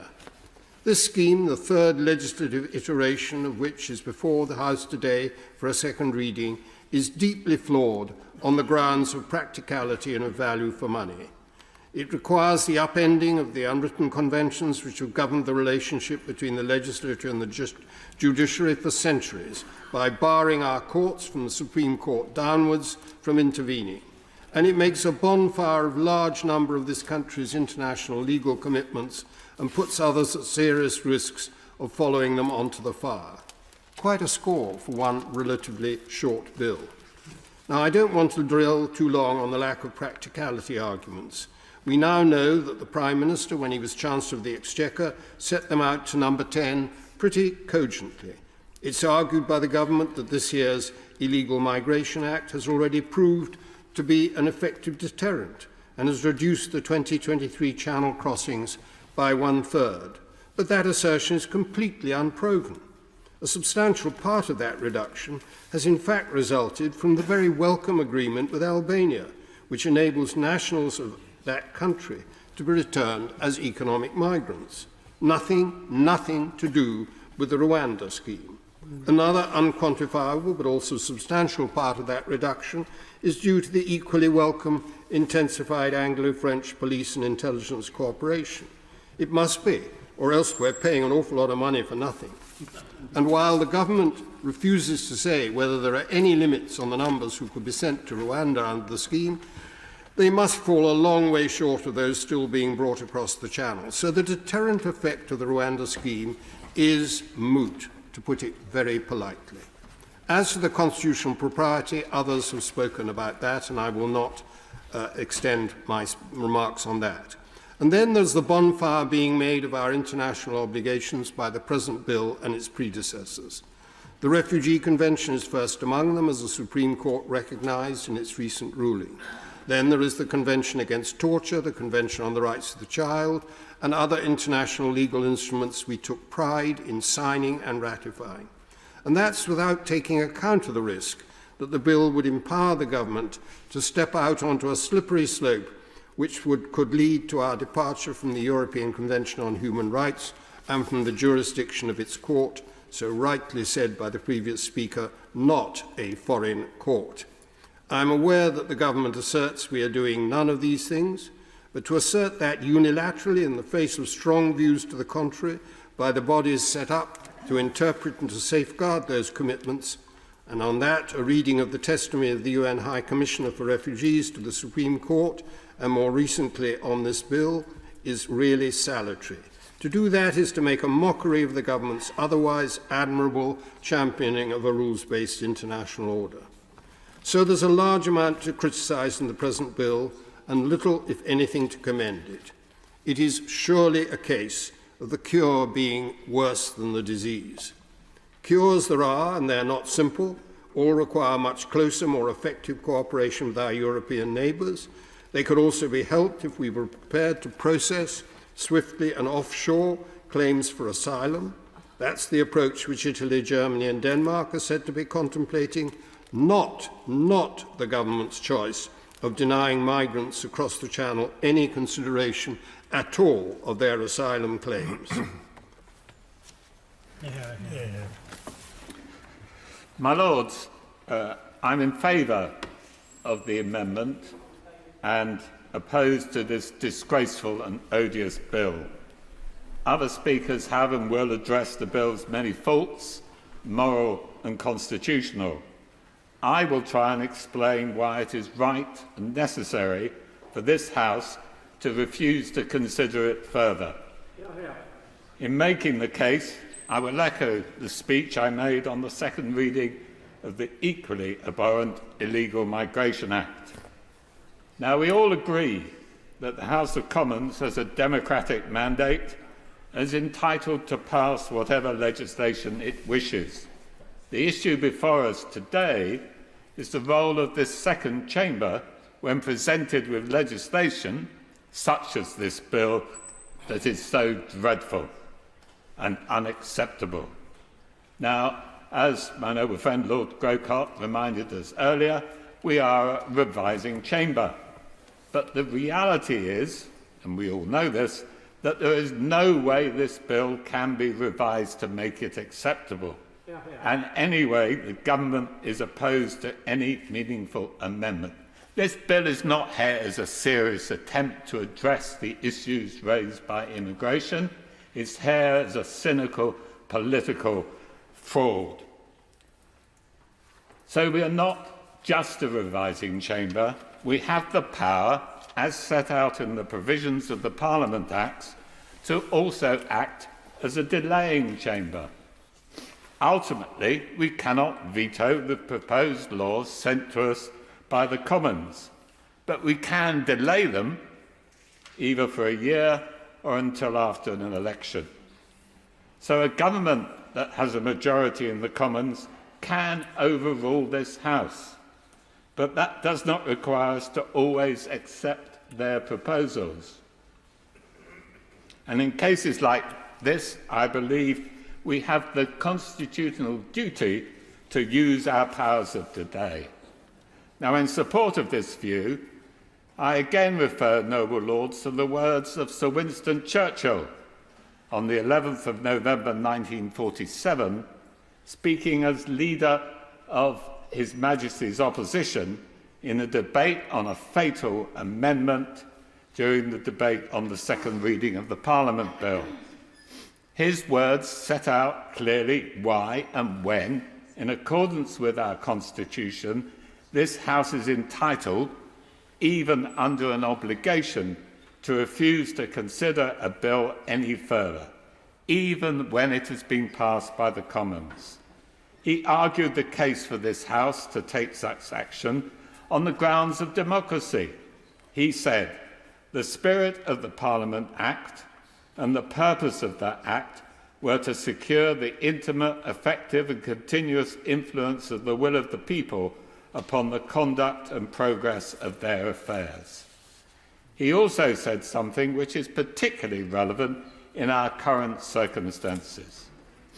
He said, "Is the party opposite really to be entitled to pass laws affecting the whole character of the country in the closing years of this Parliament without any appeal to the people who have the vote and who place them where they are?" Those words are particularly relevant in the light of the remarks of the noble Lord Hemmersey of Nipsfield in his closing remarks in his debate, in his contribution to this debate, where he said, "If this bill is passed, we shall be living in a different land, breathing different air in a significantly diminished kingdom. Is that what any of us really wants?"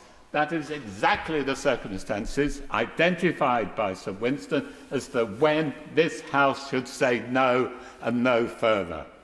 In other words, the power of this House to delay legislation be used in the interest of democracy. This bill does affect the whole character of the country, and this House to the extent allowed under our Constitution, should delay its passage. My Lords, I'd like to thank the noble Lord Davis of Brixton, for that speech. He didn't pull any punches, which I like, but I didn't like anything else he said. I find myself with Sophie's choice here. This is a bill I intensely dislike, but the opposition arguments against the bill I dislike even more. I'm no fan of the Rwanda plan. For example, the absence of a much-promised review of safe routes means that there's no flexibility about who's permanently deported or any ability to appeal. The bill feels performative, very expensive and unworkable, but mainly I object to a narrow discussion on Rwanda as a substitute for tackling what should be obvious to all by now, that we need a complete overhaul of our current asylum system, a review of often outdated international laws and treaties that are regularly used to limit sovereign lawmaking. And here's my dilemma. Too often, opposition to any or all government proposals on migration, certainly since I've been in this House, mean to sway the immovable blocks, effectively, that tell voters you can't do that. I'm worried when this House plays that role itself of being one of those blocks, and certainly cites treaties and laws internationally made that no one in the UK voted for, that I think feels like a slap against the face of the electorate. I'm glad to hear that across the House there's an understanding that the noble Lord German's amendment is potentially improper overreach, a sort of cancel culture applied to scrutiny of legislation. But despite this, when the noble Lord Ponsonby told the House that Labour benches will treat the bill like any other bill, I'm just not convinced that this bill is being treated like any other bill. In fact, all migration legislations and debates I've sat through have felt less like scrutiny or revising in good faith, and more as though they're opposition because of a fundamental disagreement on immigration. But amendments that are being put forward even now, I fear, will gut the original aim of the legislation, and that seems to me to be anti-democratic. There's been a lot of noise ahead of today's debate. In fact, I was reading Politico, and one anonymous Labour peer told that publication that my Lords have been preparing for, quote, trench warfare. He then listed the bill's sins: overturning the Supreme Court, being contrary to international law and human rights and so on. And he said, quote, all these things are likely to put lead in the Lord's pencil. It's interesting that those tools of governance are what excites the juices of my Lords in this House and get them worked up, whereas actually they seem rather indifferent and rarely reference public concerns. In fact, they often are sneered at, those public concerns, as with a dismissal sneer of the will of the people phrase. The Right Reverend Prelate, the Archbishop of Canterbury, stressed the important issue of individual dignity and the value of each individual, each and every individual. And of course he's right, but that was very much with a focus on those seeking asylum. But can I ask my Lords to broaden their focus, because I would say that it insults the dignity of the British public when their concerns about the potential security posed by those entering the country illegally in the absence of proper checks are given second-class status versus international treaties. And how to feel vulnerable, I can imagine how vulnerable people feel when they discover that, for example, universities are offering visas to overseas students for lower grades than their kids need to get into on a degree course in this country. There's just a few other issues that are bothering me to finish.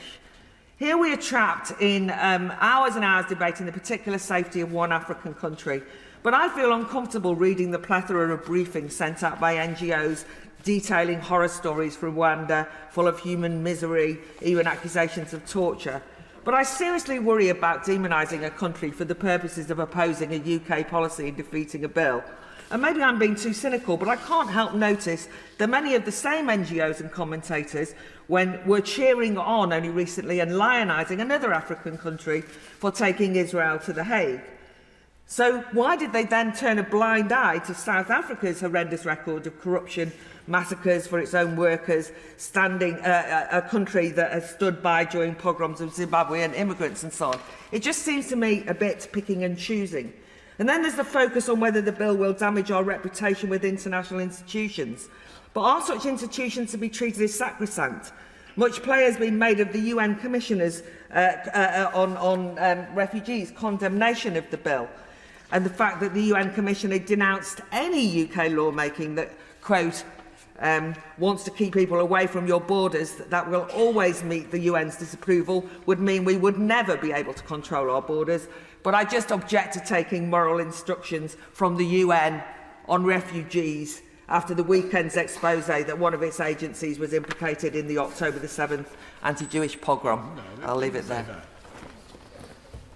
My Lords, I don't like the bill, but I struggle, as a number of people have said today, with the alternative, as absolutely nothing else has been put forward, and certainly nothing has been suggested tonight.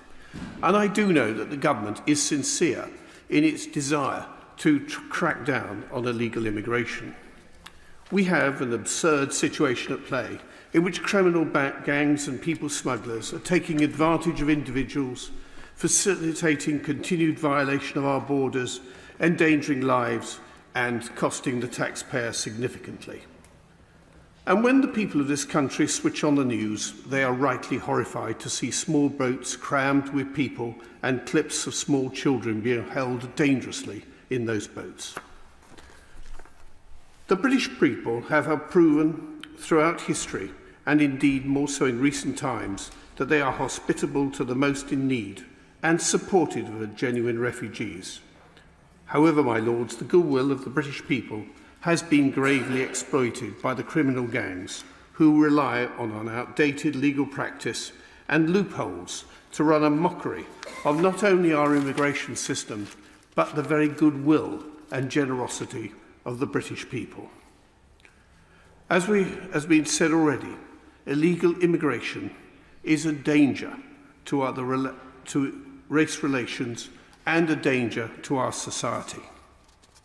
Turning to the bill itself, my Lords, I uphold that it is for the British people alone to decide on who comes and who stays in this country. I have no doubt at all that they wish to see illegal immigration end, and that they are fed up with the ping-pong process of legislation being passed in sovereign parliament, only for the courts to then block and then any attempt by the government to actually get on and apply it. In building on the Illegal Migration Act 2023, the bill will hopefully allow government to get on with the task of not only deterring and stopping small boat crossings, but also applying some needed morality and fairness to our processes of dealing with the issue of illegal immigration. Whilst I agree that the bill is a mechanism that is key to stopping the boats and preventing the courts from second-guessing the sovereign will of this Parliament, I'm wary that the asylum backlog, marred by the complexity of individual circumstances, could once again see this matter return to the courts on a costly case-by-case basis.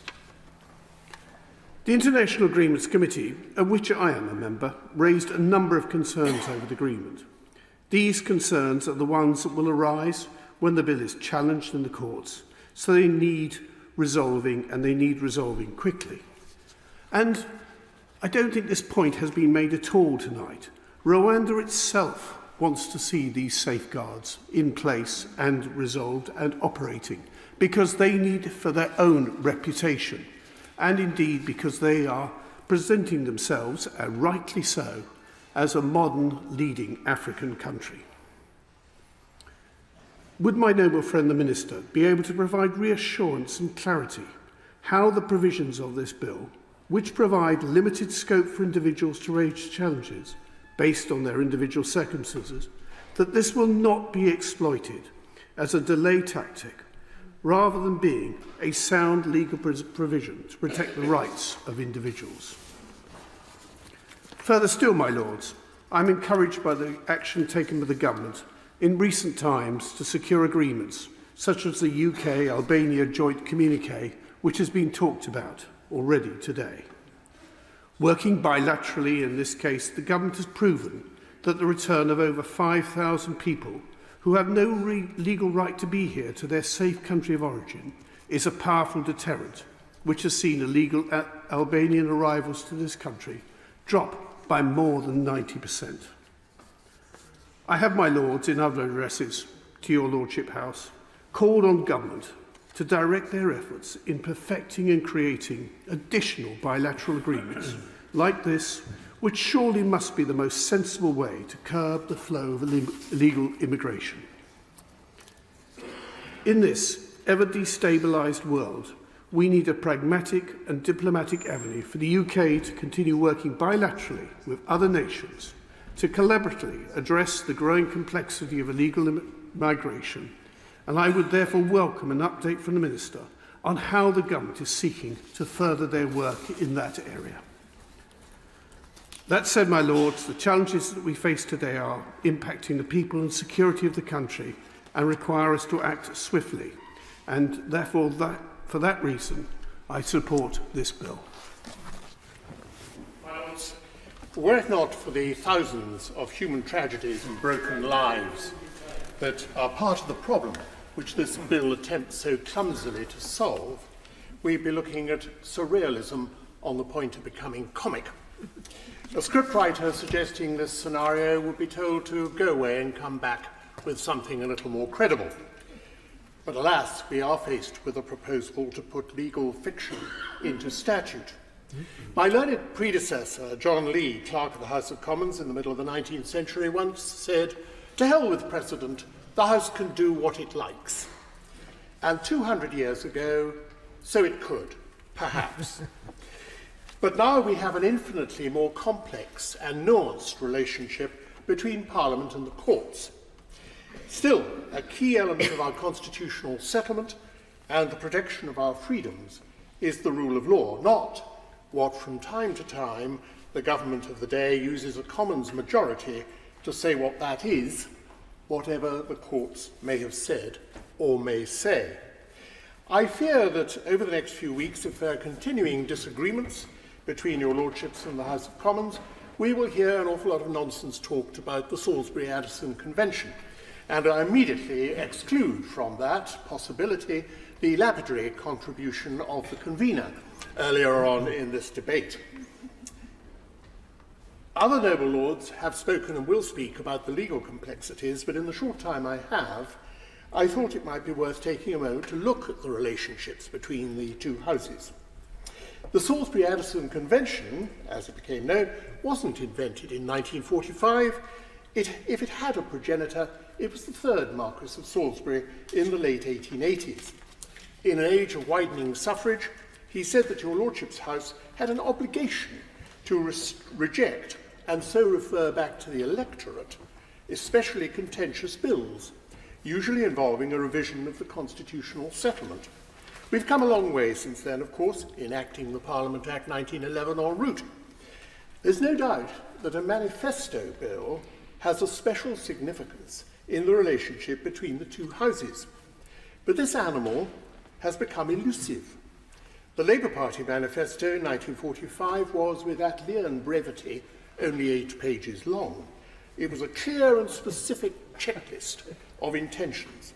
Nowadays, manifestos may be 10 or 20 times that length, and they've taken on the character of a philosophical tract. Distilling legislative intent is not always easy. In 2006, the Joint Committee on Conventions examined the so-called Salisbury-Addison Convention. Their report is well worth reading, and the committee didn't support any attempt to define a manifesto bill. It concluded that the 1945 convention, which was, of course, between parties rather than between the houses, had evolved, and it recommended naming the convention the Government Bill Convention. The logic of this was that rather than struggle to find manifesto lineage in a bill, it was better to treat the endorsement of the elected House as being sufficient democratic authority. My lords, I think that that is a reasonable position to take. I would not support voting against a bill, even this bill, on second reading. And rejection on second reading would be, for many outside this place, would be read as a suicide note. However, I would counsel care and restraint in seeking to characterise the democratic authority I referred to a moment ago. Phrases like the will of the people are not appropriate, as well as being, in terms, manifestly untrue. If this bill is given a second reading, I imagine it will be significantly amended on report. If so, I expect your Lordship's views to be widely misrepresented. I can hear echoes of enemies of the people. Exchanges between the houses are not a face-off. They are a constitutionally valuable way of identifying any common ground and of giving the Commons the opportunity to think again. We should not buy into the urban myth there should be only two, let us say, two exchanges. When the Bill for the Corporate Manslaughter and Corporate Homicide Act 2007 was before Parliament, there were 7 exchanges between the houses, as I have some personal cause to remember. If on this bill there are continuing disagreements, we should have confidence in the strength of our arguments. My final point is that when there are exchanges between the houses, it is important to see them not as disagreements between the Lords and the Commons, but between government and Parliament.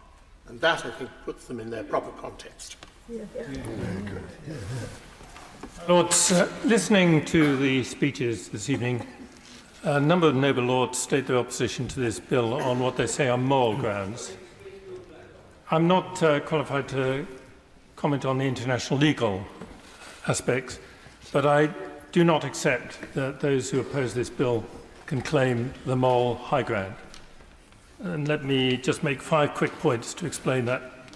Firstly, it's not correct to say that those individuals seeking to enter the UK on small boats are coming to the UK because they need to seek asylum here.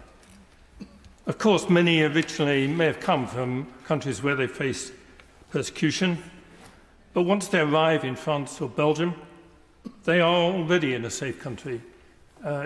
European citizens are not allowed to claim asylum in the UK because of that. So their choice to board a boat and seek to enter the UK is a choice that they would rather live in the UK as a more tolerant country offering better prospects. That's a very reasonable aspiration. But we have immigration rules to control the number of migrants coming to the UK, which they are seeking to evade. Secondly, it's not right that would-be migrants who adopt that, who bypass our immigration system, should be given precedence over others. It's a valid point of view that we should have no limits to immigration, open borders to all, but as others have said, in the modern world, that is simply impractical. So if you accept that the UK should have immigration controls to limit the number of people who settle here, then you have to accept that those rules should be enforced. Of course, we always have been and continue to be willing to accept our share of those fleeing persecution, and we should be proud of our record in that regard, as my noble friend Lord Stewart of Dilton said in his opening remarks. However, it's not fair or reasonable to allow migrants coming from an already safe country, choosing to come here as a matter of preference rather than necessity, to bypass our normal immigration controls and jump the queue by paying people traffickers to smuggle them in.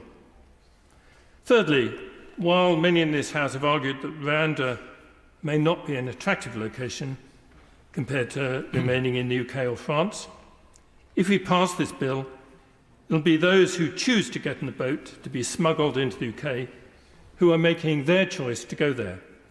We will not be imposing this outcome on unsuspecting individuals who come to the UK on different terms.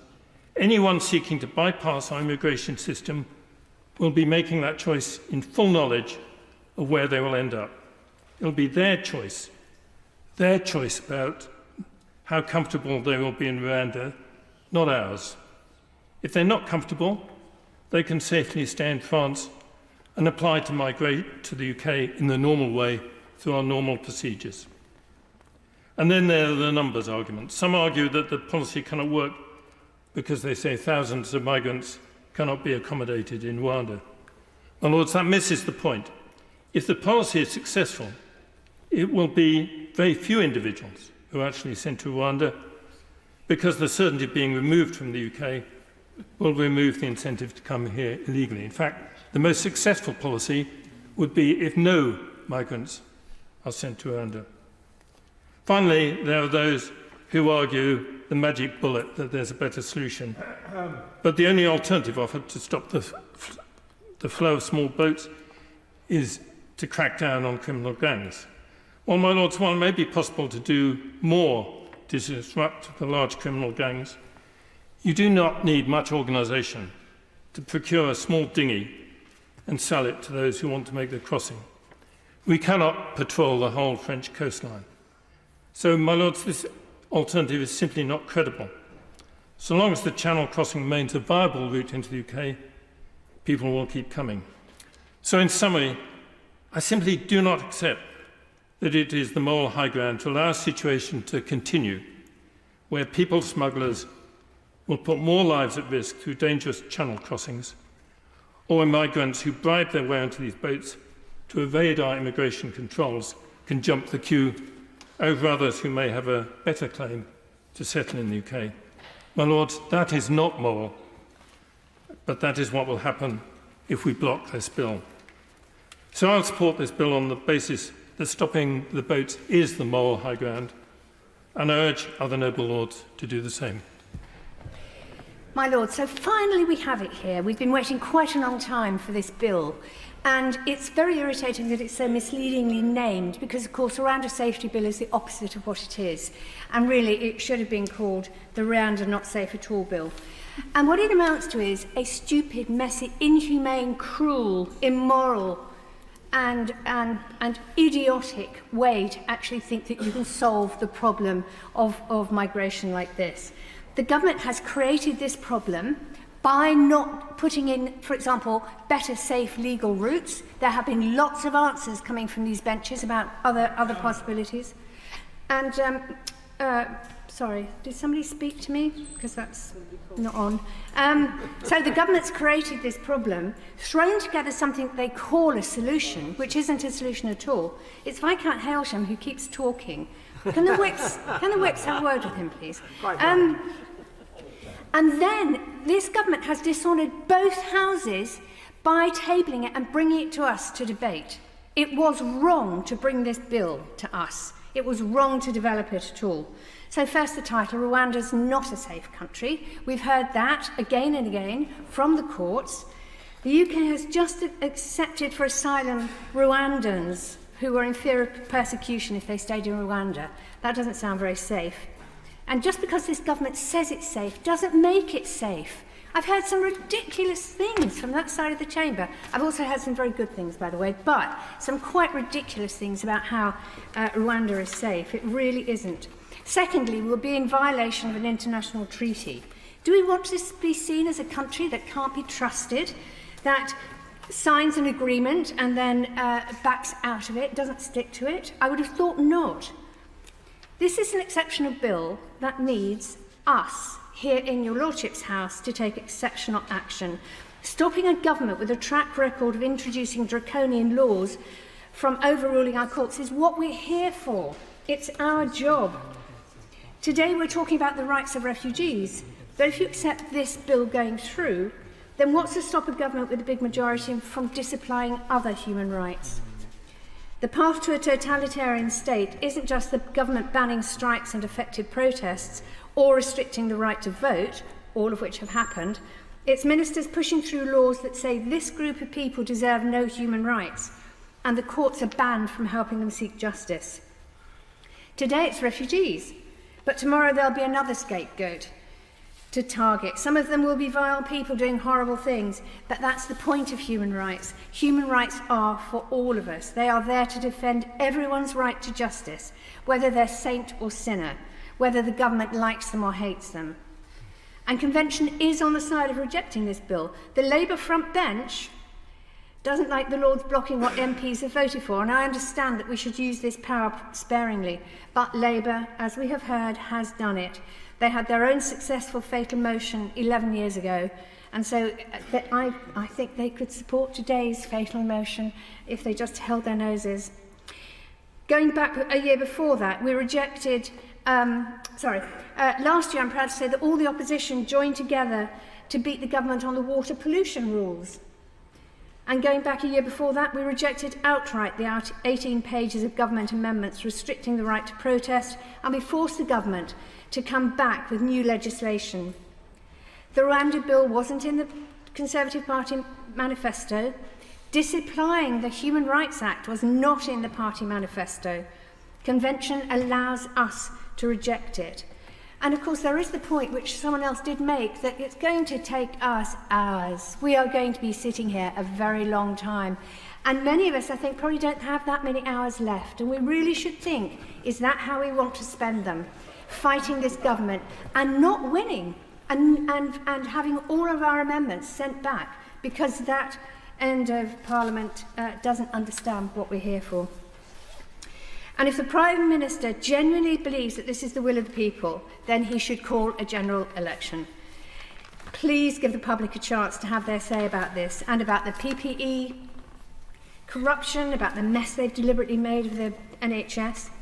Now, I talk to a lot of people outside your Lordship's house, and some people are, of course, concerned about the boats arriving for all sorts of reasons. But on doorsteps, in streets and offices, shops and pubs, the talk is less of stop the boats and much more of stop the Tories. Well done. My Lords, I'm glad to follow Baroness Jones of Molescombe, and I'd like to thank my noble friend the Minister for introducing this bill to deter illegal migrants making the perilous journey across the high seas. Despite the law being there, it has not been executed because of successful legal challenge and will not deter. It remains a hollow threat. The new bill responds to this threat. And the new bill responds, to the legal challenge and the Supreme Court judgment by ruling out any generic challenge based on debate about the safety of Rwanda. But this bill is not without its own problems, and some of them have been referred to today. I'd like to raise two. Will, for instance, a successful challenge on individual circumstances become the prototype for other challenges of the same sort? Will there be a successful challenge to the Strasbourg Court, and what will be the response by a Minister of the Crown to an interim remedy? While I am willing to give the bill a chance, I am concerned it is not a satisfactory basis on which to ask the UK Parliament to pass a law.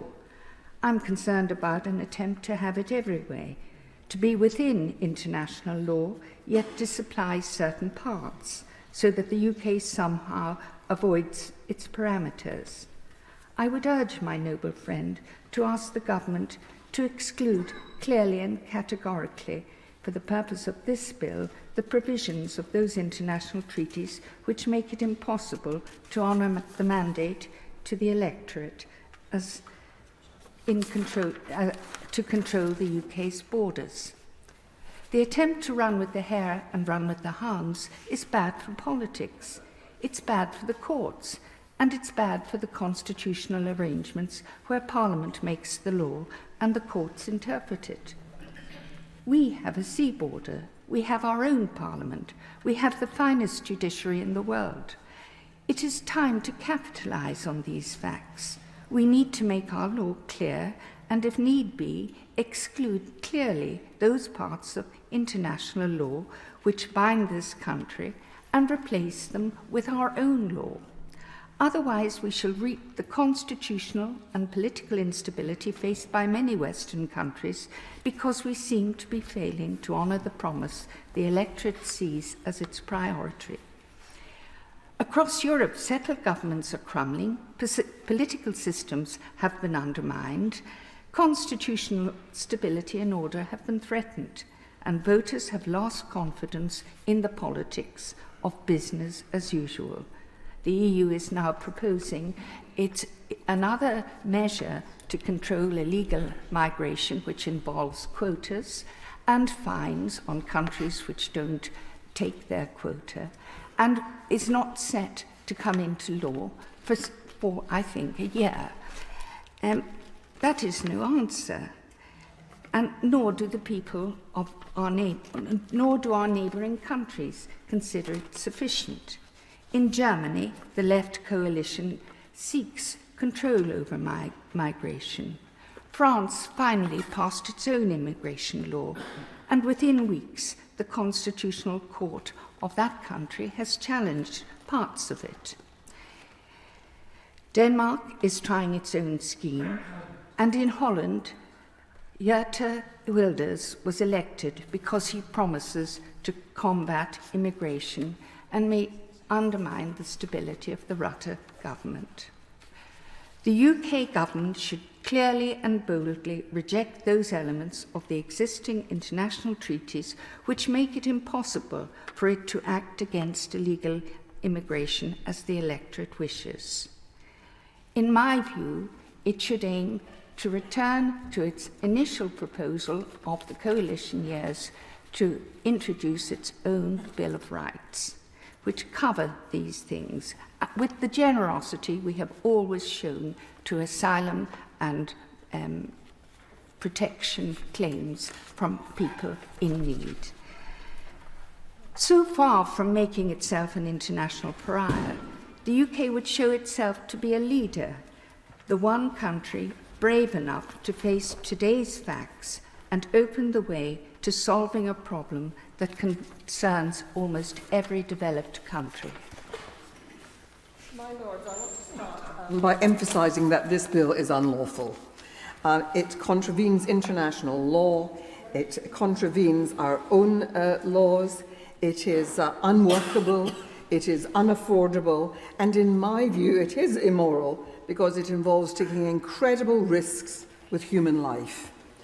And I just want to quote Lord Sumption, because you'll remember that when the judgment from the Supreme Court came down, Lord Sumption was interviewed by the BBC, and it was suggested to him that already government was saying that it was going to pass this kind of bill. And Lord Sumption said, quite shocked, he said, it would be profoundly disreputable of the government to pass a law which flew in the face of a judgment recently given on the facts that Rwanda was unsafe. And that is this shameful thing here. Of course, the Parliament is, of course, entitled to do what it likes. But to be saying that black is white, to be saying a place like Rwanda is safe when it clearly isn't, is shameful. The Supreme Court was clear about the facts. They based much of it on the judgment that came from the Court of Appeal, written by Lord Justice Underhill, a very, very distinguished judge, whose judgment and whose contribution was as long as War and Peace in number of words, describing the failures of Rwanda in the past, its failures in considering applications for asylum, the ways in which it did return people to refoulement, and the climate of fear that exists inside Rwanda, where there's no independent judiciary because, of course, they're captured out of fear of Kagame, who rules with a rod of iron. People are in fear of speaking out. So if you go to Rwanda and ask people about their system, of course they can't tell you the truth about what takes place. I received an email only today from NGOs in the Congo who deal with issues of immigration, and I asked if any of them might be prepared to give us assistance at the Joint Committee of Human Rights, and they said no one was prepared to speak because they're so in fear of the long arm of Rwanda. And they're entitled to feel that because the man who was the subject of the great film Hotel Rwanda, who managed to evacuate so many of the Tutsi who were being massacred during the terrible genocide, he himself was arrested, picked up in Dubai, kidnapped, brought back to Rwanda. Why? Because he had criticized Kagame. In 2018, 12 Congolese asylum seekers who made a peaceful protest about the rotting food that they were being asked to eat were shot dead by the Rwandan police. So, you know, if we're absolutely morally content to be sending people back to these risks, then I think that we should think again. But let's be clear, the purpose in this. This is because we have an election coming up and the government wants to run up the flag, the old subject of immigration, and to put people in fear of what that might mean. The government knows that they can't fix Rwanda's legal system in a matter of months or even years. So they have basically struck a deal with Rwanda to take everyone we send, and that's economic migrants as well as asylum seekers. A person will get a place in Rwanda irrespective of whether they are an economic migrant or a refugee. All comers are going to be fitted in unless, and here let us talk about the unless, and I was very glad to hear it mentioned by Lord Kirkhope, because in the treaty, as it was in the Memorandum of Understanding, but never mentioned to the general public, there is this special arrangement, which is that Rwanda can send its vulnerable asylum seekers to Britain. Who are these vulnerable asylum seekers, you may ask yourself? Well, one of the problems is that, for example, Rwanda has a problem on issues like homosexuality.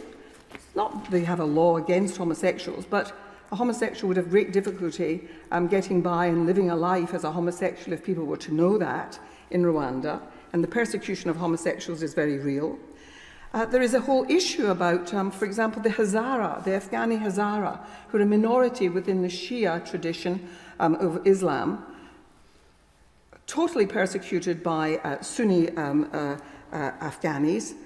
Is there any risk to them if they were taken there for asylum? And what about people with mental illness?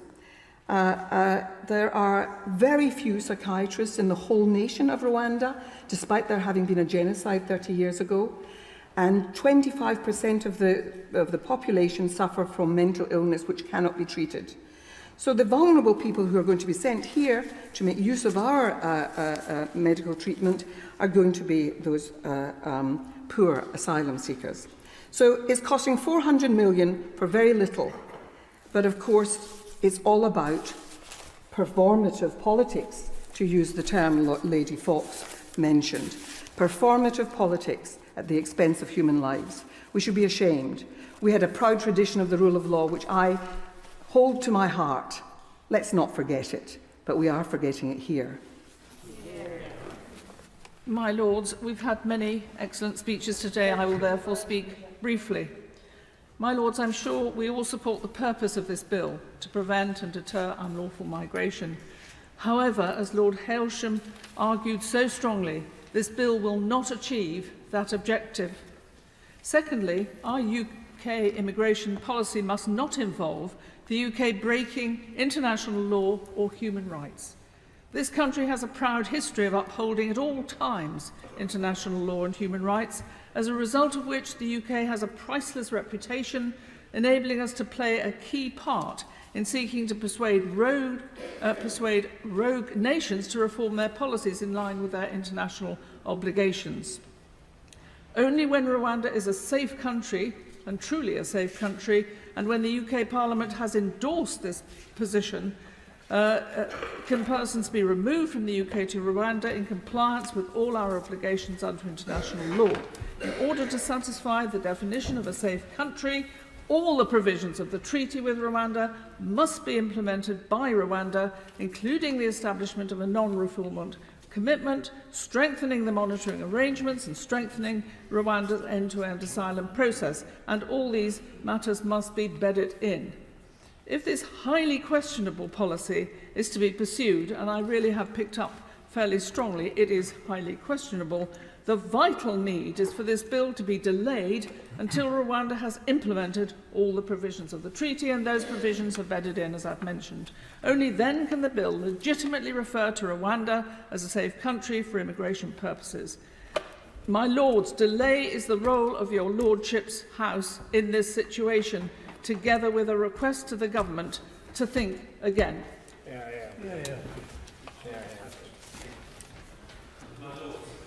anger and a lot of outrage this afternoon. We've heard a lot of agonising about nebulous concepts like international influence and reputation.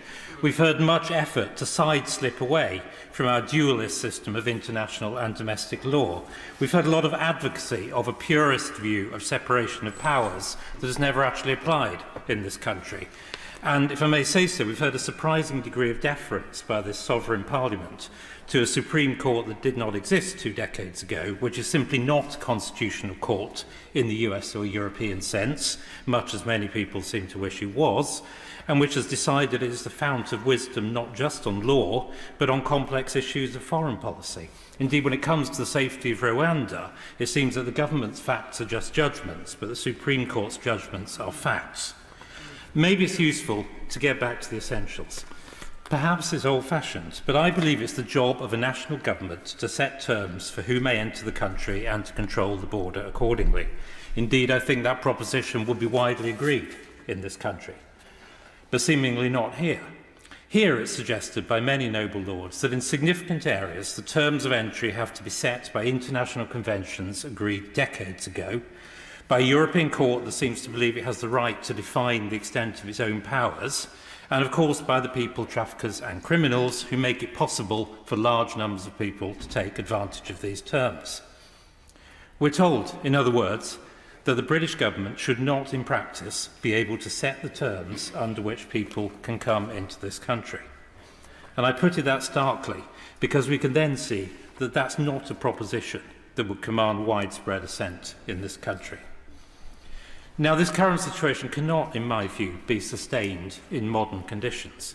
The government is right to do what is necessary to re-establish control. Control must mean that the government defines the conditions for entry into the UK.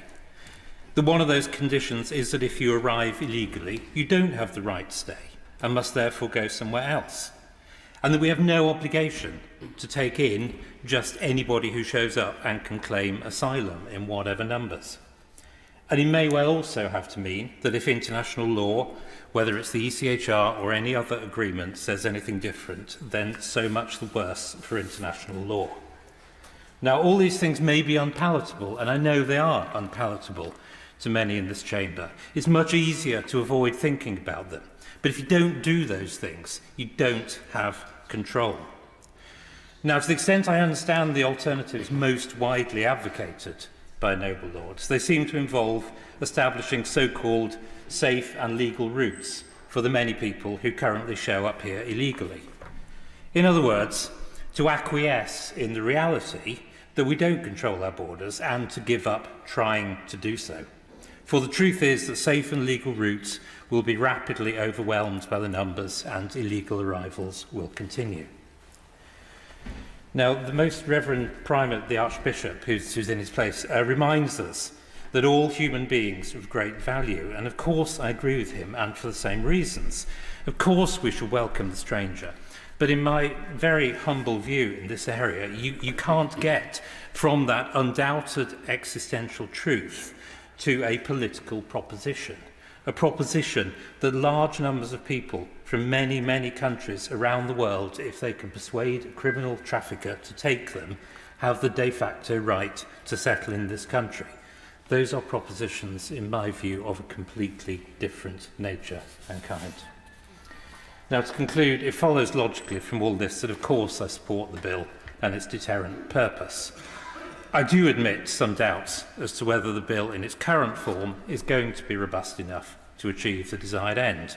I think it would certainly have been better if it had been amended to strengthen the exclusion of international law as proposed in the Commons. In my view, we will one day have to go there in this area. But it's done now.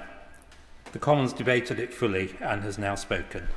I support the government in bringing it into force swiftly, and I hope noble lords would do likewise. My Lords, as I have listened to your Lordships debating today, I have been very much aware that your Lordships are seized of the fact that our role is to scrutinise legislation, not to rubber stamp government proposals, as I think we're being asked to do by number 10 And this is our duty, and I have no doubt your lordships will fulfil that duty with integrity. My lords, last week we voted that the Rwanda Treaty, on which this bill relies for legitimacy, should not be implemented until the mechanisms and processes it establishes have been given effect. For the moment, they're aspirational. And anyone who's been involved in the process of establishing new systems and mechanisms knows that these things aren't done properly, even in a country like the UK, which has the advantage of a long-established judicial and criminal justice system and is familiar with accountability mechanisms. Rwanda is not that type of country. My lords, I know this bill applies only to those who have come to the UK by unsafe and illegal routes, and that the destruction of the human trafficking business, which facilitates access to the UK by these routes, is a very necessary and desirable aim. That, my lords, goes to the heart of this bill. And my lords, the analysis, among others, by research led by the Bingham Centre for the Rule of Law, finds inter alia that the bill and treaty will put the UK in breach of its obligations under Article 4 of the ECHR, Article 10 of ECAT, obligations to identify and assist every potential victim of modern slavery and human trafficking, regardless of immigration status or method of entry. The Northern Ireland Human Rights Commission has said that this bill will deliberately abdicate responsibility under the 1951 Refugee Convention. It will threaten the international refugee protection system and risk the erosion of the UK's standing and ability to collaborate in the multilateral system. My lords, we cannot, by stating something, make it a reality. If Rwanda is not safe for some people, and many noble lords have pointed out why and where it is not safe, and have pointed to the people who have been given asylum here from Rwanda, then the question must rise, what does it mean to say it is a safe country? As the Law Society for England and Wales has said, simply put, the Supreme Court found Rwanda to be unsafe. Legislating the reverse will not change the situation on the ground. We cannot, by legislation, make the statement in Clause 1.5 a reality. We haven't been told what has changed since the Supreme Court judgment, apart from the making of the Rwanda Treaty a few weeks ago, which, as I have said, contains a range of aspirational measures which will require very significant work to become operational. As the Law Society also said, as the bill stands, even if the court is presented with overwhelming evidence that Rwanda is not safe, it would have to ignore that evidence and treat Rwanda as a safe country. Redress, which pursues claims on behalf of survivors of torture, makes the very important point that the bill sends out a dangerous signal that the UK is willing to circumvent the rule of law and so undermines the international rules-based order. It says the UK has historically led the way in establishing the rule of law and should not now contribute to the threats it faces internationally. But, my lords, we know, because we have seen it in your lordship's house, that this government is getting into the habit of disapplying its human rights obligations and of undermining the rule of law. I point yet again to the Legacy Act passed in Northern Ireland, which removes all rights to compensation under the civil law, to inquests and to prosecutions, except in very limited circumstances. The Northern Ireland Human Rights Commission advises that refugees and asylum seekers are protected by Article 2 of the Windsor Framework, and that rights particular to refugees and asylum seekers are within the scope of the Good Friday Agreement, by virtue in particular of the commitment to civil rights and to incorporate the European Convention into domestic law. It cites many measures which are binding on the UK and which continue to set standards for human rights protection, below which the law in Northern Ireland should not fall. Yet this bill seeks to deprive individuals of that protection.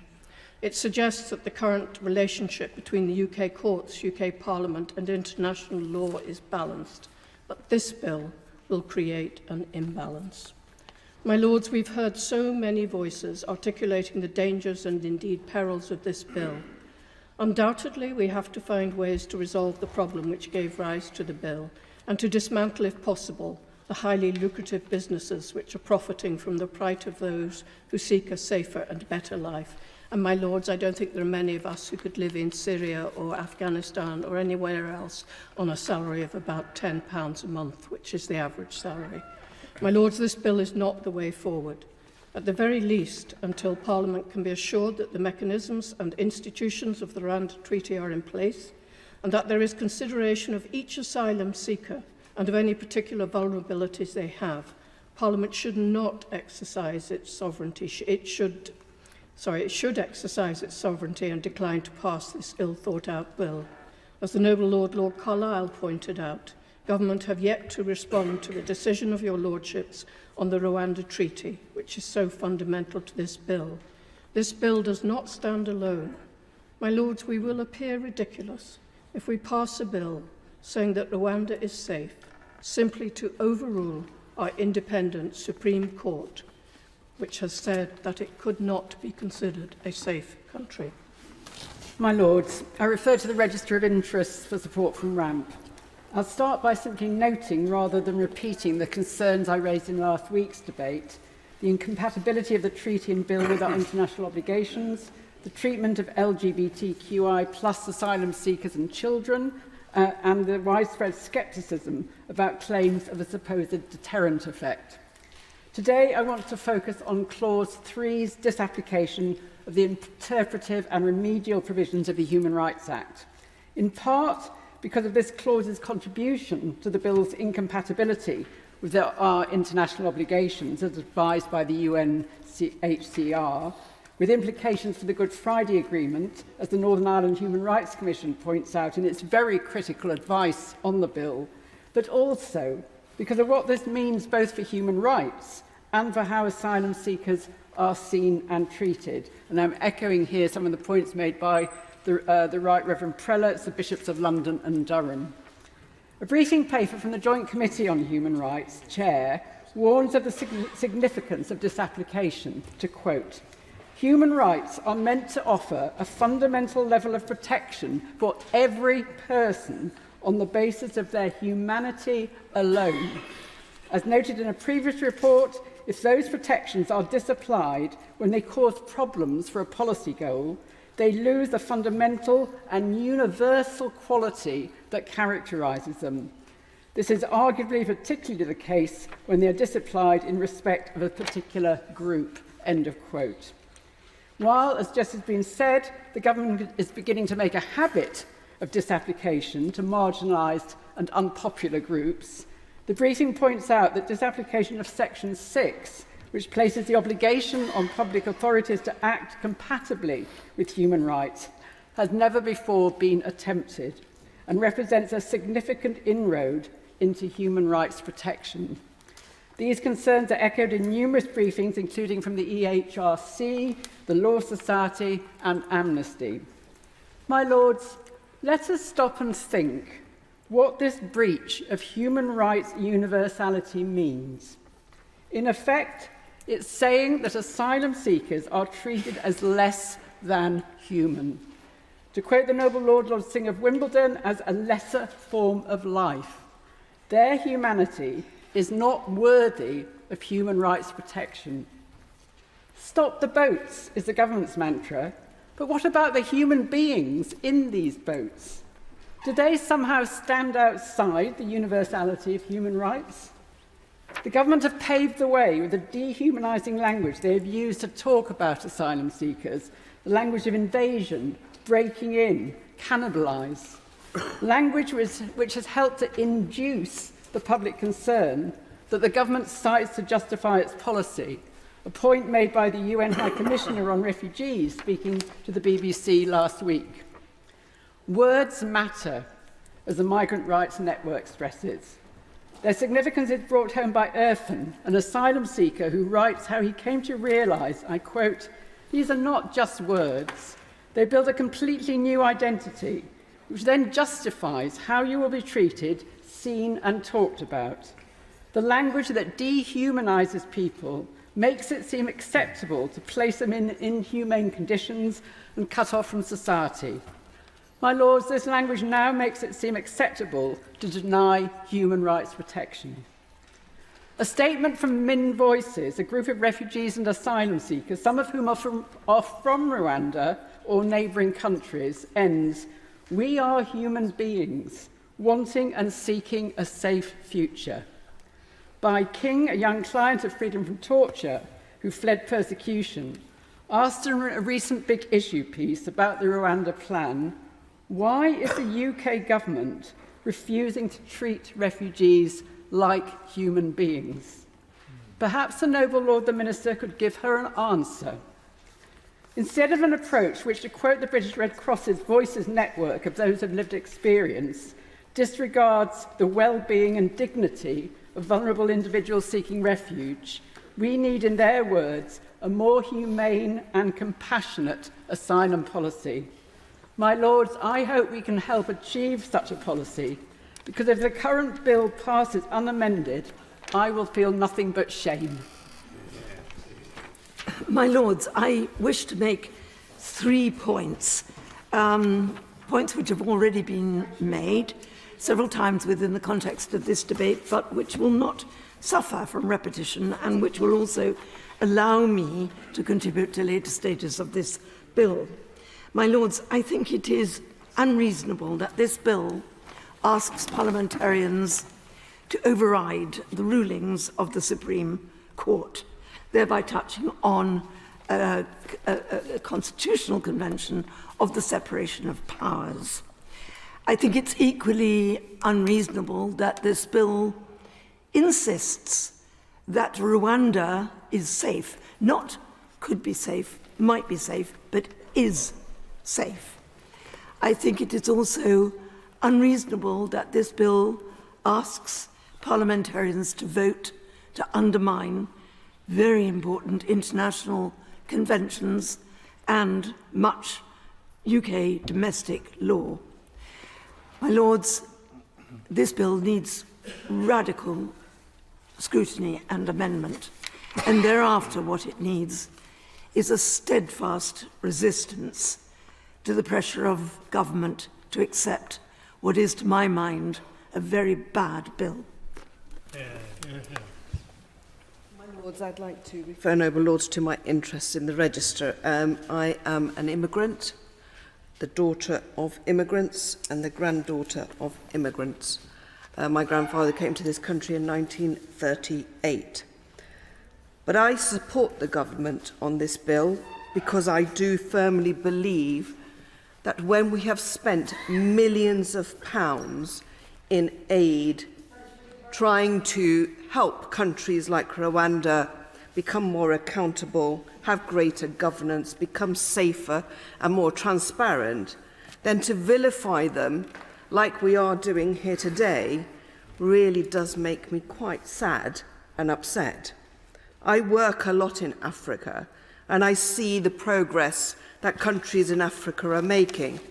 And can you imagine what they must all be thinking of us, vilifying them the way we are here today, when we spend millions of pounds in aid trying to support them to become more accountable? What's the point then of all those millions, billions being spent by the global communities? Of course, we have to be fair, and I'm not a lawyer. I don't pretend to be a lawyer. I don't have the expertise or the experience of good lawyers. But what I do know, and I think it's actually what Baroness Fox said, we cannot be hypocritical here, where we look at one country and it's fine, and yet another country and it's not so fine, just because we happen to be wanting to take asylum seekers that should not be here in the first place, to a country where we deem it unsafe. I sat here and listened to this debate, and I've watched the debate on the TV, and trust me, I am not a person of the Conservative Party to the far right of anything. I have spent my lifetime fighting for the rights of people. But I also have found myself fighting for The continent that constantly is put down because it's poor. And I didn't want to say it, but I am going to say it because I've sat here for listening to most of the debate today. Is it because it's poor and Africa that we have this debate where we can vilify a poor country who's come through genocide, isn't perfect, but neither is most countries on the earth perfect. But instead of trying to say we will work with Rwanda continuously, we will support Rwanda, we will support the people that are going there, we sit here and constantly call it unsafe. And I think that's unfair on a country that's gone through so much trauma itself.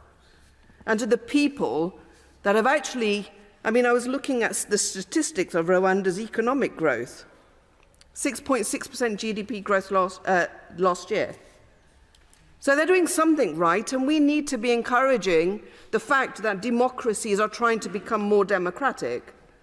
But by standing here and vilifying them as unsafe because we deem it so, because in the West we deem who's safe and who's unsafe, perhaps it's time we start to actually have a discussion, an honest discussion with ourselves in what we really want as our place in the world. And our place in the world should be a place where if we work with countries to elevate them up, they become safer and more economically viable, so that people don't want to leave those countries and that they are part of the growth. So, my lords, I'm sorry that I heard the word odious so many times today. I heard the word black and white. And it really does impact on me as somebody who has worked so hard to be part and parcel of this community, to make sure that fairness runs through all of us.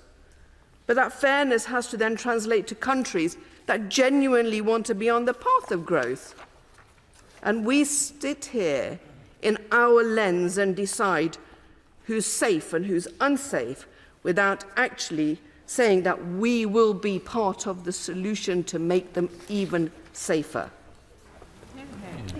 There are not many advantages speaking so late in the debate, but one advantage is that you can experience what is the feeling of the House. And I have listened to all of the 55 speakers who have preceded me, and except for 4 or 5 of them when I was out of the House. And of those, my lords, that 37 members of your lordship's House have spoken against this bill, including 5 members of the Conservative benches, who made very powerful speeches, and we all remember the powerful speech of Viscount Lord Hailsham and the powerful speech of Lord Clark of Nottingham. And against that, there have been only 10 speakers who have spoken in favour of this bill. My lords, again at this time of night, I think it's best for me to go straight to give you my reasons why I am strongly opposed to this bill. Let's work on the facts. In the official statistics issued for the year of 2022, it is recorded there were 8,756 Afghan migrants arriving here and who applied for asylum status. Of those, 97% were granted asylum. This is hardly surprising, taking into account the reports we still regularly receive of breaches of human rights by the Taliban. Only on the radio a few days ago, I heard a report that not only were women banned from education, but that they were banned for going out to work, and therefore there were serious problems of supporting families with the mother not being able to go out to work. So let us therefore move to the officials. Let us therefore move to the statistics for 2023. We don't have the official statistics out yet, but we have been told that apparently there's been a drop in the overall figures for the migration of the boat people, and that has gone down from about 45,000 to 30,000. My Lords, it's therefore reasonable to conclude that there are now about 5,000 Afghan migrants eligible for deportation to Rwanda. Look at the journey that those migrants have made. The distance from Kabul to Calais is 4,168 miles, which is nearly double the length of the journey from one coast to the other of the United States of America. I cannot tell your lordships their exact route, but the assumption is that they took a land route. The assumption is that they would have had to go through Pakistan, Iran, Iraq, Syria, and then decide whether to go northeast to enter Europe via Greece, or north or west to enter Europe by Italy. They won't be travelling in any air-conditioned coaches, let alone aeroplanes, and their only means of doing this colossally long journey must be by hitchhiking on lorries. Now, what is going to happen to those 5,000 Rwandans, if they are deported to Rwanda, which will follow from the implementation of this bill, if the illegal migration bill is held to be lawful. There will be the loss of asylum, right, and they will be branded as illegal migrants. If they try to get back here, they will be rejected. Therefore, I ask the whole House, and looking round to all those benches, those who are still here, is this remotely fair or right? Can we possibly allow this to happen when we have the constitutional right to stop it by refusing to allow this bill to pass through this House? Whether we do this now or attempt to do this now for second reading, or whether we attempt to do this later at third reading. My Lords, the Government has stuck with the Rwanda scheme, despite the Rule 39 decision in Strasbourg in June last year, or 22 rather, and despite the Supreme Court's decision which concluded that Rwanda was not safe. The Strasbourg Court's interim ruling has been described as one by a foreign court delivered by a judge in pyjamas. I don't think that's a helpful way of characterising it. All courts need to have the ability to make interim orders, sometimes at inconvenient times of day, and the court is not foreign to us, as long as we remain members. However, the decision was based on Strasbourg Court's own rules, rather than what is in the European Convention. It was made by a still anonymous judge. No reasons were given, and there was no chance for the government to come back on a return date. Now, this breaks just about every rule of natural justice and procedural fairness that normally applies in applications for interim relief. As to the Supreme Court's decision, it said that Parliament should not legislate to reverse the decision of what is the final Court of Appeal in this country. But Parliament has done that precisely in relation to 3 decisions, to my certain knowledge, in the last 2 years. I was chairman of the Independent Review of Administrative Law, and the panel considered carefully whether or not it was appropriate for Parliament to reverse decisions of the Supreme Court. We concluded that Parliament should think long and hard before doing so, but it was perfectly orthodox for Parliament to take such a course. Indeed, the submissions we received from all senior judges did not suggest otherwise.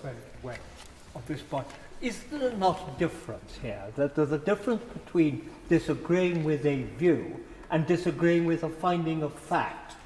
I'm grateful for that motion. I'm coming on to that particular point. There were certain unusual aspects of the decision of the Supreme Court, which is normally concerned with points of law of general public importance, rather than findings of fact. I think, in fact, it might be better to describe the decision as rather more of a risk assessment based on the evidence before them, rather than a finding of fact. But in any event, The government has since responded to the court's concerns, as your lordships have heard. And I ask the question rhetorically, if the matter were before the Supreme Court today, would the judges come to a different conclusion? One should bear in mind that even before the new steps taken by our government and that of Rwanda, this case was finely balanced. The Court of Appeal were not unanimous on the matter, and the Divisional Court found in favour of the government. And I also note Lord Sumption's evidence to the Joint Committee on Human Rights acknowledging the government's response to the Supreme Court. The bill tackles some really big legal issues. In the view of the lawyers for the government, it's gone as far as it can go without infringing international law. We know that there remain opportunities for litigation. Lawyers have already announced their intention to take them. But the arguments on the law have to wait to committee stage. At this stage, it's important to consider what the alternatives to the Rwanda scheme are. So I turn to Labour's position, and I would like to mention Sir Keir Starmer. He's been criticised as being a lefty lawyer. Well, I've had the privilege of being against him in court, and if he's a lefty lawyer, he's certainly a good one. I also think it inappropriate to criticise him for the fact that some of his clients would not necessarily feature high on everybody's desired guests at a dinner party. So what is his policy vis-à-vis the boats? There has been some talk of better relationships with France and better safe routes, but at the absolute centre of what is said to be the strategy is apparently Sir Keir himself. He reminds us regularly that he was DPP from 2008 to 2013. He wasn't in charge of the Border Force or the National Crime Agency, he was supervised prosecutions at a very macro level, which is why I am reluctant to blame him for shortcomings in relation to the prosecution of, say, Jimmy Savile or even the poor victims of the Horizon scandal. But he cannot have it both ways. Is it really suggested that on the very arrival of Sir Keir, a former DPP at number 10, the smugglers will simply roll up their rubber dinghies and give up their promising and profitable business model? Is Labour's alternative deterrent none other than Sir Keir himself? Well, I'm afraid I'm unconvinced by that. So it comes to this. Rwanda is at the moment the only game in town. We all agree we must stop the boats. The government has made progress, but needs to go further. This bill will enable the scheme to take effect, courts here and in Strasbourg permitting, and it may, and I admit it may, deter those who sustain the people smugglers' business. Other European countries face the same challenges and are actively considering similar schemes. Of course, your Lordship's House will scrutinise this bill carefully, but we should retain some constitutional modesty. The elected House has passed this bill. There are many people in this country who consider their government should be able to control our borders against illegal migration. We should not ignore them. In the absence of any cogent alternative, while we should strive to improve the bill, we should not wreck it. My Lords, it's a great honour to follow the noble Lord Folkes, and unlike my noble friend Baroness Verma, who I have to say has just given an exceptionally powerful speech, and I was very pleased to be in the chamber to hear it. Unlike her, I have not heard as many speeches in today's debate as I would have liked, because I have been attending to other parliamentary business in the Moses room. But I'm quite sure that there will have been lots of speeches by distinguished noble lords drawing on their expertise, and particularly their legal expertise. My own perspective paints a bigger picture, and whilst it will, I'm sure, go against the majority of opinion that has been expressed in this House so far today, it is a perspective I feel is one that I would like to give. My Lords, earlier this month, in a debate about the standing of parliamentary democracy, I said that the post office scandal illustrates powerfully what is driving many voters' disaffection. Namely, that those of us in positions of authority do not listen or take seriously what voters are telling us if what they say or want does not correspond with what we have decided is right and want to do. The same is true in how we react to the majority's demand for lower levels of legal immigration and an end to the large numbers of illegal migrants entering and staying in our country. Instead of working together over the last 8 years to address one of the underlying causes of Brexit, we've decided the real problem is that, at best, the voters don't understand why they're wrong and can't have what they want, or at worst, they're bigoted for their views. As I've said before in other debates, people do not expect simple solutions to complex problems, but they do expect people such as us to be motivated by the kinds of simple values that any decent, upstanding citizen instinctively shares. We evidence that to them by how we do our job, which must include listening and showing that we understand their experience of the problem only we have the power to fix. The travesty of our collective response to the public's demand that we, the whole of Parliament, get a grip on illegal immigration is that, time and again, convinced that we know better, we have chosen to stand alongside those who enter our country illegally and about whom we know nothing over our fellow citizens who are affected by our decisions and on whom we rely on to pay their taxes, abide by the law and generally keep the country afloat.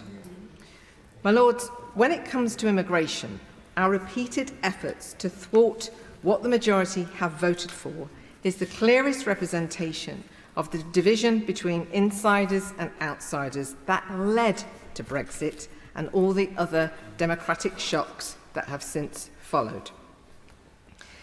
That a majority of members of this House persist in obstructing at every and any opportunity all measures to deal with illegal immigration shows voters that we've learned nothing and nothing has changed.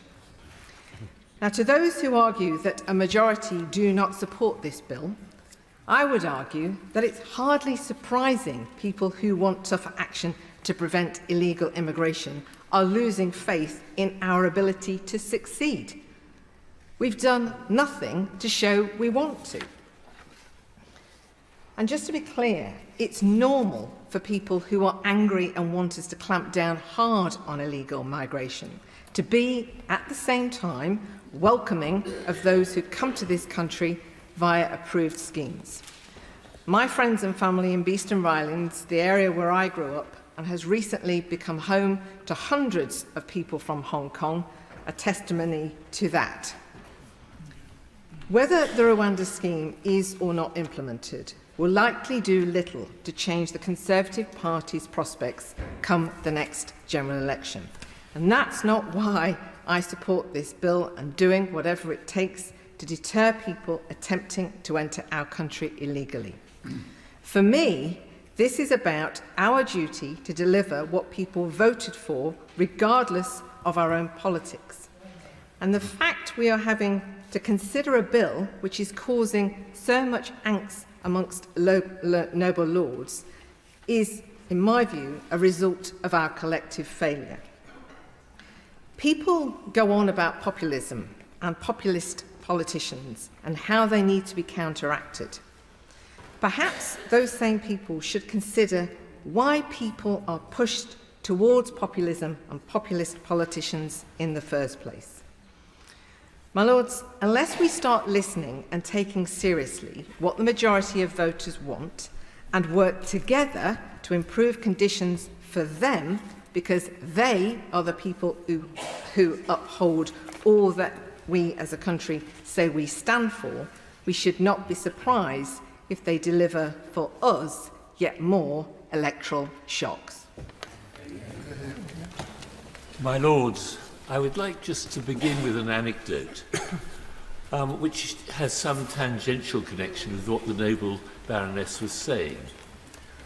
In 1988, when I was minuting Mrs. Thatcher's, noble Lady Thatcher's meetings, I minuted a meeting discussing the Immigration Act 1988, which required polygamous immigrants to choose which of their wives they wanted to have with them. She listened to it and nodded it through. And then she said, why do we always discuss second and third order issues and never the big issues? We have never in this country had a big, real discussion about the level of net immigration, legal and illegal.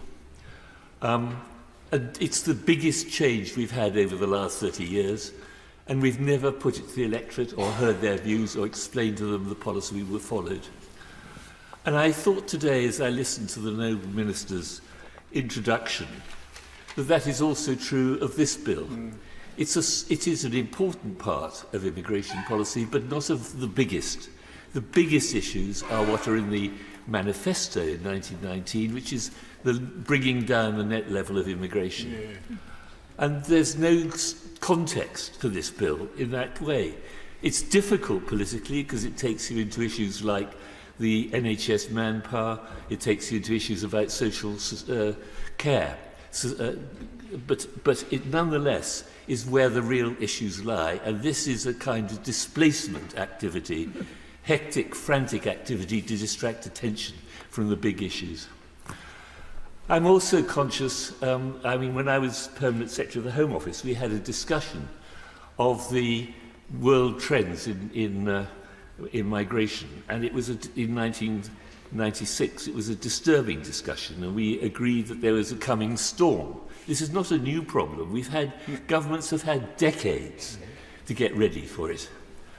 And we discussed all sorts of things, some of which are not relevant now, including whether we should continue to have a border control policy rather than something like the French with ID cards. And there are big issues there which do need public discussion. Someone mentions third-party safe countries, and it was dismissed pretty rapidly on the grounds that you would never find a safe country now. So I find myself looking at this bill thinking, well, here we are experimenting with that conclusion.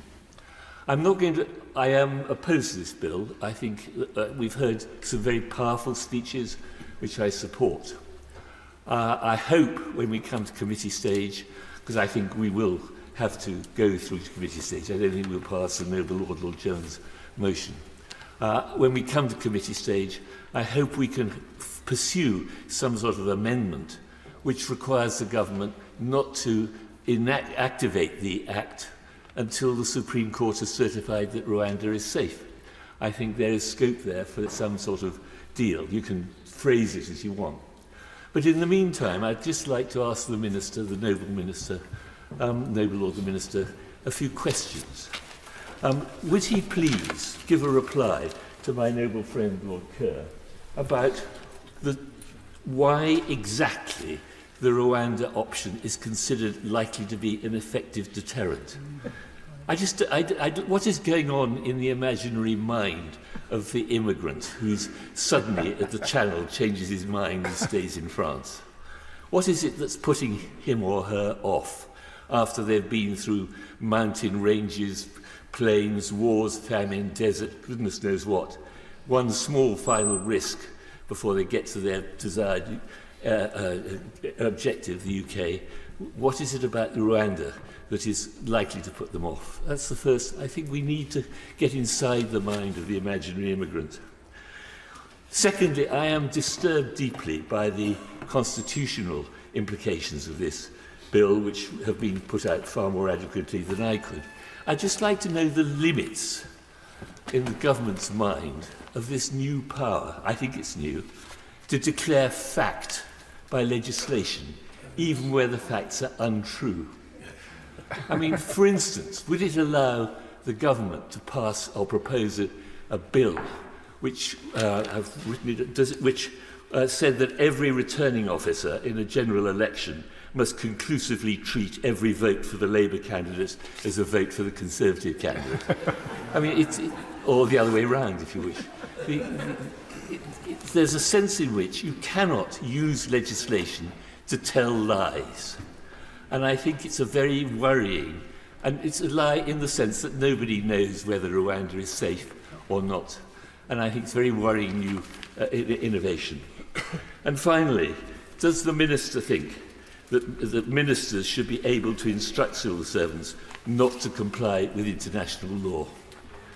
Those are three questions I'd like answers to. My Lords, it's a great pleasure to follow the noble Lord Wilson of Dinton and his vast experience of Whitehall and the formation of policy. I want to concentrate on Section 5 of the bill and a legal issue at the very heart of it, which is whether a minister should be able to refuse to abide by an interim order of the European Court of Human Rights made under its Rule 39 procedure. The President of the Strasbourg Court, in a media interview given only last week, asserted that her court does have the power to grant interim relief and that Member States have an obligation to comply. But the contrary position had been powerfully presented only the previous evening by Professor Eakins giving the 37th Atkin Lecture in this city. The present Rule 39 dates from 2013 and provides that the full court or a single duty judge, quotes, may indicate to the parties any interim measures which they consider should be adopted. That doesn't sound like a legal obligation, and that's for a simple reason. The 1950 Convention contains no, I repeat, no provision for a single judge or even the full court to grant interim relief to any person. And that omission was not an oversight. There was an attempt in 1950 to give the court such a power, and that attempt was rejected. And on every subsequent attempt to give the court that power, the Member States have refused. Now, that's not to say, as the noble Lord Folk said, that a power to grant interim orders might not be useful or sensible or desirable. But that's not the question. The question is whether the court has that power, and the Member States repeatedly decided that it should not. And for a time, the Strasbourg Court itself agreed that it did not have a power to grant interim relief. It so ruled authoritatively in 1991. It ruled to the same effect a decade later, in 2001. But in 2005, the Strasbourg Court performed a jurisdictional U-turn. It held that by failing to comply with an interim measure ordered under Rule 39 to prevent a deportation, Turkey had breached Article 34. That's the article which provides that Member States must not hinder the right of an individual to access the court. Now, perhaps that case was rightly decided on its own facts, although I doubt it. If the deportation was a breach of Article 34, then whether there was a breach of Rule 39 as well doesn't really make any difference. But that decision became the very slender basis for the court to assert in a later case in 2009 that any non-compliance with the Rule 39 order necessarily also amounted to a breach of the Convention. Why the change of heart by the court in 2005? It appears to be what one might call judicial envy.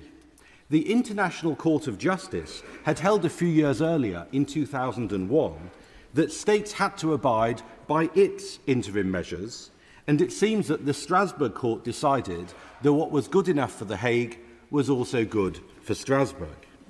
But there's a critical difference. Article 41 of the statute establishing the International Court of Justice specifically provides for provisional measures.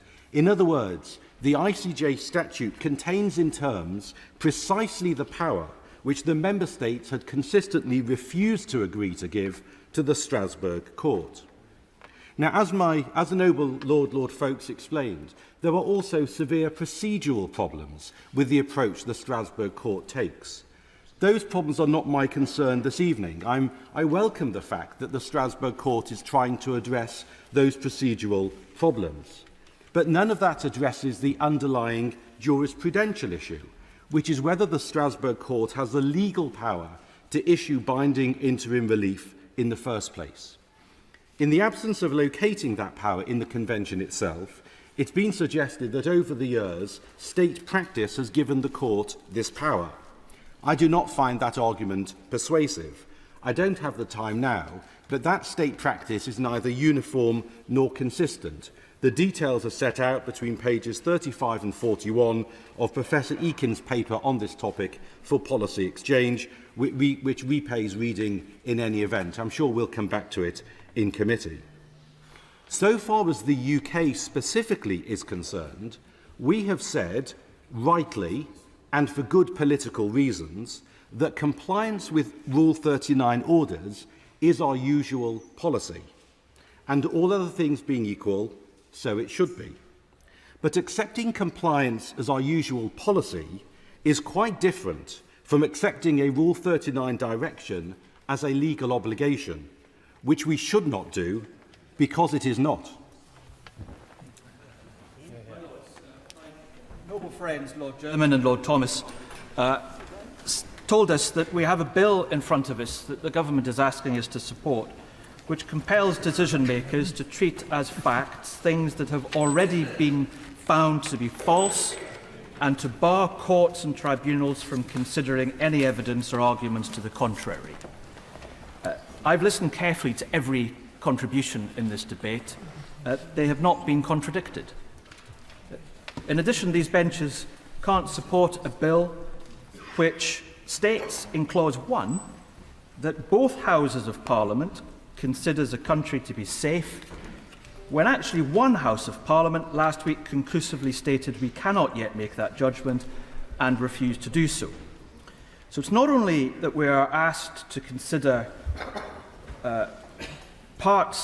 alternative facts for Rwanda, we are now even being asked to legislate a false record of our own votes. But we are not alone in saying that we cannot make this judgment about Rwanda. So did the Supreme Court. And as we heard, so did the Home Office officials, who have subsequently judged, since the government said that Rwanda should only be considered a safe country, have themselves determined that Rwanda is unsafe for 4 of their nationals who we have given asylum to, whilst the Home Office itself was drafting this bill to determine Rwanda safe. So I'd be grateful if the Minister can confirm that that is indeed the case. The government has said that the treaty addresses the Supreme Court's concerns, but is now asking us to bar the Supreme Court from judging whether it does. These benches reject this. Lord Stewart said at the start that the Supreme Court used out-of-date information when it came to its judgment. But we know, and he knows, the Supreme Court gave considerable weight to the UNHCR, who just this month also concluded again that the UK-Rwanda arrangements are, quote, incompatible with the letter and the spirit of the 1951 Convention. And fundamentally, the Bingham Centre for the Rule of Law told us, I quote, safety is a factual question which cannot be conclusively determined in advance for all cases by the legislature. Enacting a conclusive deeming of Rwanda as a safe country is a legislative usurpation of the judicial function. We agree. Now, some in this debate, such as the Noble Lords Lord Dobbs and the Noble Lords Lord Hannon, have said that they have to do this bill, they have to support this bill, because, alas, opposition parties are not in power. Now, there is a ready solution to that, of course, for their quandary. And an alternative argument from the government benches was that by the Noble Lady Baroness Goldie. She said that this bill is, I quote, the only thing to do. And the Noble Lord Kerr quoted Lewis Carroll. Lewis Carroll has also said, if you don't know where you are going, any road will get you there. And I say with great respect to my friend, Annabel, Baroness Goldie, we're not going to follow you on that road. Now, some noble lords have raised the constitutional issue of our voting today, or defying the will of the people, as the Prime Minister said. Well, let's deal with the will of the people thing first. This is where the Prime Minister has determined that any piece of his legislation emanating from the government, a government bill, is the will of the people and therefore must be passed. And he said it about this one, and he said it to us about this one. And we've had many ministers and advisers from the Commons at the bar just to make sure that we were aware of that. Now, however, there's a wee flaw to this argument. as according to the Hansard Society, in the last session of Parliament, the government itself defied the will of the people by withdrawing a whopping 10% of its own legislative programme, or 6 bills, 4 of which had actually been in the 2022 Queen's Speech. So if the government itself is so defiant of the will of the people to such an extent, we're being modest with just suggesting that this one should be withdrawn. The second argument is voting on second reading. This is unusual. Of course it is, as my noble friend Lord Jermyn said, but it's not unheard of. In 2000, the Criminal Justice Bill was rejected at second reading in this House. On that occasion, my noble friends joined the Conservatives and some crossbench peers in voting down a bill at second reading in this House. And then, as my noble friend indicated in 2011, on the Health and Social Care Bill, Labour voted against a bill that had just passed the House of Commons on second reading. And I respect him greatly. I'm not sure if he's in his place, but the noble Lord Grocott intervened on my noble friend to complain about that process. The noble Lord Grocott forgot that he'd voted in that division, as did 5 of his colleagues who've spoken this evening on the Labour benches. So all parties, and many on the crossbenches, including 20 on that bill, I say to my noble friend, the noble Earl Canoe, have made sincerely a decision to vote at second reading. So that really isn't an issue for this evening. Others have referred to the Salisbury-Addison Convention. I am not an expert, as the noble Lord Lisvane is, of course. But even if this bill got close to being anything like something that was in the 2019 Government Manifesto, these benches have never adhered to that convention. But if that bill wasn't in the 2019 Conservative Manifesto, it might be worth reminding ourselves just briefly, regarding immigration, what was. Page 20. Australian-style Ponce-based immigration system. The commitment, I quote, there will be fewer lower-skilled migrants and overall numbers will come down, close quote. The result? The ONS estimate that net migration to the UK was 745,000 in 2022, up from 184,000 in 2019. Overall numbers are record high. So when the noble Lord Frost was in Cabinet then, and I and others feel his pain for his regret for failure. We felt that in his contribution. But he admitted it, so that's to be welcomed. Also on page 20, the brightest and best visa. Remember that? That was when the UK was going to be the catnip for the world's global talent through the global talent visa. The result, 3 applications in 2 years. And on page 21, and this is where it gets, I think, very worrying. Page 21, we are committed to the Windrush compensation scheme, close quote. But it has taken my noble friend Baroness Benjamin and others in this House to be tireless campaigners on this, given the delays in inaction from the government. So that a tragic result has been 4 years on, over 50 people have died before receiving recompense. And on the overall record on wider management of immigration, it's not much better. Actually, it's worse. According to the Home Office figures in 2013, the then government returned 21,000 migrants voluntarily, but this fell to 4,000 in 2021. For those who had no right to be in the UK, the government in 2012 returned 15,000 people, but in 2021 that had shrunk to 2,700. The Lord Dobbs said, we cannot wait. We need this bill because we cannot wait. Well, on these benches, we've been impatient for years for action on this, and the government has not acted. And it wasn't just us complaining, because the independent review in 2019 by the Chief Inspector of Borders and Immigration warned of consequences of poor data sharing and low morale among Home Office staff. Warnings unheeded. And if I make a personal plea this evening of this contribution that we heard this evening with a warning that we should heed, it would be from the noble Lord Hennessy, who is a moral and intellectual guardian of our Constitution, and we should heed his warnings.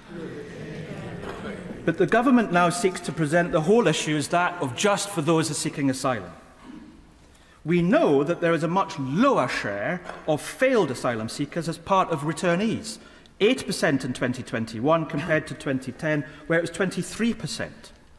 So we know that those who are arriving here, no matter how they arrive, have a higher cause, and the government has considered that cause, and the government has given refuge to them. Not under 1951 rules, but under 2020 rules. And the noble Baroness Stowell said the government had been blocked all along to have this solution. The government has had every single migration measure it wanted passed. It is that side's issue, not ours. So the Home Office itself shows us that those seeking refuge are a smaller part of the problem than over a decade ago. But that we know that returns are a much bigger problem because of the government's own mismanagement. Yeah. And now £290 million was spent, and a further £78 million on a notice for tender last autumn for nothing, as the Lord MacDonald said. But now we have a policy which is meant to be a deterrent. But the noble Lord Green was right. How successful will it be if a government issues a press release in the morning saying that their migration policies are a deterrent, but then admits in the afternoon that they gave 12,000 refugees without face-to-face interview right to leave for 5 years and potentially right to work? How will that be successful?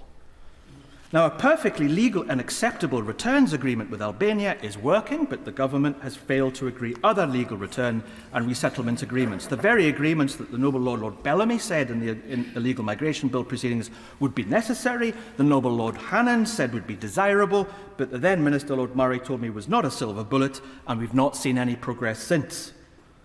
And we are not alone to also highlight the issues.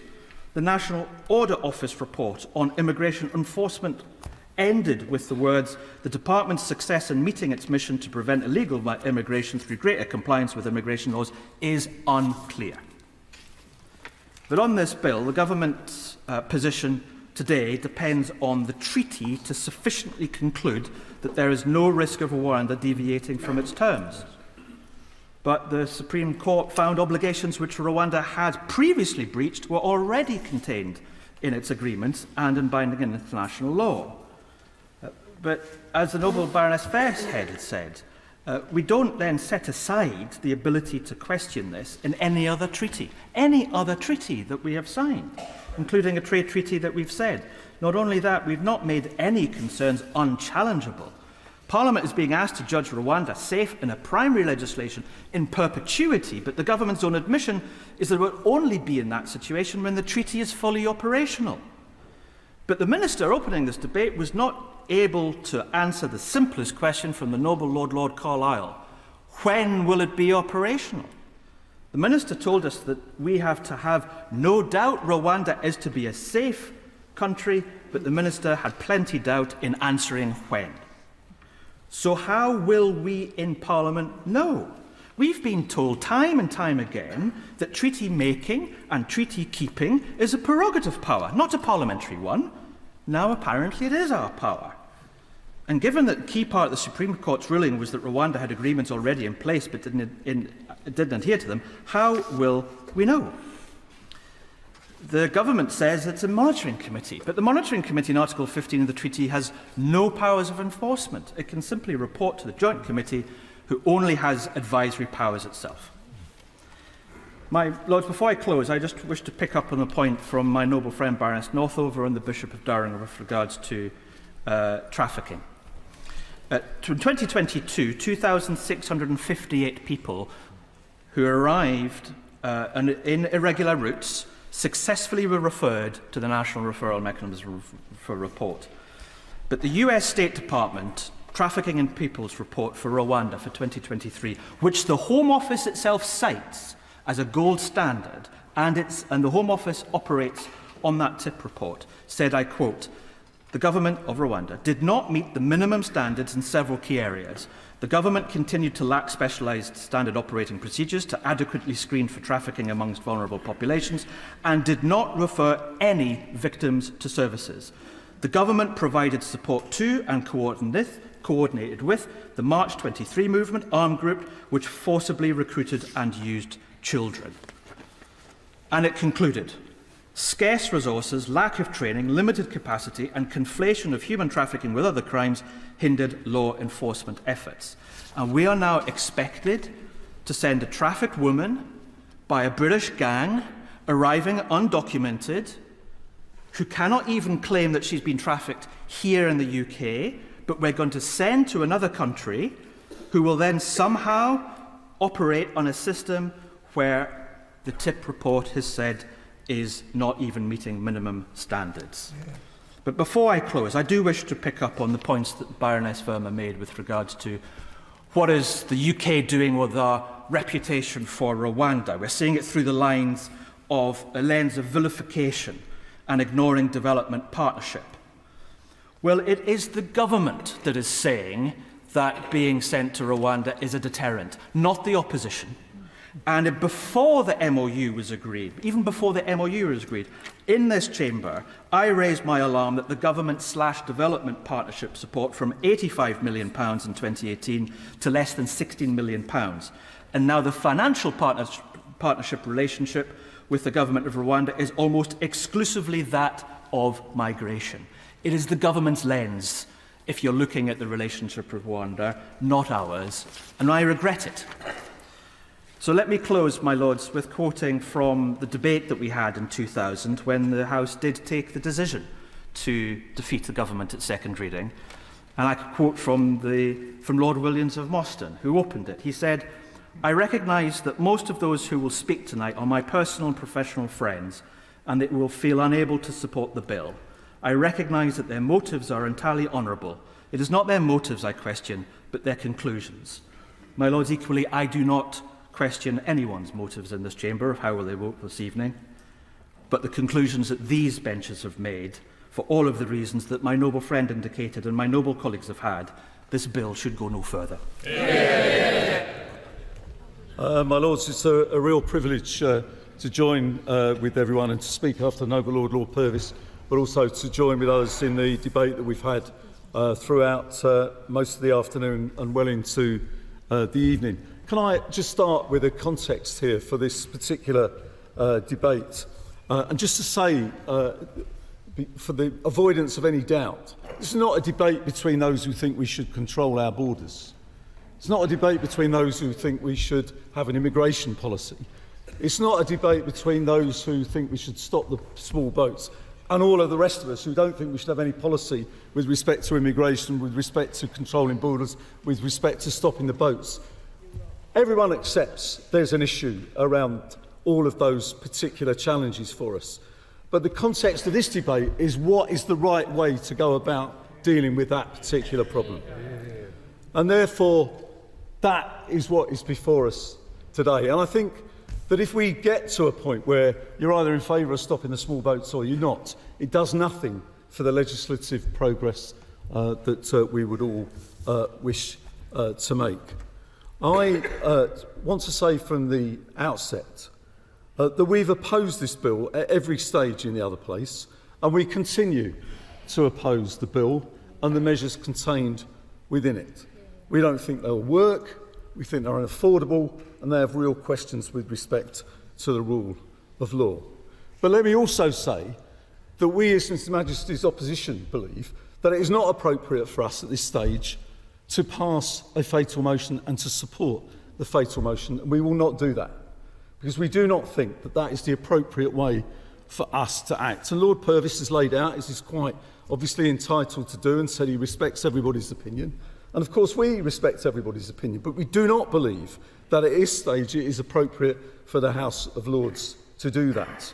We believe that the revision, the way of scrutinising the legislation, that this is the traditional role of the House, is the way forward for us. And I just gently say to noble lords opposite, who remind me of the constitutional proprieties with respect to this, that I look forward to them, if there is to be a change of government, I look forward to them voting for, or failing rather, not to block or get in the way or unnecessarily delay a number of Labour bills that will be brought before your lordships, including the ending of the re-establishment, rather, of employment rights from day one. I look forward to noble lords welcoming that with open arms and not wishing to delay that at all. I look forward to them on votes at 16, in particular, being of something that they can vote for.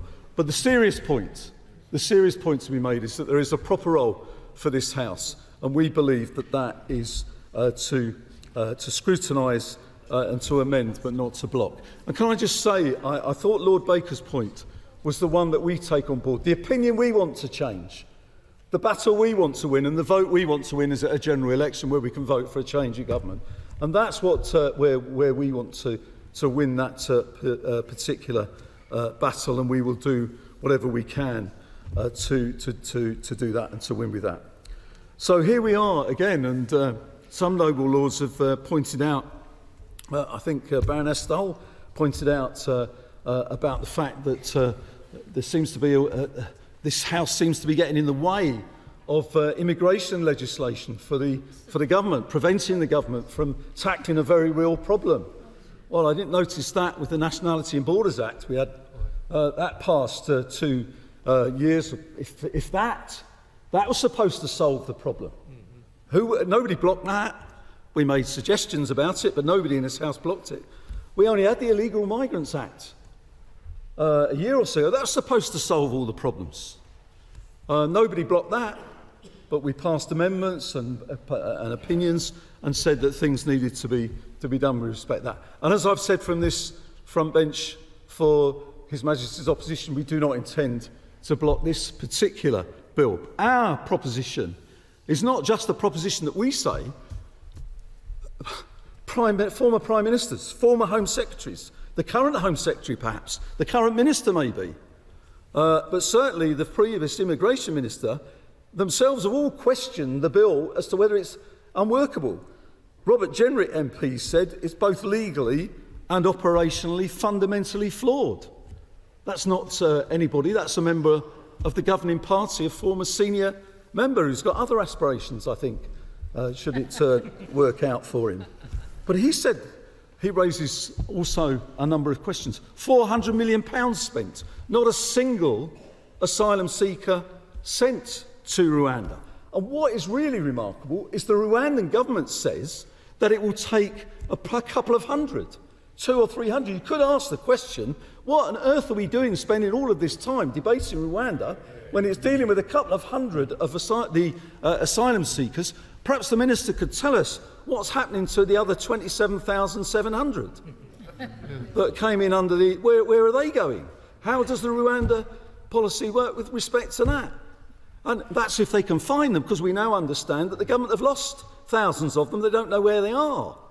So one sort of says that, you know, the Rwanda bill that we've got here really does beg a belief. But as I think Lord Clark made the point, Viscount Helsham, a number of other noble lords, it is quite astonishing when you actually read on the front of the bill, as Clause 2 does, when it says every decision maker must conclusively treat the Republic of Rwanda as a safe country. As Viscount Helsham said in answer in questioning Lord Fawkes, and Lord Fawkes may be right, I'm not a lawyer, but it does seem to me if the Supreme Court is making a finding of fact, if you then seek to change that by legislation, that doesn't seem to me to actually be constitutionally the right way forward. And because, again, as others have made, what else could you change because you found a Supreme Court as a finding of fact, not something that was consistent with what you wanted it to say? And of course, it's made even more worrying and troubling by, this is a Conservative government, the party of law and order. Clause 2.3 tells us that any court in determining any appeal under this is brought forward on the grounds that the Republic of Rwanda is not a safe country, must be ignored. You know, it's quite astonishing that these sorts of things. So our own courts cannot determine the rights and wrongs of legislation under this. And I would say even the government under Margaret Thatcher might have found some of this difficult to believe was actually happening. My Lords, various clauses disapply the role of international law, disapplication of the European Court of Human Rights and disapplication of various other international laws. Let me just say this with the UNHCR. There are some who say that it doesn't matter that we are accused and stand accused of breaking international law, that the UNHCR says that the Rwanda Bill and the treaty are inconsistent with the Refugee Convention, are inconsistent with the European Court of Human Rights, are inconsistent with other international laws. We're told by some that this doesn't matter, that this is of no consequence. But many noble lords have talked about the importance of our global standing, our international reputation. I think that matters. If the government is saying it doesn't matter and the public don't care, I'm quite happy to go to the country and argue that Britain's place in the world matters, that our global reputation matters, our obedience and application and adherence to international law matters. And let me say this, if we don't think international law matters, what are we doing in Ukraine? What are we doing in the Red Sea with respect to the Houthis? What are we doing with respect to what we're saying with respect to China? And there's some of the applications, some of the policies that they've got with respect to Taiwan and the operation of there in the South Pacific. If international law and conventions don't matter, and you can disregard them when you want, what does that say for the international rules-based order?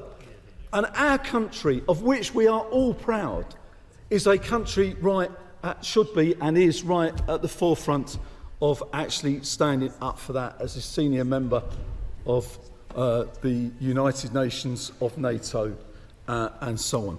So I say that does matter. Some say that that is irrelevant to the British people and to public opinion. I say that it's not. So, my lords, there are to be and will be amendments, and we read, even in the government as included in 1.3, many of the obligations that it expects the government of Rwanda to take up to ensure that it's a safe country. But of course it says agree to fulfil the following obligations. As noble lord after noble lord after noble lord has said in this debate, as many noble baronesses have said in this debate, we have no way of knowing whether these obligations are actually going to be fulfilled or not. It's said they will be, but we don't know. It will be an act of faith. It will be a belief it's going to happen. It will be, well, we hope it will. And yet there is no mechanism within the bill with which we can actually ensure that we hold the Rwandan government to account so that we know that the things that we want to happen will happen. And I suspect that the amendments will seek to address that particular point, that will seek to say, is there not some way that we can at least make a reality of the various things that have been put in the bill? As I say, my lords, there is no difference between any of us in wanting to deal with this problem. The Labour Party is continually goaded by the fact, on the basis that if the Conservative government, His Majesty's government rather, continually says we have no plan, then sooner or later people will think we've no plan.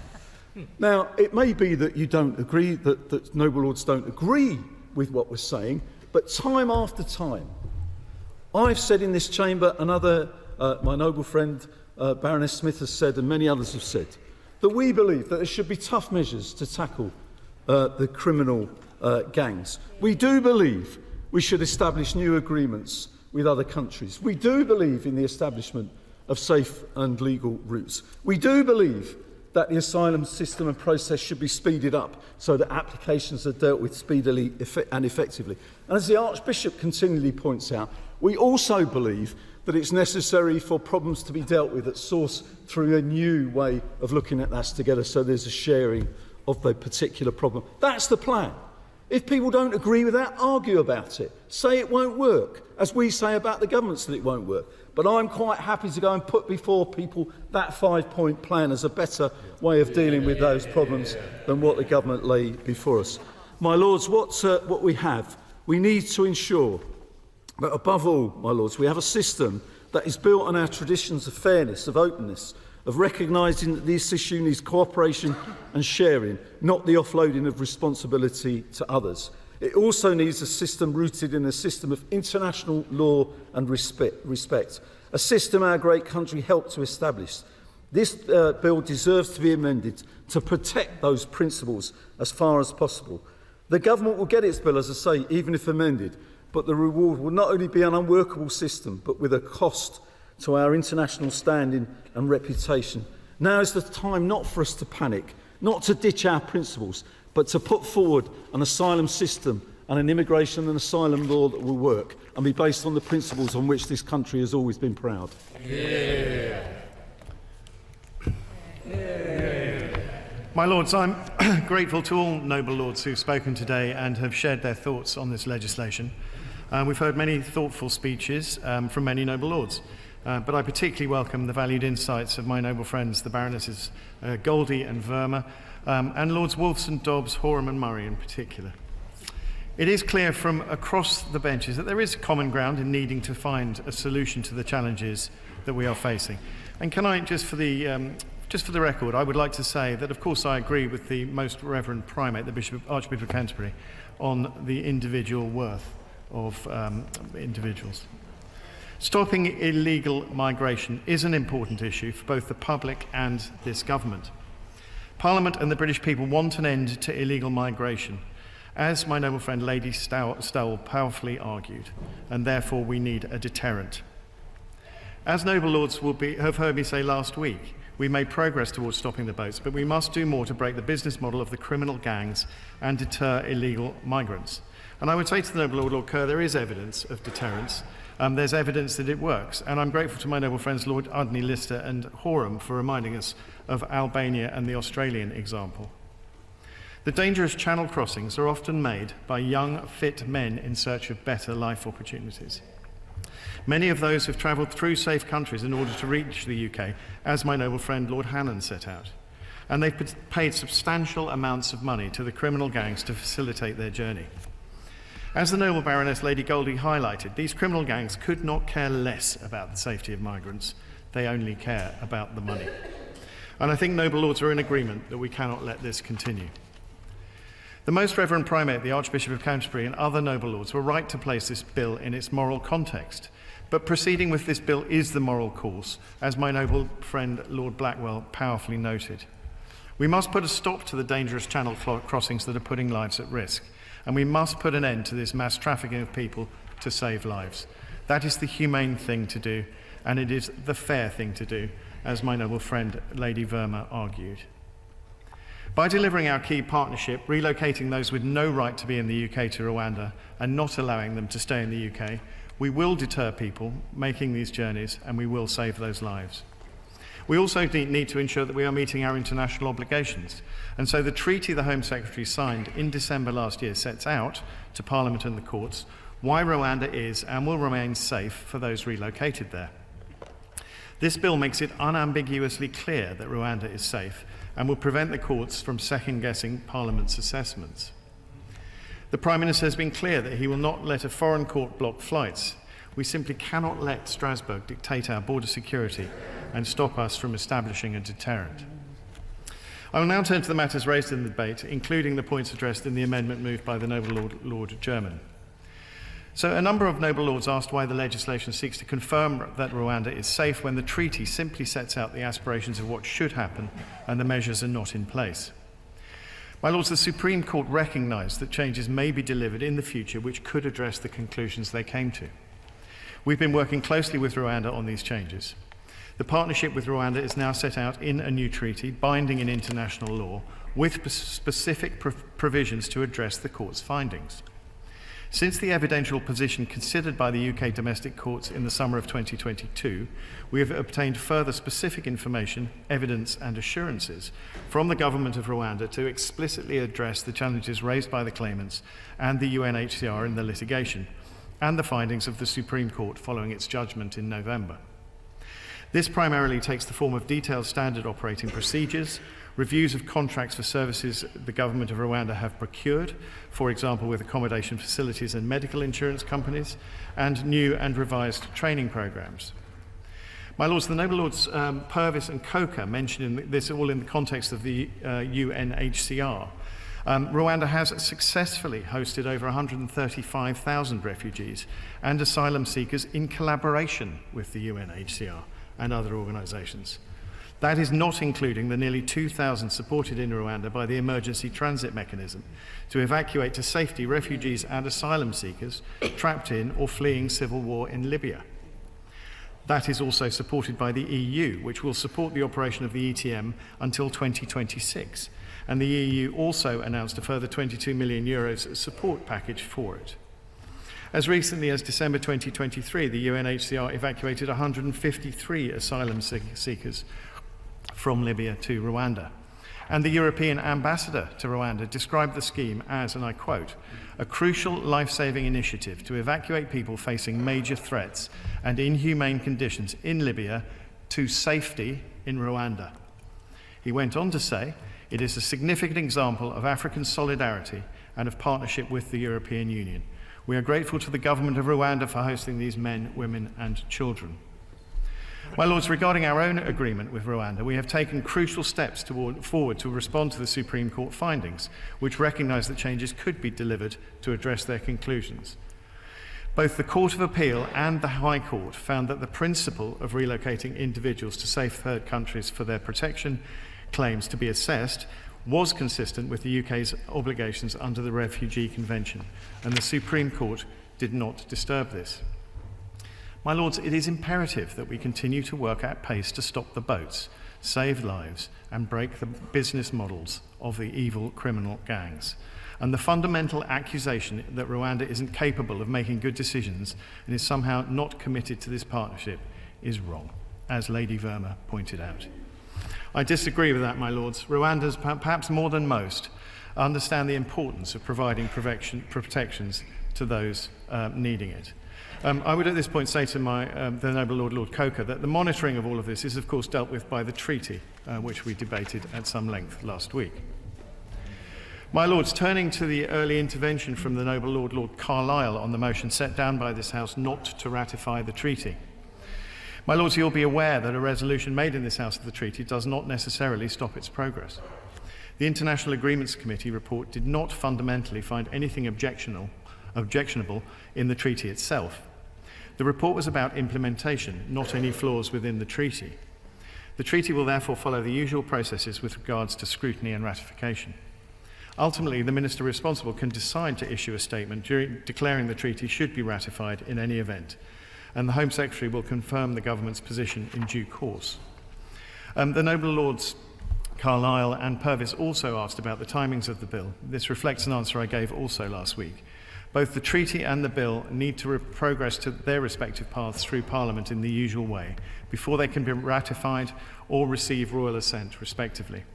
Rwanda will also need to adjust its own legislation and ratify the treaty on their side. And once these things have happened, the bill and the treaty will be operable. My Lords, the Noble Lords Ponsonby and German asked about the government's safe and legal routes. The UK is a generous country, and we're proud of that fact. And we're proud of the fact that we've helped so many refugees to safety. The government has made it clear that we will continue to provide sanctuary to those most in need, but we can only act within our capabilities. So I would say to the Noble Lord Paddock, it's not about I'm all right, Jack, it's about capability and capacity. While the compassion of the UK is unlimited, our capacity is not. Local authorities have played a vital role in delivery of our safe and legal routes, and they are feeling the pressures caused by both legal and illegal migration. We can only bring people over on safe and legal routes when local authorities are able to receive them. We do remain committed to looking at new or expanded safe and legal routes to the UK for those most vulnerable, but only once we have drastically reduced the unacceptable number of illegal, dangerous and simply unnecessary small boats crossing, which are putting huge amounts of pressure on our public services. The Noble Lord would answer the simple question I put at the early part of this debate.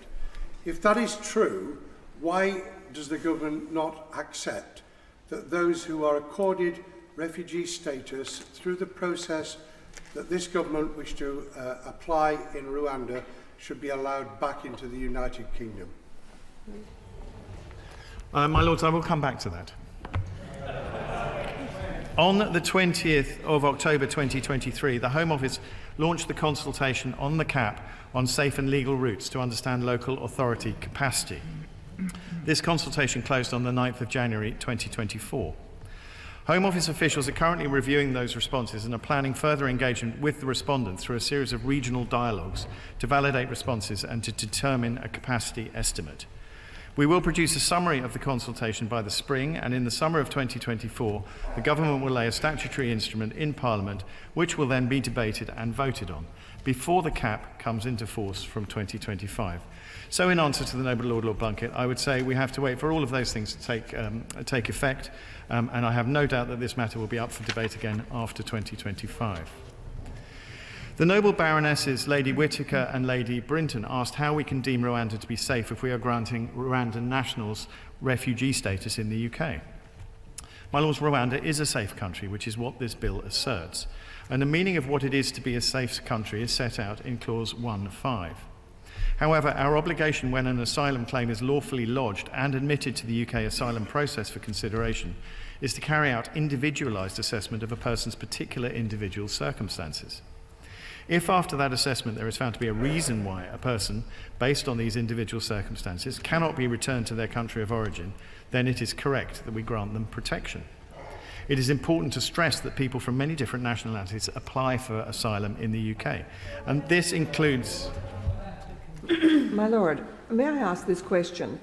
Will it be possible under Clause 4 for an individual seeking the court's ruling on whether their individual circumstances might give them a reason to not be sent to Rwanda?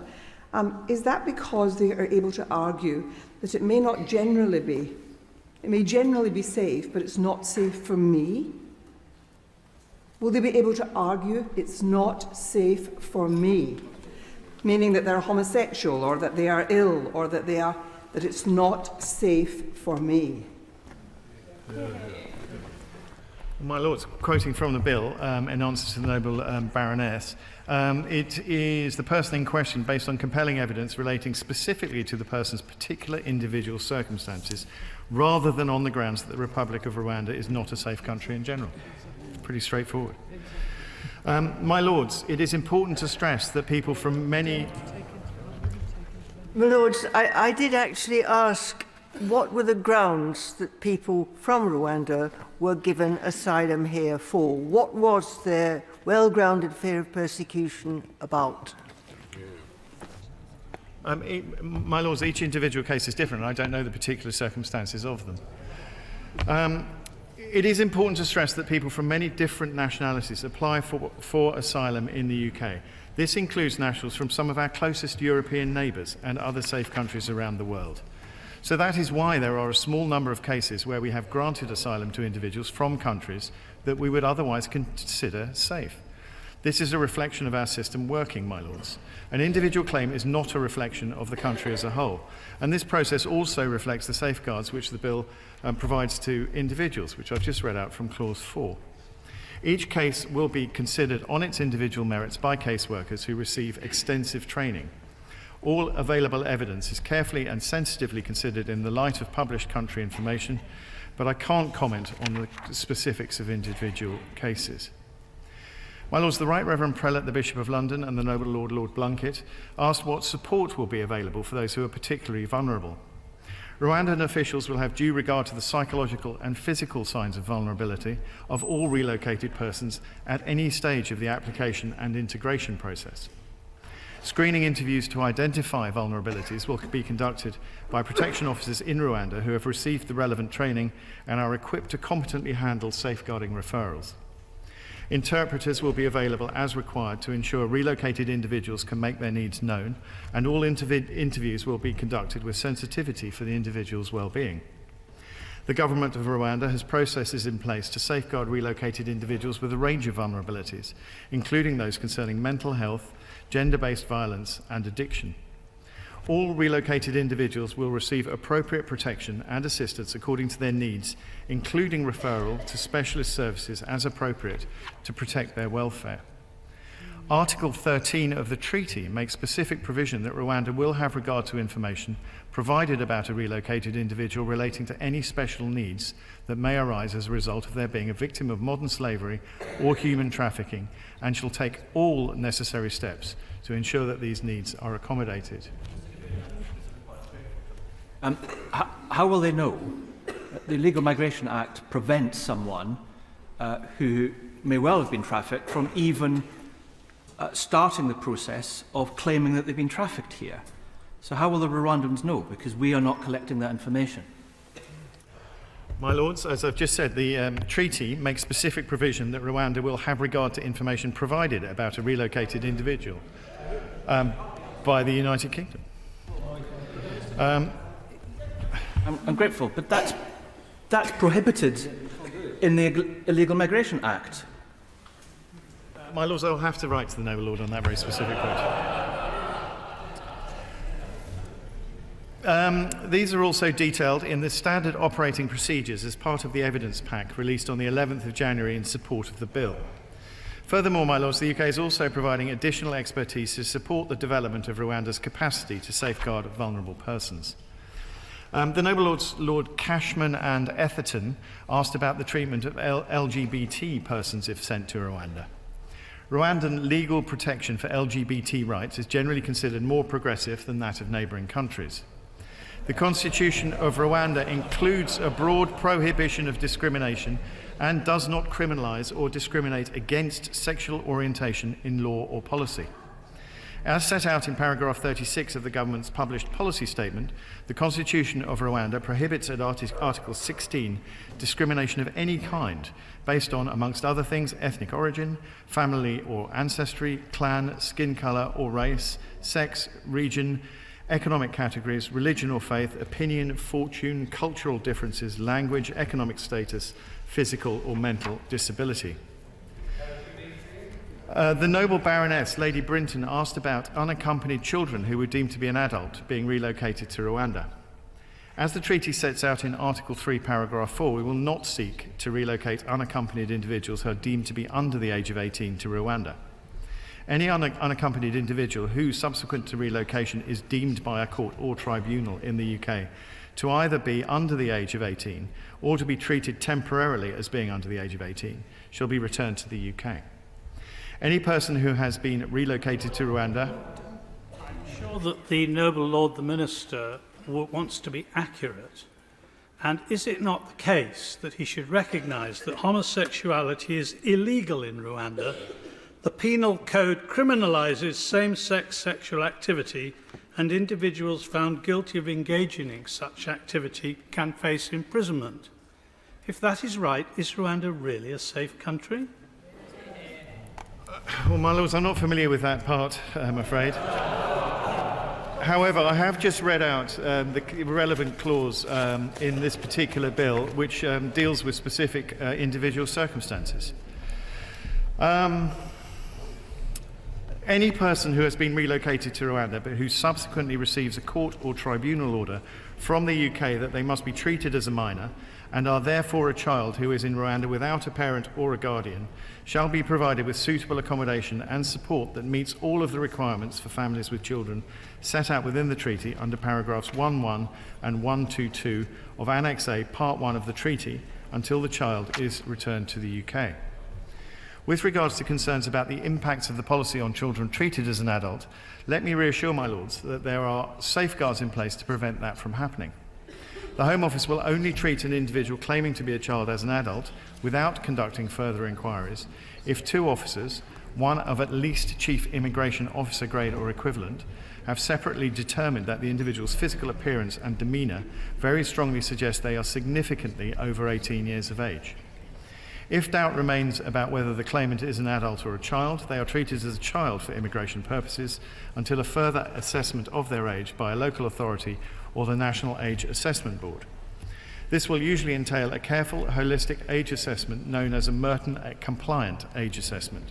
And only once this assessment is complete could the individual then be treated as an adult if found to be so. My Lords, many noble Lords have asked whether this bill will comply with international law. The provisions are consistent with our international law obligations. They retain rights challenged based on compelling evidence of serious and irreversible harm in specific individual circumstances, which will arise in narrow circumstances. So in response to the points made by Lord Jermyn and Lord Howarth, the bill makes clear that it is only for a Minister of the Crown to determine whether to comply with an interim measure of the Strasbourg Court. I'm grateful to my noble friend Lord Wolfson and the noble Lord Fawkes for their comments on this.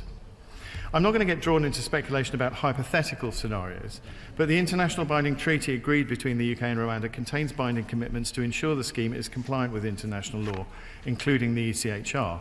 And it also makes clear that domestic courts may not have regard to the existence of any interim measures when considering any domestic application flowing from a decision to relocate a person to Rwanda in accordance with the treaty.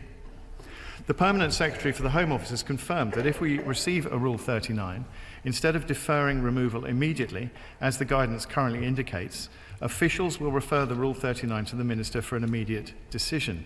And in answer to the noble Lord Wilson, the Cabinet Office has confirmed that it is the responsibility of civil servants under the Civil Service Code to deliver that decision.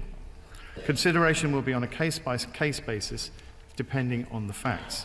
And I'd also remind noble lords that as the government has set out, both the UK and Rwanda are committed to making this partnership work.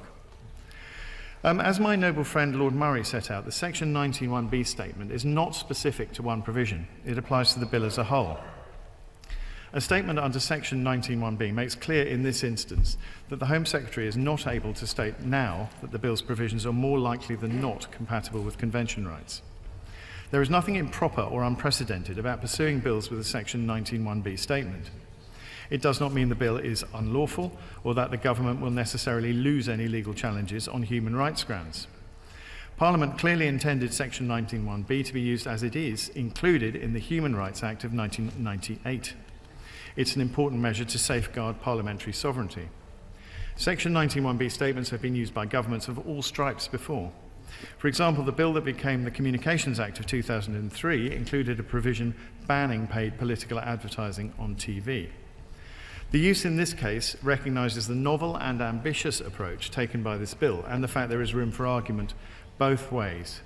We are testing the limits but remain satisfied that this bill is compatible with international law. My lords, the bill allows decision makers and the courts to consider claims that Rwanda is unsafe for a person due to their particular individual circumstances, as we have discussed. As the Right Reverend Prelate, the Bishop of London, noted, the bill does not disapply Section 4, Declaration of Incompatibility, DOI, as this is the only substantive remedy against the conclusive presumption that Rwanda is safe. So retaining DOIs allows the courts to respond to changing circumstances in the future and for this question to be brought back for parliamentary consideration. But of course the final say on the matter will remain with Parliament and the government because Section 4(6) of the Human Rights Act make clear that a declaration cannot affect the operation or validity of domestic legislation. The effect of retaining this Section 4 is therefore beneficial in terms of limiting domestic and international legal challenge and crucially does not undermine the operation of the bill and in doing so reaffirms parliamentary sovereignty. The court could not grant interim relief on the basis of a DOI having been granted because of the clear and unambiguous language of Section 4(6) of the Human Rights Act. The noble lady Baroness O'Lone asked about the impact of the bill in Northern Ireland. This bill will apply fully in Northern Ireland in the same way as it does in the rest of the United Kingdom, and this is explicit on the face of the bill and will always be the case, reflecting that immigration policy is a UK-wide matter. There is nothing in the Windsor Framework, including Article 2 or the Trade Continuity Agreement, that affects this. The provisions in this bill do not diminish the rights and commitments we have made on the Convention on Human Rights in the Belfast Agreement, and the government remains fully committed to that agreement in all its parts. The government is unshakable in its commitment to the Belfast Good Friday Agreement, and the bill does not undermine this. The noble Lord Ponsonby asked about the costs of this.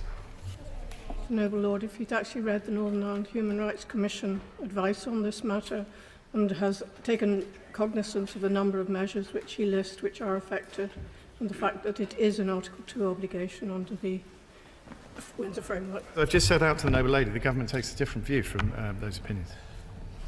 My lords, the noble Lord Ponsonby asked about the costs of this partnership. The spend on the MEDP with Rwanda so far is £240 million. Further funding will be provided to Rwanda once the partnership is operational. Costs and payments will depend on the number of people relocated, the timing of when this happens, and the outcomes of individual cases. Spending will continue to be reported as part of the annual Home Office reports and accounts in the usual way. Those focusing solely on the cost of this partnership are missing the point. It is incredibly frustrating for the British people and the taxpayer to spend billions to house illegal migrants in hotels. The daily cost of hotels to migrants is 8 million, and the cost of the UK's asylum system has roughly doubled in the last year and now stands at £4 billion. Criminal smuggling gangs are continuing to turn a profit using small boats. We must bring an end to this. The government recognises the extraordinary level of interest in this partnership, and we take our responsibility to be transparent seriously. However, that must be balanced with the nuances of managing our international relationships and respecting commercial sensitivities. We've said we'll do what it takes to curb illegal migration and stop the boats. And as we explore avenues of doing this, it would be against our direct interests to release all financial information. Costs and payments will of course depend on the number of people relocated, the timing of when this happens, and the outcomes of individual cases. Every individual's needs are different, and funding will only be provided while an individual remains in Rwanda. Spending will be reported as part of the annual Home Office reports and accounts in the usual way. My Lords, I'm getting to the end. Lords have asked whether this bill will, by disapplying international law, have a knock-on impact on wider international treaties and potentially worsen the UK's relationship with the ECHR. My Lords, we have a long and diverse history of freedoms in this country, and we are proud of the UK's heritage and culture on human rights and democracy. But no country has all the answers to global human rights challenges. We continue to engage others about our ongoing journey on these issues, a point made by many noble lords, and actually emphasised by my noble friend the Foreign Secretary on the 16th of January. My Lords, I'm again thankful for all the contributions made to today's debate. It is absolutely essential that we tackle illegal migration, bring an end to such dangerous channel crossings, and save lives. And I would say to the noble Lord, Lord Coker, that the integrity of our border also matters. I therefore urge noble lords to support the government in delivering the partnership with Rwanda and our wider plans to take control of our borders and stop the boats. These are difficult choices to make with regards to tackling this issue, and that is what this government is doing, and we will continue to do so. The bill will enable us to stop the boats, and I commend it to the House. And I invite noble lords to reject the amendment standing in the name of the noble Lord, Lord Jermyn. My Lords, I have just read a report of the debate from a senior broadcast journalist. He says that the majority of peers in this House regard this bill as an unholy abomination. I think, therefore, in order to sort this matter out, I beg leave to test the opinion of the House. The question is that the amendment in the name of Lord Jermyn be agreed to. As many as are of that opinion will say content. To the contrary, not content. Not content. The question will be decided by a division. I will advise the House when voting is open.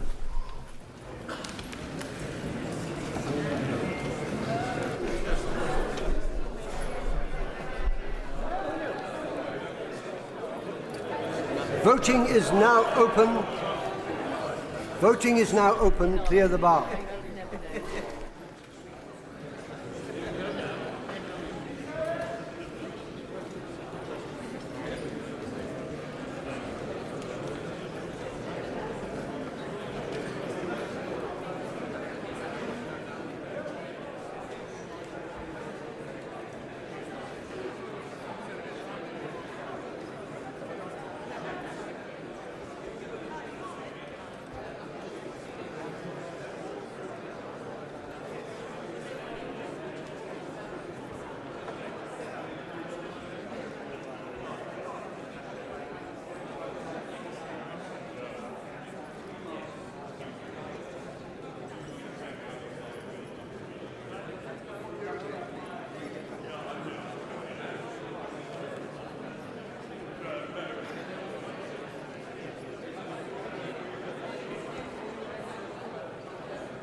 The question is that the amendment in the name of Lord German be agreed to. As many as that opinion will say content. Content. To the contrary, not content. Not content. The contents will go to the right by the throne, not contents to the left by the bar.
The question is that the amendment in the name of Lord German be agreed to.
There have voted contents 84, not contents 206, so the not contents have it.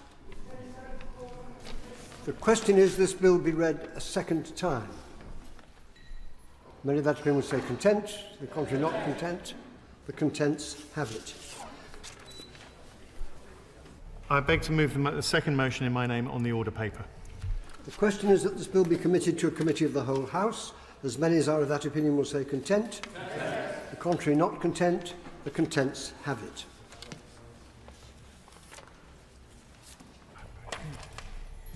My Lords, I beg to move that the House do now adjourn. That the House do now adjourn.